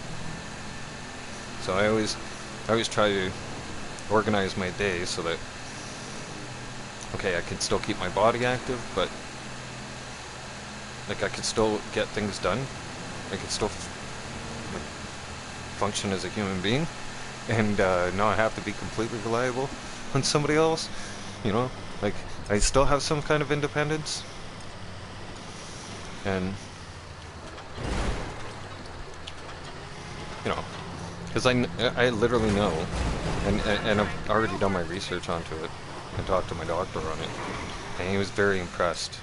That my doctor was very impressed with what I was doing, and when I let him know what I was doing for exercise and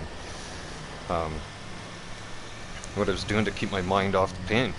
Like, my mind constantly thinks about the pain, but I mean, like, when I get a little bit of ease on that doing this, right? And he thrilled when he heard that, right? And he's like, you developing all this on your own, he's like, is likely what kept you alive too, right? So at the same time though, I also told him I really didn't have a choice. Right? I was like in fight or flight mode at that point. I was like, I gotta push through the pain and just do it. Situation sucked, but oh yeah, that's not the car. What am I doing? Fuck. Come on, John, pay attention.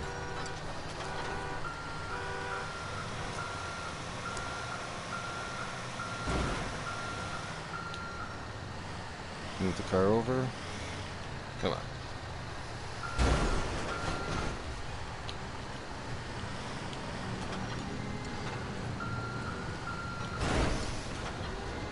But,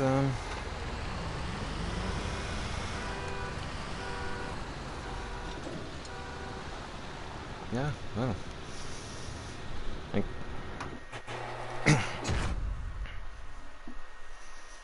all in all,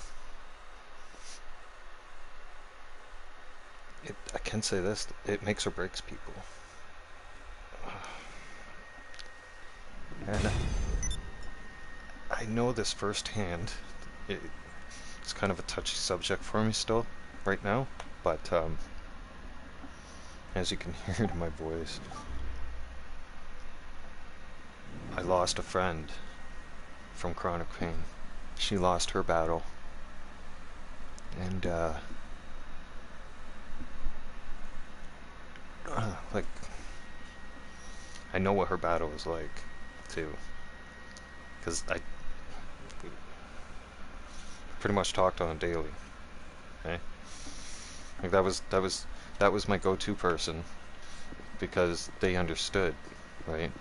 And I, I was a good go-to person for that person as well because I understood her situation because I mean, we could relate, right? Our situations were similar, not the same, but similar, right? I found you can really relate easily with people who deal with chronic pain. Yeah, you're able to realize that person, the other person, right quick. Yeah, it doesn't take a genius, no, but and you're able to connect very fast. But no, like I remember her some days. She's like, I can't do it anymore. I'm like, yes, you can. Alright. Yeah, you can. You can do this. Right? She's like, no, I can't.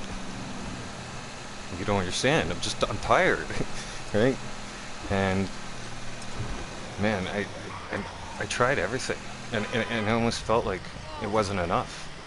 I don't know. I'm still having... I don't know if I'm fully, like, past that, what happened to her yet, or if I've made my inner peace with it yet. Because I mean, like, I was there all the time. Like, we talked a lot, and I was always the emotional support there. Like I thought, right? And you know, I'd lift her up on her bad days and stuff like that, but yeah, one day,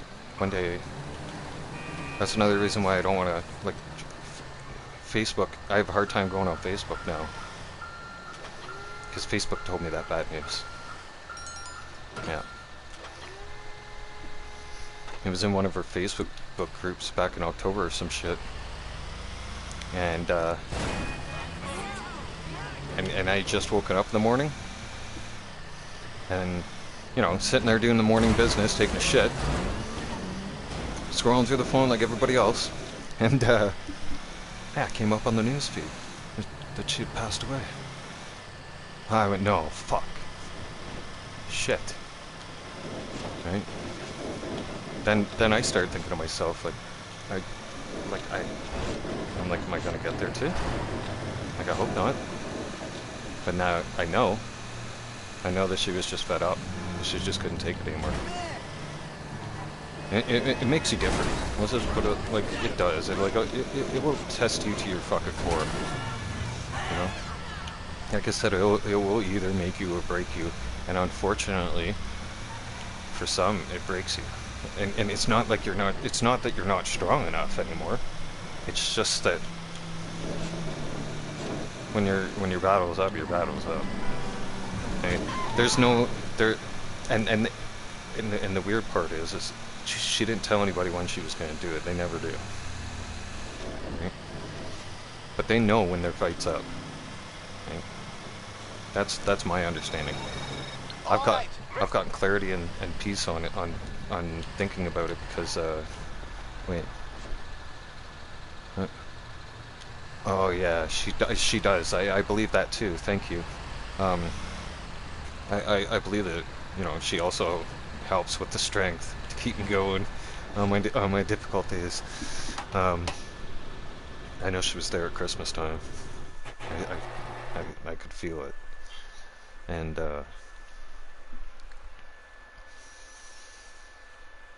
but yeah, I started to really wrap my head around what, what, like, the whole thought around it. Like, the more I thought about her death, the more I wanted to understand, like, how and why, and like, just try to get inside her mind, and try to understand how she was thinking.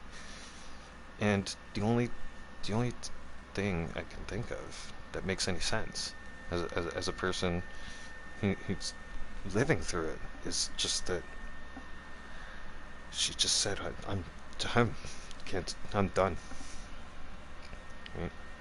Just no more. I'm tired. Right? That's it. Just not doing this shit anymore. Right? That's where I think that stands. That's the only thing that basically makes sense to me. Right? Can't think of it any other way. Because she wasn't a coward. And she wasn't one to give up.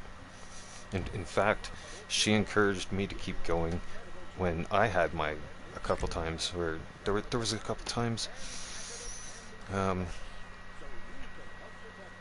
actually not a couple times, each time I was ever in that dark place, and I was thinking of giving up, she was the one that held me together. Right?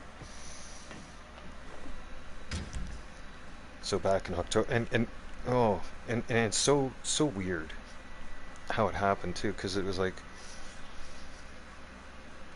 it took 2 years to finally get on my disability, but it also, in that same month, it was like the 2 weeks and 2 years after the accident, I finally got on my disability, and everything was coming together, and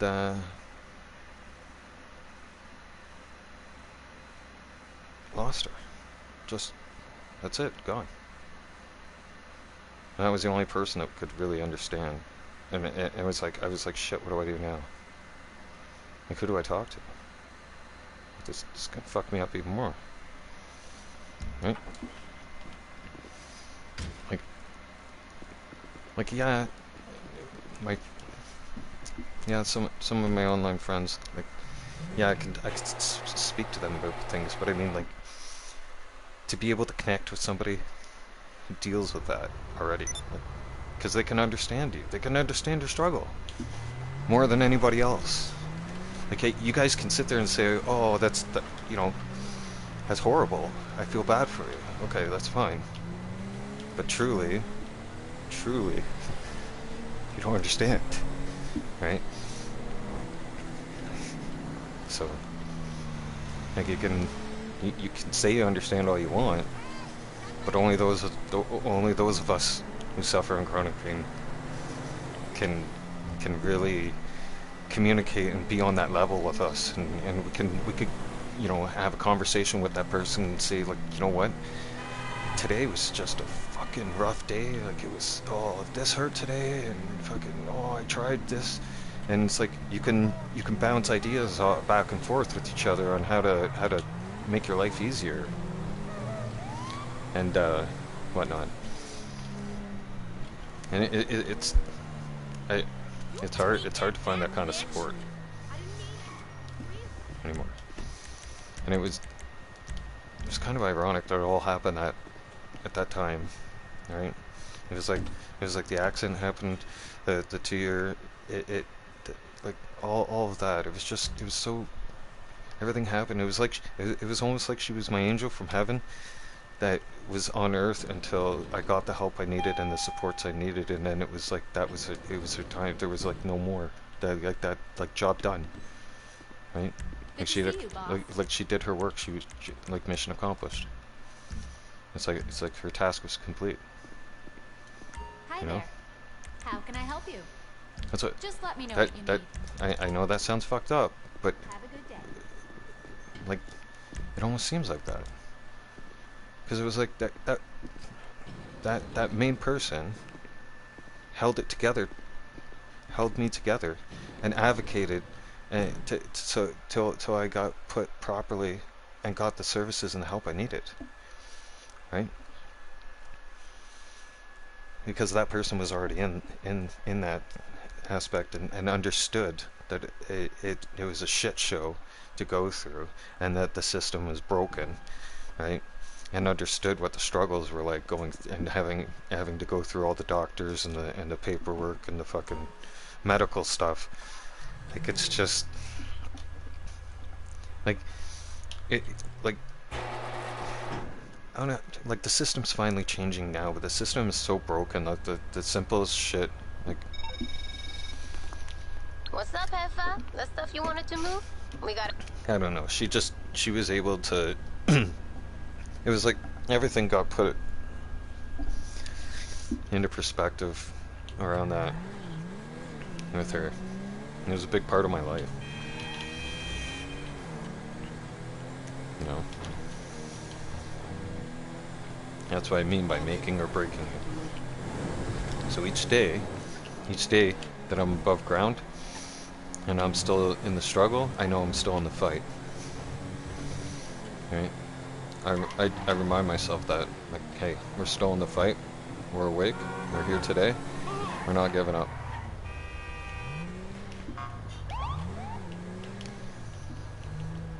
And I'm not saying to anybody who has unfortunately lost the battle, I'm not saying you're weak, I'm not saying you're a coward, right? Oh, I collect mixed goods. What am I? I get sidetracked. Like, severely sidetracked. And lose my train of thought, but I'm not saying that anybody that has lost their battle, right, has given up. No. And I always pray for those lost souls.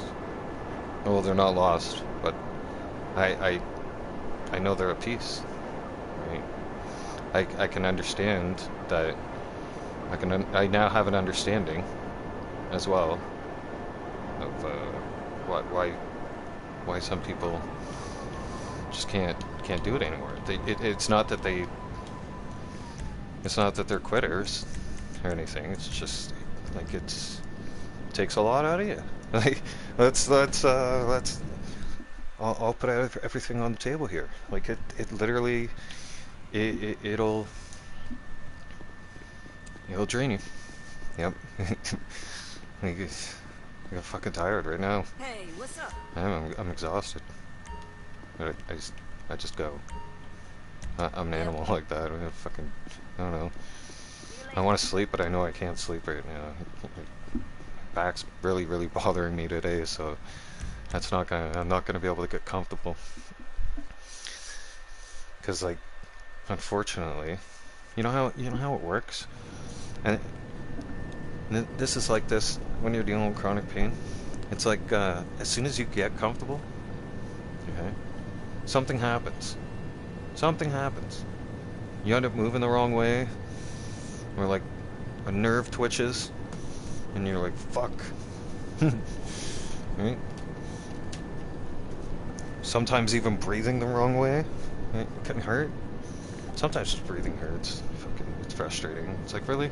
Today? Like, really? I got this kind of pain on top of my fucking pain today? Like, this is ridiculous. This shit is ridiculous. Like, I don't know if they make enough weed strong enough for this shit. So I smoke my face off. I fucking smoke myself retarded sometimes. Right? I do. Because what else am I supposed to do? Right? Like, am I supposed to... like... For me? I was never one for taking pills. Or taking medication. I fucking hate medication. I smoke weed, that's it. Keep that shit away from me. Took Percocets one time, long time ago, when I broke my wrist, and fucking never again. I found out instantly. We found out instantly that day at the hospital when they gave me Percocets that I fucking was allergic, and that didn't go over well. So I mean, I could take pills, and I probably could numb the pain completely. Guaranteed I could, right? But then I'd be a fucking zombie. And I'd be useless. And I definitely wouldn't be on YouTube. Right? I mean, I wouldn't be able to make sense. Fucking probably wouldn't even be able to get out of bed if I was on those. Okay? And for that matter, okay?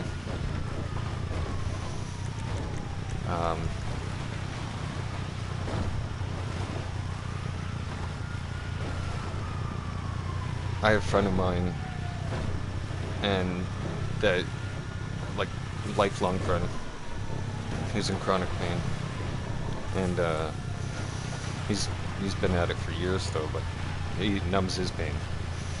Hey, the drugs have fucked him up so bad, hey, and it's heartbreaking. And we still talk from time to time, but he's fucked. He's so fucked.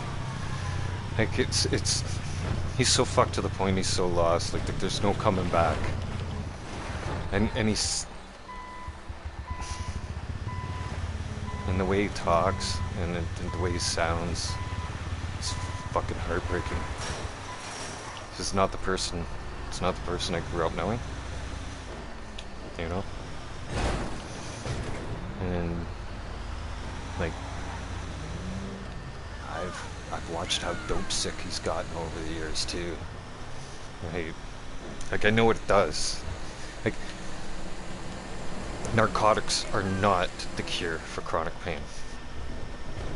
I'm gonna tell you guys that right now. I'm gonna advocate for that so strong. Right?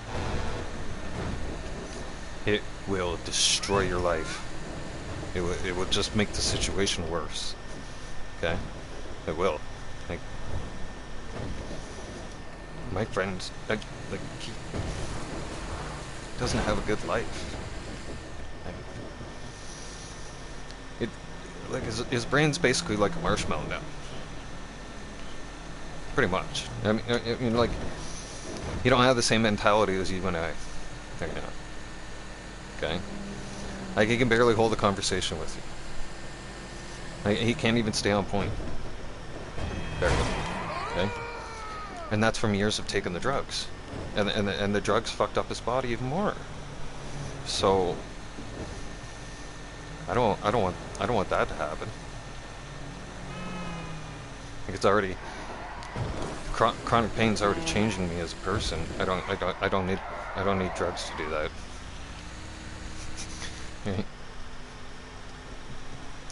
Always appreciate you. Yes, young. Always staying strong. Yeah, and so I smoke my weed. I will religiously tell people, and this is true, okay, because I use it. So I'm not just saying it, right? I'm not trying to promote it or anything. This stuff works. Okay, like, it helps a lot. Okay, it takes the edge off. But not completely, but it helps. I think it helps a lot. Like Tylenol and like stuff like that, it doesn't cut it. Like, you know what I mean? Like they can specifically, like, my doctor's like, anytime you want to up it and make it happen, let me know and we'll make it happen. I'm like, it's not happening, dude. Like, it's not. We're not going down that road. Never. Nope. You're through to your garage. You need me to bring you a ride? No way. I won't give in like that. No.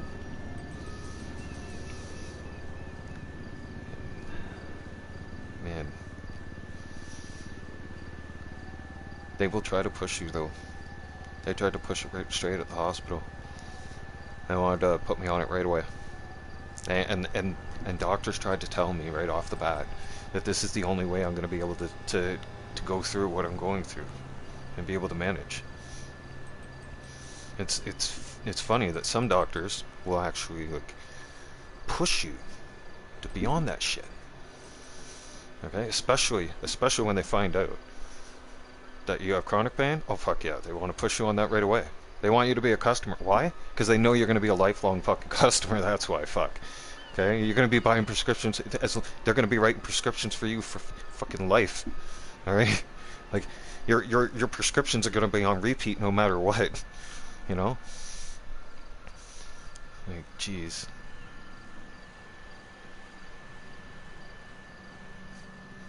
So when it comes to sickness, I'm the same. Yes. Like I'll like whenever I've had a cold, I'll let my body run through. That's probably another reason why my immune system's so strong. And well, like I healthy stuff and whatever else, but I mean, I was never one to run to Tylenol or anything like that. I need to adjust for a second. So, and like I was never like even when like I would always let my body ride out whatever sickness too. So I rarely get sick that way because I never was one to run to medicine It's coming at you. or anything. Except for there was one time where I had such a bad cold, and I couldn't even like. It felt like I couldn't even keep my throat open. I had to take cough medicine to keep my throat from like. It almost felt like my throat was closing. It was so sore, and from all the coughing and the vomiting and oh, and even then, even taking medicine after you vomited, oh, that's even worse. Ugh. If you guys have ever tasted Buckley's, you'll never get that fucking taste out of your mouth. Like you'll remember that taste for life. You'll never forget. No, the taste of Buckley's will haunt you forever. Like, trust me. Like it tastes awful, but it works.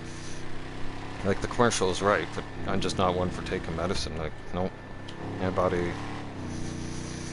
I don't like putting that crap. Like I don't understand how is the medical field not turning around and pushing more use for marijuana. Like why are they not like it helps with like so much. I heard good things about CBD. I want to try, but it's very expensive, right? But I'm looking into that for this spring. I want to start treatment, start getting onto something this spring. I'm already seeing a specialist to see how much I should be taking and all this kind of good stuff. So they're definitely making improvements in the medical field that are I would say a safer choice for managing pain. You know, and let's not forget the most important part, right? It's definitely a lot more healthier for you to do. Right? It won't have complicating life effects. Matter of fact, it'll improve your quality of life. Okay? For instance, okay, just to use as an example, right? When weed's used in the chronic pain field, and it's also a great medicine to treat those who have an eating disorder. Okay? Like it helps people with an eating disorder eat. It helps me with my chronic pain be able to eat, because some days I'm in so much pain, I've just irritated by the pain that I don't even want to eat. Okay? I'm not even hungry anymore. Right? Some like it fucks with my appetite all the time. Right? So, but this helps. This helps for me to be able to eat, because it allows my mind, it tricks my mind and bypass it. It doesn't matter. Like it tells my mind, so what? We're in pain, but we're hungry. Let's go. Right? So, and it's got so many great benefits. Look at that kind of red. That's nice. Torino red. And wheat's got a lot of great properties. It does. And it's got so much great use that I don't like. They were all in for the wheat stores, right? But again, it's the big pharma thing, right? It's a money thing, right? like I said, they want you as a customer, right? Like once you're a chronic pain person, man, they want to sign you up and get you on those hard drugs real fast. Because they know they'll make money off you.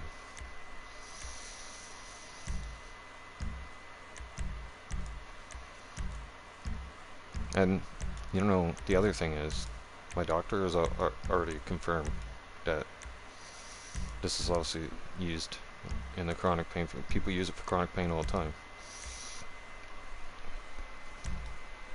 So, it was actually, I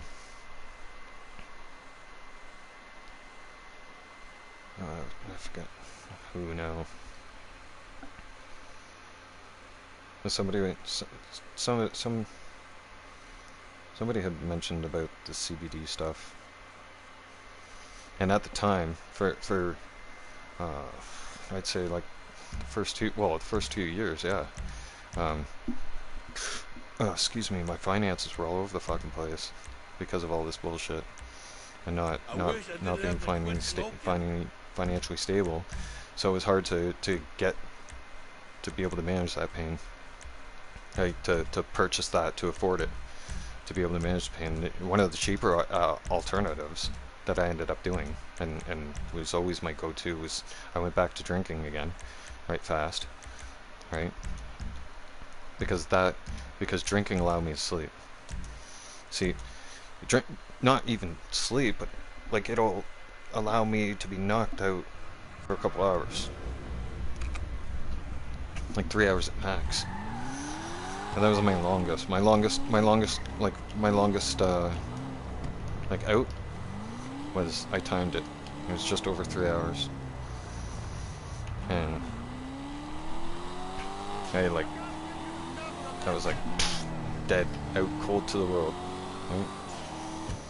And it's great too, because at that point, like when I'm asleep, when I'm in a REM sleep, that's my only break from the pain. That's it. So I love sleep. When when I get sleep, I'm like yay, you know, I get excited. I'm like, oh, that felt nice. Oh, that was great. And then it's like when I wake up and I'm like, oh fuck, I'm back in my nightmare all over again. Damn it. Shit. I'm like, why? Fuck. Do I watch American football? Oh yeah. Why is the Super Bowl's on right now, isn't it? Yeah, football's dead to me when the Patriots are out. Yeah, when the Patriots don't make it, I'm done. Yeah. Even this year wasn't a good year. And Bill Belichick just, I knew it was coming, but oh man. Like that was, we were not prepared for that one. We were not prepared for Bill walking and saying, I'm leaving. Right? Yeah, the Super Bowl in the United States. You guys love football, okay? And to me, football's my football's like my second, I'd have to say, because hockey's my go-to. Hockey's my number one. But again, don't bet that shit, man. That shit's all no. No. Don't bet on the Super Bowl. Everybody bets on Super Bowl. There's all kinds of shit going on. I wouldn't even I wouldn't do online betting during Super Bowl. I would say that shit's highly unsecured right now. Think about it. Think about it this way: the people that were in charge of apps that were in our government to keep our security and information safe didn't. So you can bet your ass they'd be fucking wanting to fuck with things at the Super Bowl. But same as hockey though for me.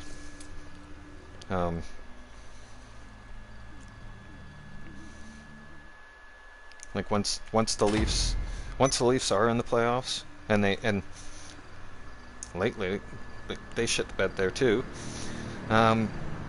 Story of our whole life. Story of the last 38 years of being a Leaf fan. And we take hockey very seriously here. just like you guys take football seriously in America. Like hockey, like we know when hockey season starts. Oh fuck yeah, we're like we make it a big deal. Oh yeah. Like I do. Like I cook steaks. I cook the I do the steak potato fucking dinner. I do the 8-pack of beer. Like I get ready for. Yep. Now, hockey season to me is like it's like Christmas, because there's like this big stretch. It's like right now, I know it's coming. It's inevitable. I know I'm gonna spend a lot more time online soon, because when the no, it's not American. No, but when the I'm just saying the same thing though. When my Maple Leafs leave the playoffs and they're done in the playoffs, it's like hockey's dead to me. Right?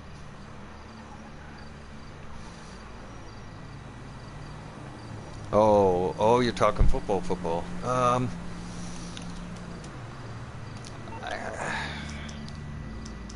I could never really get into it.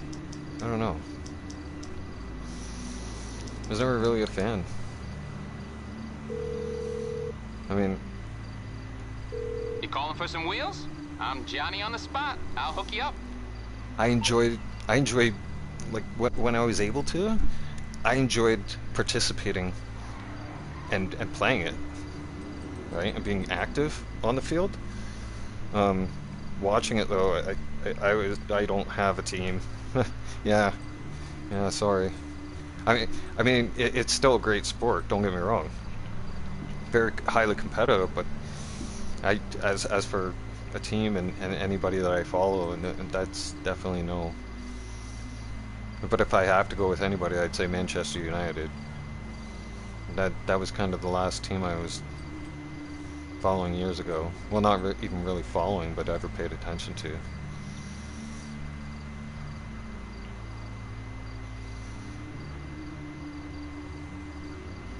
American football, who's your team?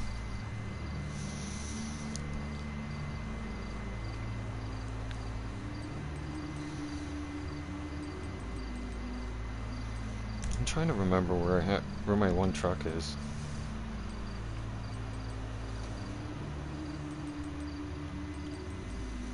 I want to take it out for a rip.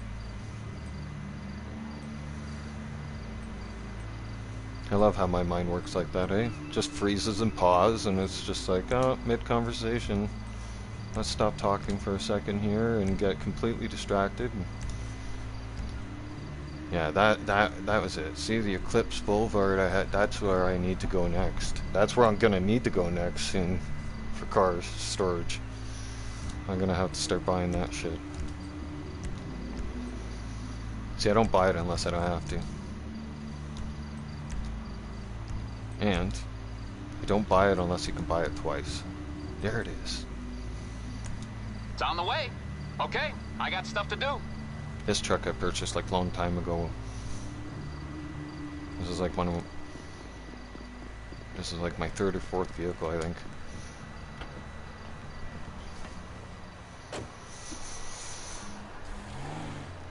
Only a Super Bowl. Did you know basketball's a Canadian sport? Yep. Basketball was invented by Canadians. Same with hockey. I'm not sure I'm pretty sure football is American, like, truthfully American. But, yeah, no, I don't even watch Super Bowl anymore. Well, the last time I watched Super Bowl was when the Patriots were there, and I don't remember when that exactly was now, without looking it up, because my mind's memory gets all fucked and scrambled the last 2 years because of this fucking, I don't know, man, like fucking chronic pain will play a lot of tricks with your mind and your memory. When you try to think about things, it's like it's not there anymore, and it's like you're going back in your brain's files and looking for something, right? Like looking through a frustrating index.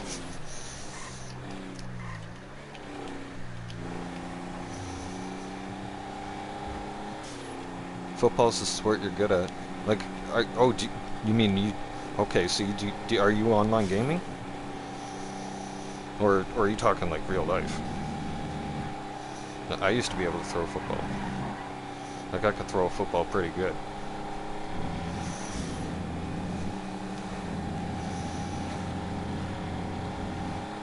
Like my best friend and I used to toss football all the time. Sometimes we that was like an easy thing to do. It's like take some beers, go outside, fucking toss a football back and forth, and have a conversation and shoot the shit. I miss those days.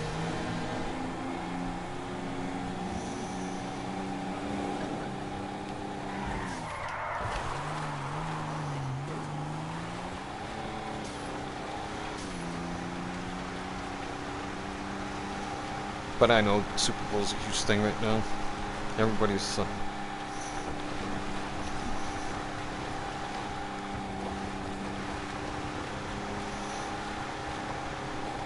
oh. Tell me, is there a great if you're watching the Super Bowl right now, young? Tell me, is there a group of people with masks on yet? Because I'm kind of curious. Is everybody wearing masks, or still, or are they like, or is everybody in close contact? Because I wonder if they're gonna turn around and say, wait, like, what about the COVID people? Huh? What about the far left here that I bet you they're just losing their fucking minds right now over the Super Bowl. Right? That's too many people in one spot. The shit goes on and on. Right? Oh my god, next thing you know, they're gonna tell you that the fucking person standing next to you is gonna make you sick. Always. Or the people that we live together are gonna make us sick. Good. Because they're trying to push that shit back in Canada again. Yeah, like the Liberal government are really trying to push back that mask shit again. And I'm just like, I'm shaking my head going like, fuck man, like, there's people out here that aren't gonna buy this shit. This should be about as simple as it gets. Anymore. We're done. Like, they are trying to make up some new shit. They are. They're trying to fearmonger us all over again. Because, like, the summer's coming. And it's like, what? Like, you guys tried this when the winter was coming too, and you said that we were all gonna get sick, even more sick and higher risk. How did they? No, this is how they put it. We were at a higher risk of getting sick when back in the fall too, because we were going into winter time and we were gonna all be indoors. Now we're gonna get sick again because we're gonna be going outside and we're gonna be in the fresh air, socializing with each other. I don't know why I'm going. Yeah, I know. Can't think there for a second. Was I completely sidetracked again? Nope. I'm still on track. I'm good. But yeah, they're trying to, like, Justin Trudeau's trying to scare the shit out of people all over again, right? And I swear to God, it's almost like that bastard's gonna try and mandate that shit again. And that's not gonna go over well if he does. Right? Like, they kicked me out of the fucking family court building. Yep, they kicked me out of the family courthouse when that mask bullshit started, right? Like one year after into mandatory mask shit, and they made masks mandatory in government buildings. I had no clue. I had no idea about this. So when I went to fight in family court, of course I walk into the building, right? No fucking mask on. Fucking everybody in the fucking building was wearing a mask. I was like, this is fucked, right? And I go to go through the security checkpoint for the courthouse, and they're like, sir, and I'm like, are you talking to me? And they're like, sir, yeah, you, sir, where's your mask? And I was like, what do you mean, where's my mask? I'm like, I don't have no fucking mask. And they're like, you need to put a mask on in this building? I'm like, no, I don't. Who says? And they're like, that's the rule. It's mandated, sir. I was like, is it in the Constitution? Huh? Are you? Is it a rule you guys just made up? Is that what you're telling me? Because that's not in my constitutional rights. It's in my constitutional rights to walk freely and to be free about my business. So and I'm here to do my business. right? I just started outsmarting fucking talking them like that, right? I owned them right off the bat. They didn't like that. No. No, next thing you know, I was surrounded by officers. Yeah. And I was escorted off the property. Right off the property. Like, completely off the property. I was threatened with jail. Yeah. If I didn't mask up. If I ever refused to leave, and if I was trying to continue my business, which I was doing, I was there because I was fighting for my fucking rights because I was not vaccinated. I was fighting the rights to see my kid because I'm not vaccinated.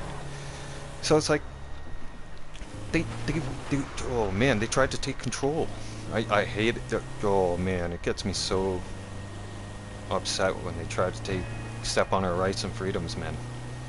It upsets me so much. Like, oh man, my mouth went flying, right? My mouth was going a mile a minute. Like, I was so close to being handcuffed. Like, they were gonna drag me to cells. I had to watch what I was saying. Like, oh man.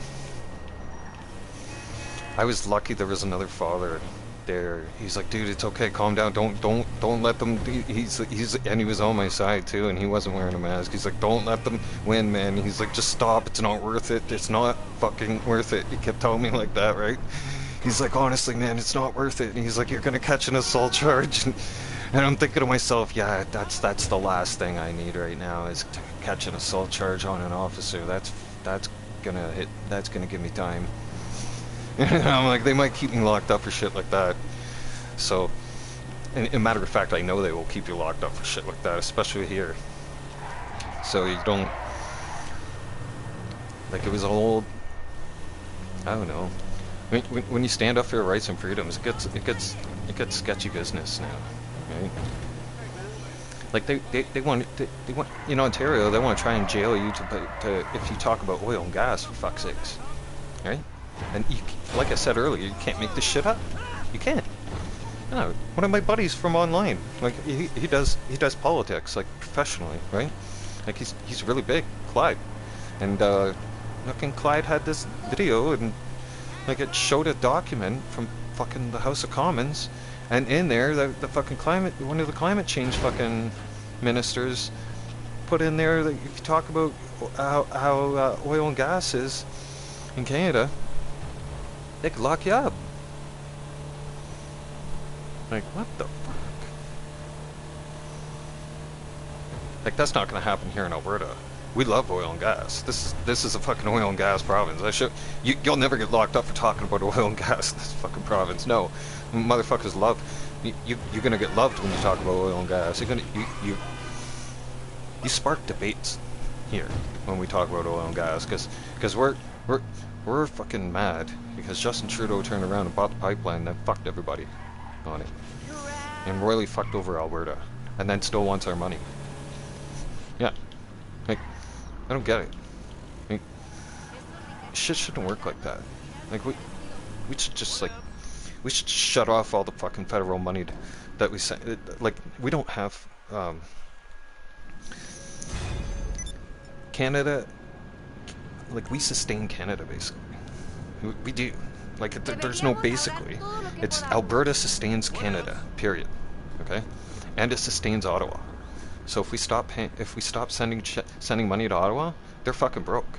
Like, they have no way to sustain themselves. Like, fucking Ontario's auto sector fucking driving them into the toilet, and their infrastructure in Ontario and everything near Ottawa is so badly fucked and ran into the ground, and so poorly mismanaged and not managed, right? And You need something, huh? so now Right? ran into the Let me know. ground. There's no coming back from that. Like if we were to shut them off tomorrow and stop sending them money and shut off all the oil and gas that we send there too, oh, they'd be fucked. The whole country would be fucked. Everything shut down. So we need oil and gas. Okay. Like I know we all think that, don't get me wrong, we're all trying to step towards this greener future thing, right? Like, I'm all for getting some clean energy in there, but let's not get sidetracked here from actual reality, right? the power grid needs oil and gas. Period. The energy grid cannot be sustained from renewable energy. And you know, the liberals were fucking, we proved it, right? We proved it by I'll get there as soon as I can. we proved it when Danielle Smith made a very public announcement, okay, to the world, and when she was in Ottawa, that renewable energy, right, doesn't work. And Albertans, we were, like here in Alberta, what we just went through, our climate, -60 temperatures for a little over a week, okay? Those kind of temperatures here in Alberta, okay, we get on a winter basis. We see that, we see that every fucking winter. So, like, renewable energy is not sustainable here. Like, it just does not work, right? She proved to Justin Trudeau and the Liberals that our power grid was at the max, right? And we had to send out an emergency alert. And us Albertans, we come together real quick. Like, we're Albertans, we're different people. So when we need to pull together to do something, we act fast, right? So we all got an emergency alert on our phones, right? And it said, you know, our power grid's at max, right? And we're at risk of having rolling blackouts. And when rolling blackouts happen, that's when the power grid goes down completely. Or they shut off 100,000 homes for 30 minutes. And then after 30 minutes, they turn the power back on. And they do that, and they do it in different areas. Like that's what they call a rolling blackout, because they'll roll it out. Like certain sections will go down for certain amounts of time in order to keep the grid online. Right? Our grid was at redlined. Like it was alert. There was emergency sirens going off and everything. And we were at -60. You know? And it was 9 o'clock at night. And we got that alert. We got that emergency, right? So anything extra that I had on in my house automatically went off, right? And you know, everybody, there was some articles online that I had read that everybody kicked in, like the grid within a matter of minutes, the grid was able to sustain itself and stay at a manageable level where the rolling blackouts didn't have to happen. Thank God. Because fuck, I don't know what the, like, I'm gonna have backup power myself this year. Like it made me really, because we've never had this problem in Alberta really, like with our power, because our shit's usually on all the time. Like we run out of oil and gas. Like our fucking power, like our grid's reliable, right? It got me scary thinking though, like what am I gonna do next year if this happens in -60 and no fucking power? I'm gonna need to have power. Like it's just it's a way of life. You need it. It's like you think that's 100,000 people without power for 30 minutes. Okay? Now, within that 30 minutes though, right? You can't help but ask yourself and even wonder, okay? Is how many people actually get put in an extra vulnerable situation at that point with rolling blackouts? And it also puts those who are disabled with disabilities like myself at like seniors, you know, like it puts the most vulnerable at risk. On, like, it could have been catastrophic even still, like with the rolling blackout, like it still would have had, it would have had an effect, like, and it wouldn't have been a good effect, right? So even with that evidence, right, fucking in their face, you know, poof, there it is. They're still pushing that climate agenda. And they're still fucking going hardcore against oil and gas. So at this point, I want to ask Albertans and I want to ask Canadians this. If they want to push back on oil and gas so bad, okay, fine. Let's just shut off the oil and gas to Ottawa. Right? No more oil and gas for Ontario, right? It's simple, right? Justin Trudeau wants to sit there and pick apart Alberta so much. And so, okay, but, well then, get your own paychecks. Okay? Good luck getting sustainable money. Right? Good luck sustaining Ottawa with no oil and gas money. Oh, and by the way, you got an extremely overpopulated province in Ontario. You're going to need oil and gas. Where are you going to get that? The Americans? Oh, good luck. They're going to jack up the price on you. Right? Like, seriously, another country is just going to take that as an opportunity and be like, great. We can capitalize on this, right? Because any part of a country or any part of a population that would be desperate to get oil and gas, an oil and gas company going to turn around and they're going to fucking capitalize on that shit. They're going to be like, this is money in the bank for us. Yep. Because they could charge you whatever the fuck they want. And you're going to have to pay it. Or you're going to have to find some way to find it. Right? And Ontario don't have no oil and gas. Nope. None. And they sure use a lot of it. Oh, hell yeah. And the province of Quebec, right? They use a shitload of propane, especially to heat the hospitals. I mean, so,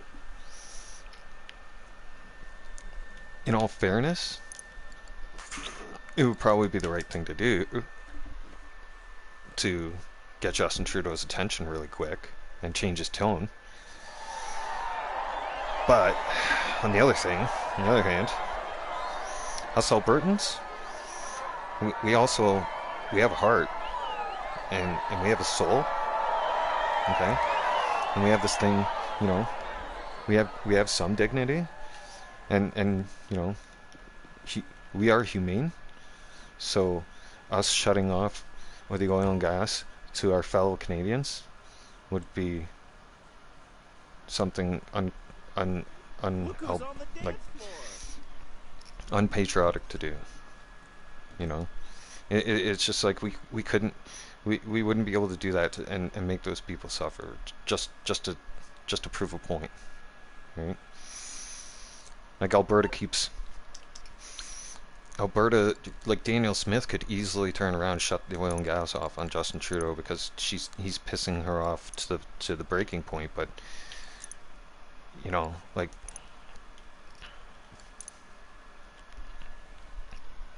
I don't even know if that would. No, actually, now that I think about it, like, I don't think Matthew's here. Thank you, Matthew. Welcome back. Hope you're having a great Sunday. The Super Bowl's on.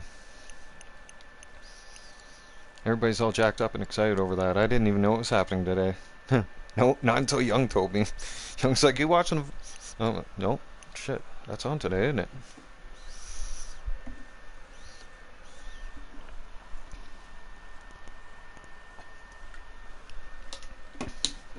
Look at this down here. Legalized medical cocaine.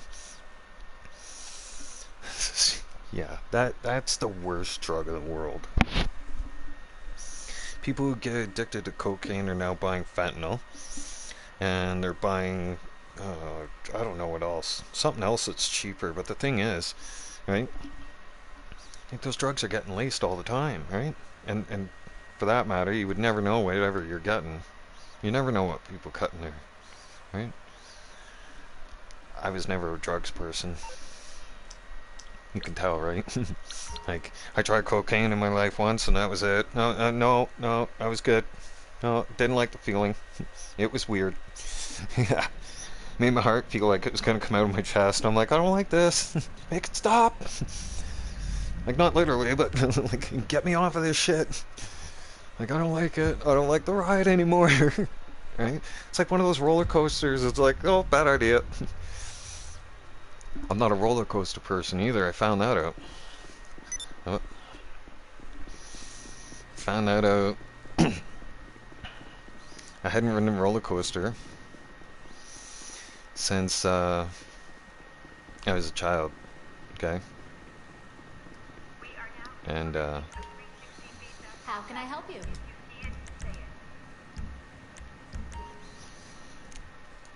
I ended up going on one.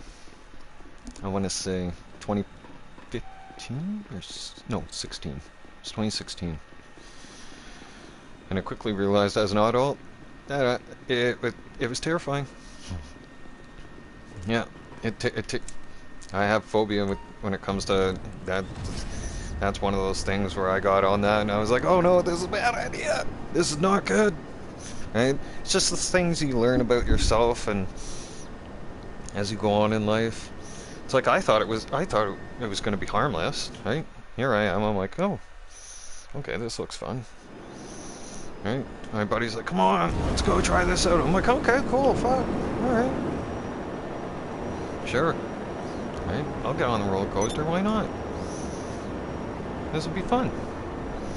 Got on it. Everything went like as soon as I start going up the track. Panic set in. Panic instantly started to set in.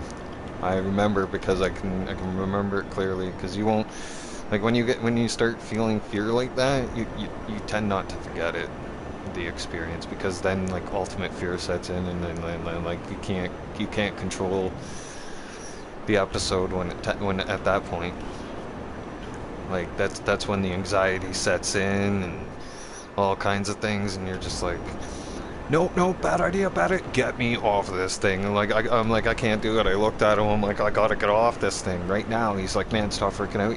You're okay, it's calm. I was like, shit, get me fuck off this thing, right?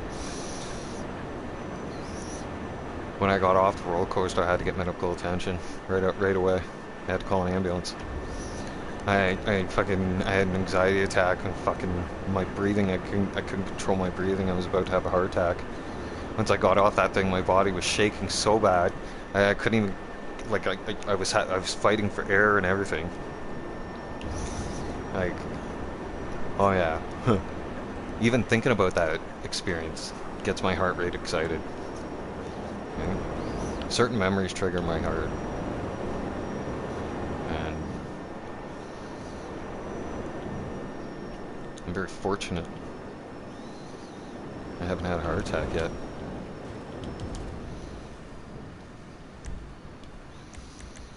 Because that scares me sometimes. That like the medication that they like sometimes, and then like if I was to take pain medication on top of that, like everybody's body reacts differently with medication. So of course me not taking medication, it scares me. Like it terrifies me to even take the sleeping pills. So I just like I don't take them. Like I'm terrified. Like I'm scared of taking the sleeping pills and it's gonna activate and I won't wake up again. Like, what's in that shit? You know, like I know what's in that shit, but like honestly, like if that stuff can put you down and drop you like that, like what's to say it wouldn't stop your heart, right? These questions go in my mind. My mind never stops now, right? With the questions, sometimes. I wonder if this, like, what kind of stress is this doing, like, to my heart? Like, what's going to be the long-term effect of it? You know? I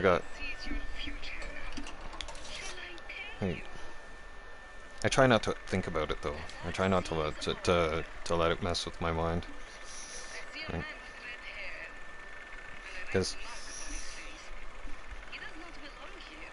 the days where my body where it's like harder on my body, I can feel the pressure on my heart, and I can feel it doing pain to my heart. Like I can feel it doing damage, you know?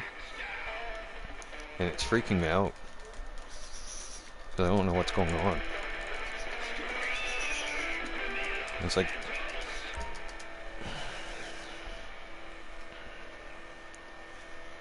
nobody in the medical field will give you a clear answer as to how to keep it under control, other than take blood pressure medication. Fucking. It's just like I'm scared one day I'm gonna be online here or something, and like I'm gonna have a heart attack and not be able to get like to get the help in time. I worry about that because our healthcare system's pushed to the brinks, right? And pushed to the max, right? As you all know, right? So it's like when I need an ambulance, is one going to be available, right? That's the thing. So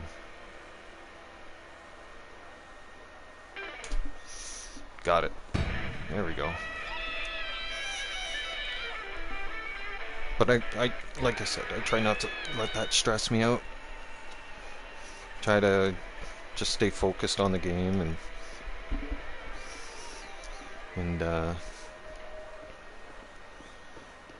just on life.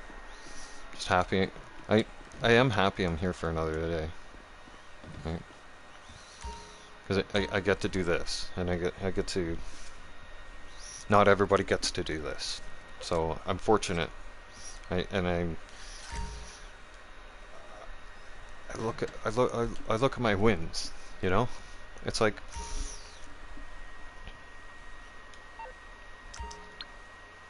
it could be much worse. Right? So, but it's not. But I at least I can do something. Right? I can do this. It gives me something to do, and well, it helps. I live in a really sunny province, because sunshine really helps on my depressed days. Like those days can be difficult, because you know I I've had thoughts too. I worry, like, you know, what's gonna, like, I'm hoping my daughters, one of them will take care of me, right? I know they will. One of them should step up, because I often wonder, like, okay, so if my hands are fucked like this now, like, what kind of torture am I gonna be when I get to my 60s, right? So, like, if I'm living in torture now, which some days feel like torture, right? If I'm living like this now, like I wonder, like, what the hell is it gonna be like when I'm older? Fuck, how challenging is that gonna be? Like, and if for that matter, am I gonna have to have a nurse fucking care for me, right? At that point, you might have to have like a living caregiver. Shit, probably. Yeah. So. Actually, I know that, and I'm not cool with that. I'm a very stubborn person. I don't like asking for help, so I'm not like, I like being independent. I like being able to make my own bed. I like being able to put on my own clothes. I like being able to shower myself. Okay, those are my accomplishments. Like showering's challenging and like frustrating at times as well, like every single time. But like I always remind myself, and like I'm like that's my independence, right? So and I get that, and being able to make my meals, right? It gives me those wins. Like it makes me feel great. Like I remind myself, I'm like, hey, fuck, like, we did great today. We cooked. Good job, right? You did awesome. You know, nice work. Right? You know, every time I make it through the shower, it's like, okay, we made it through another shower. Good job. Right? But soon I'm gonna have to sit down and bath. I enjoy showering. I was never a bath person. I was never one for liking the bath, right? But sooner or later I'm gonna have to, because or either that or just put a seat in my fucking shower. I'm thinking about that, right? These are things to make my life easier. Well, not easier, so I can manage. There's days, man, where it's like, I look down at my feet and I'm like, you know what? Like, I know you don't smell, okay? And I'm not fucking getting down there to scrub you today. Like, that's too far. Fuck you, right? That's too much for my hands today. Fuck this. Like, sometimes if I'm in the shower and my hands have irritated me so much, I just, like, I'm leaving. I'm done. Fuck this. I'm out of here. But I mean, I keep clean. I'm very, very clean, especially down there. Like, I'm the type of person who'll wash after. Yeah.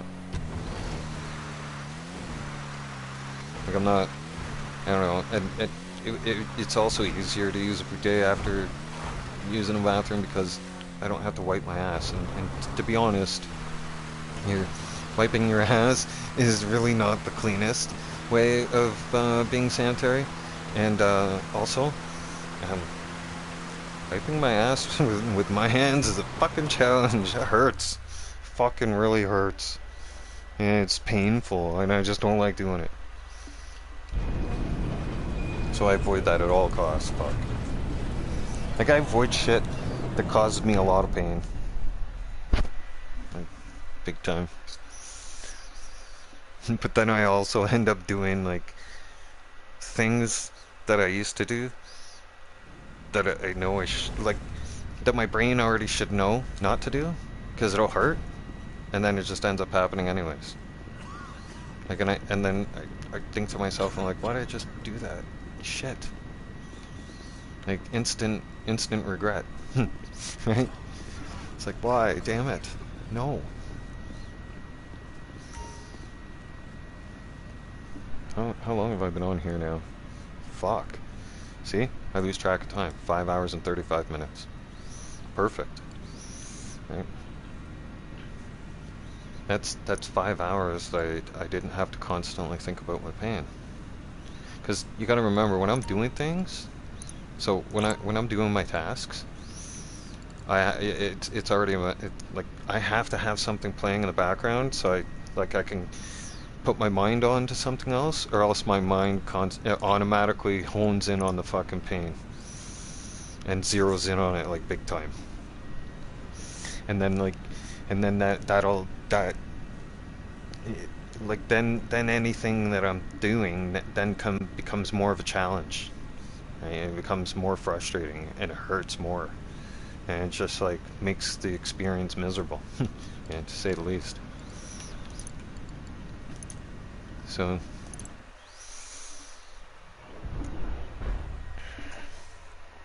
I manage, though.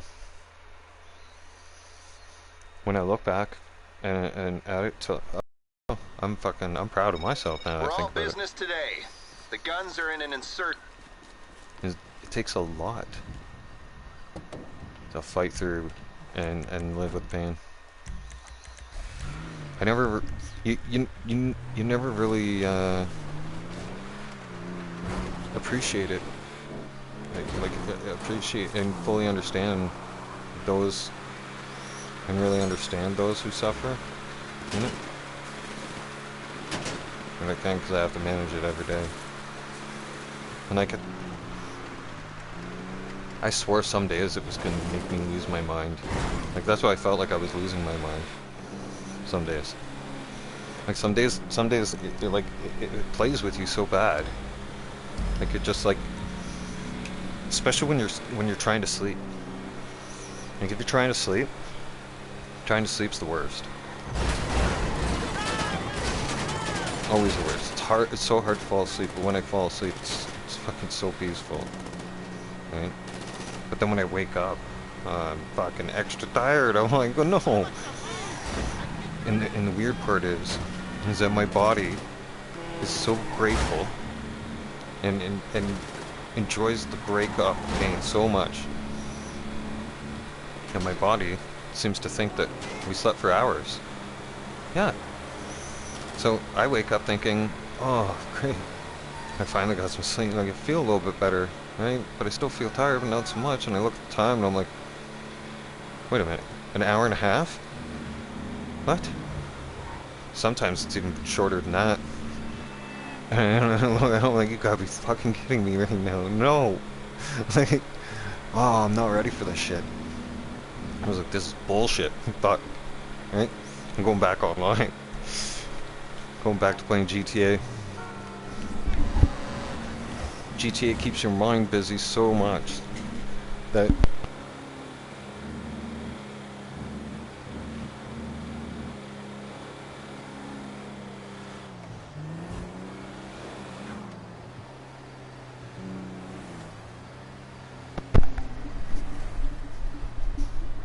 I was gonna say, everybody, GTA helps so much because it keeps your brain occupied. Right? Like, it constantly keeps your brain going. If you, well, it's not if. Like, if you're moving around in GTA, you're like, you're distracted, right? Well, your mind's focused on something else so much. Like, even when I'm talking about the pain, like, I still know it's there and still feeling it, but it's starting to really, like, I fucking want to lie down. Like, I want to finish up the sale and lie down. Like,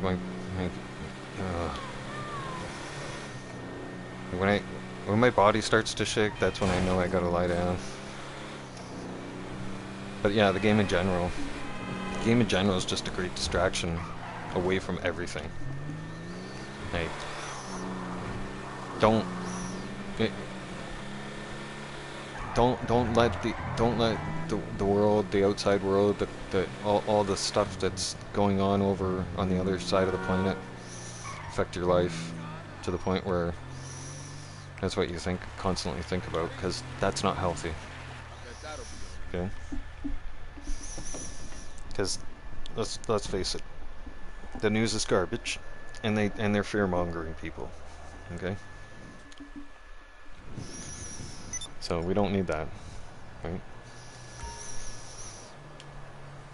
Try to keep your brains. If I could give you guys some great advice too today, like at the end here, it's this. Okay? Use brain games. I even, like, on mobile, like, I play word games. I do games that will make your brain active, to keep your mind active. Okay? I'm saving up for the collector's edition. Looks like you sold out. To the right people, too. And it will Only help. the good wars being fought with those guns. Promise. Because they are making our world Guess I'll be jerking off tonight. so that we're gonna be, like, basically almost not intelligent. You know, they basically pass anybody through school these days. Now, like, there's no struggle anymore. It's like everybody's included, and like you basically, like, you don't fuck the requirements. Like, you don't need the requirements anymore. They just pass you. You know? So we gotta keep up with, like, we gotta self-educate ourselves here. We're being made out to be lazy and dumb, quite frankly. I mean, let's just call it for what it is, right? So, read books too. Right? Read books. I enjoy reading, but I don't. I do it anymore. Like, just keep your brain active, and don't flood your brain with Netflix on the news, people. Okay? Don't do it. Okay? Netflix is like sucks, anyways. Okay? Binge watching TV is no good for you.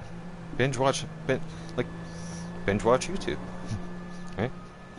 Yeah. Enjoy YouTube content. Right? Fuck Netflix. Right?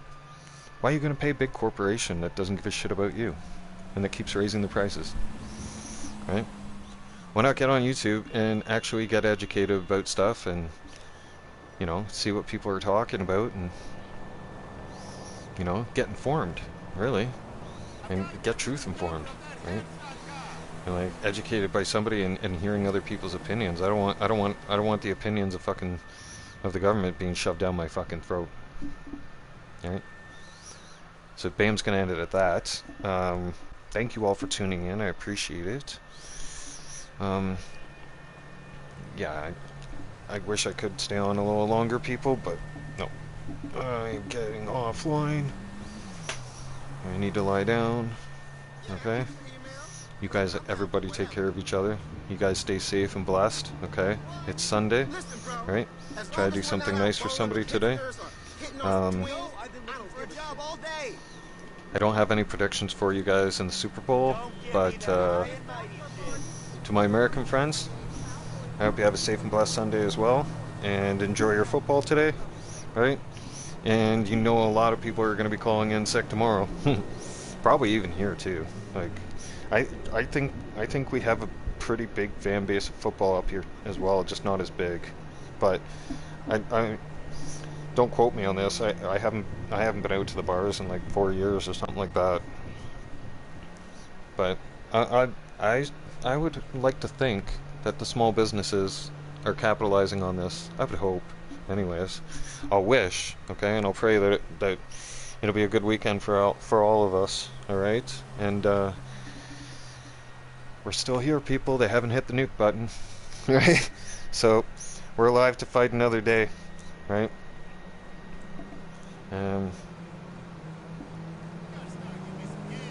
was gonna think, like, I might be back on later. I might not.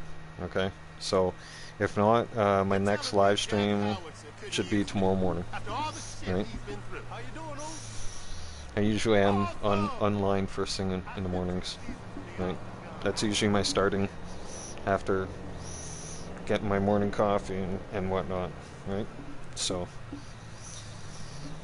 I'd like to think I might be on later, but I'm just kind of thinking like I just want to lie down and probably just like I'm gonna throw on YouTube, you know, and just like I'm gonna try and sleep, but I know I'm not gonna get sleep. It's gonna be a nice thought.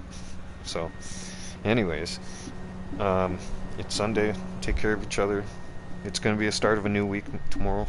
Okay, I know Monday's not our favorite day, but hey, new week, right? And new goals to set. Okay, and I'll talk to you guys on the next live stream. All right, take care of each other. Bam's out of here. Okay? Okay. Peace.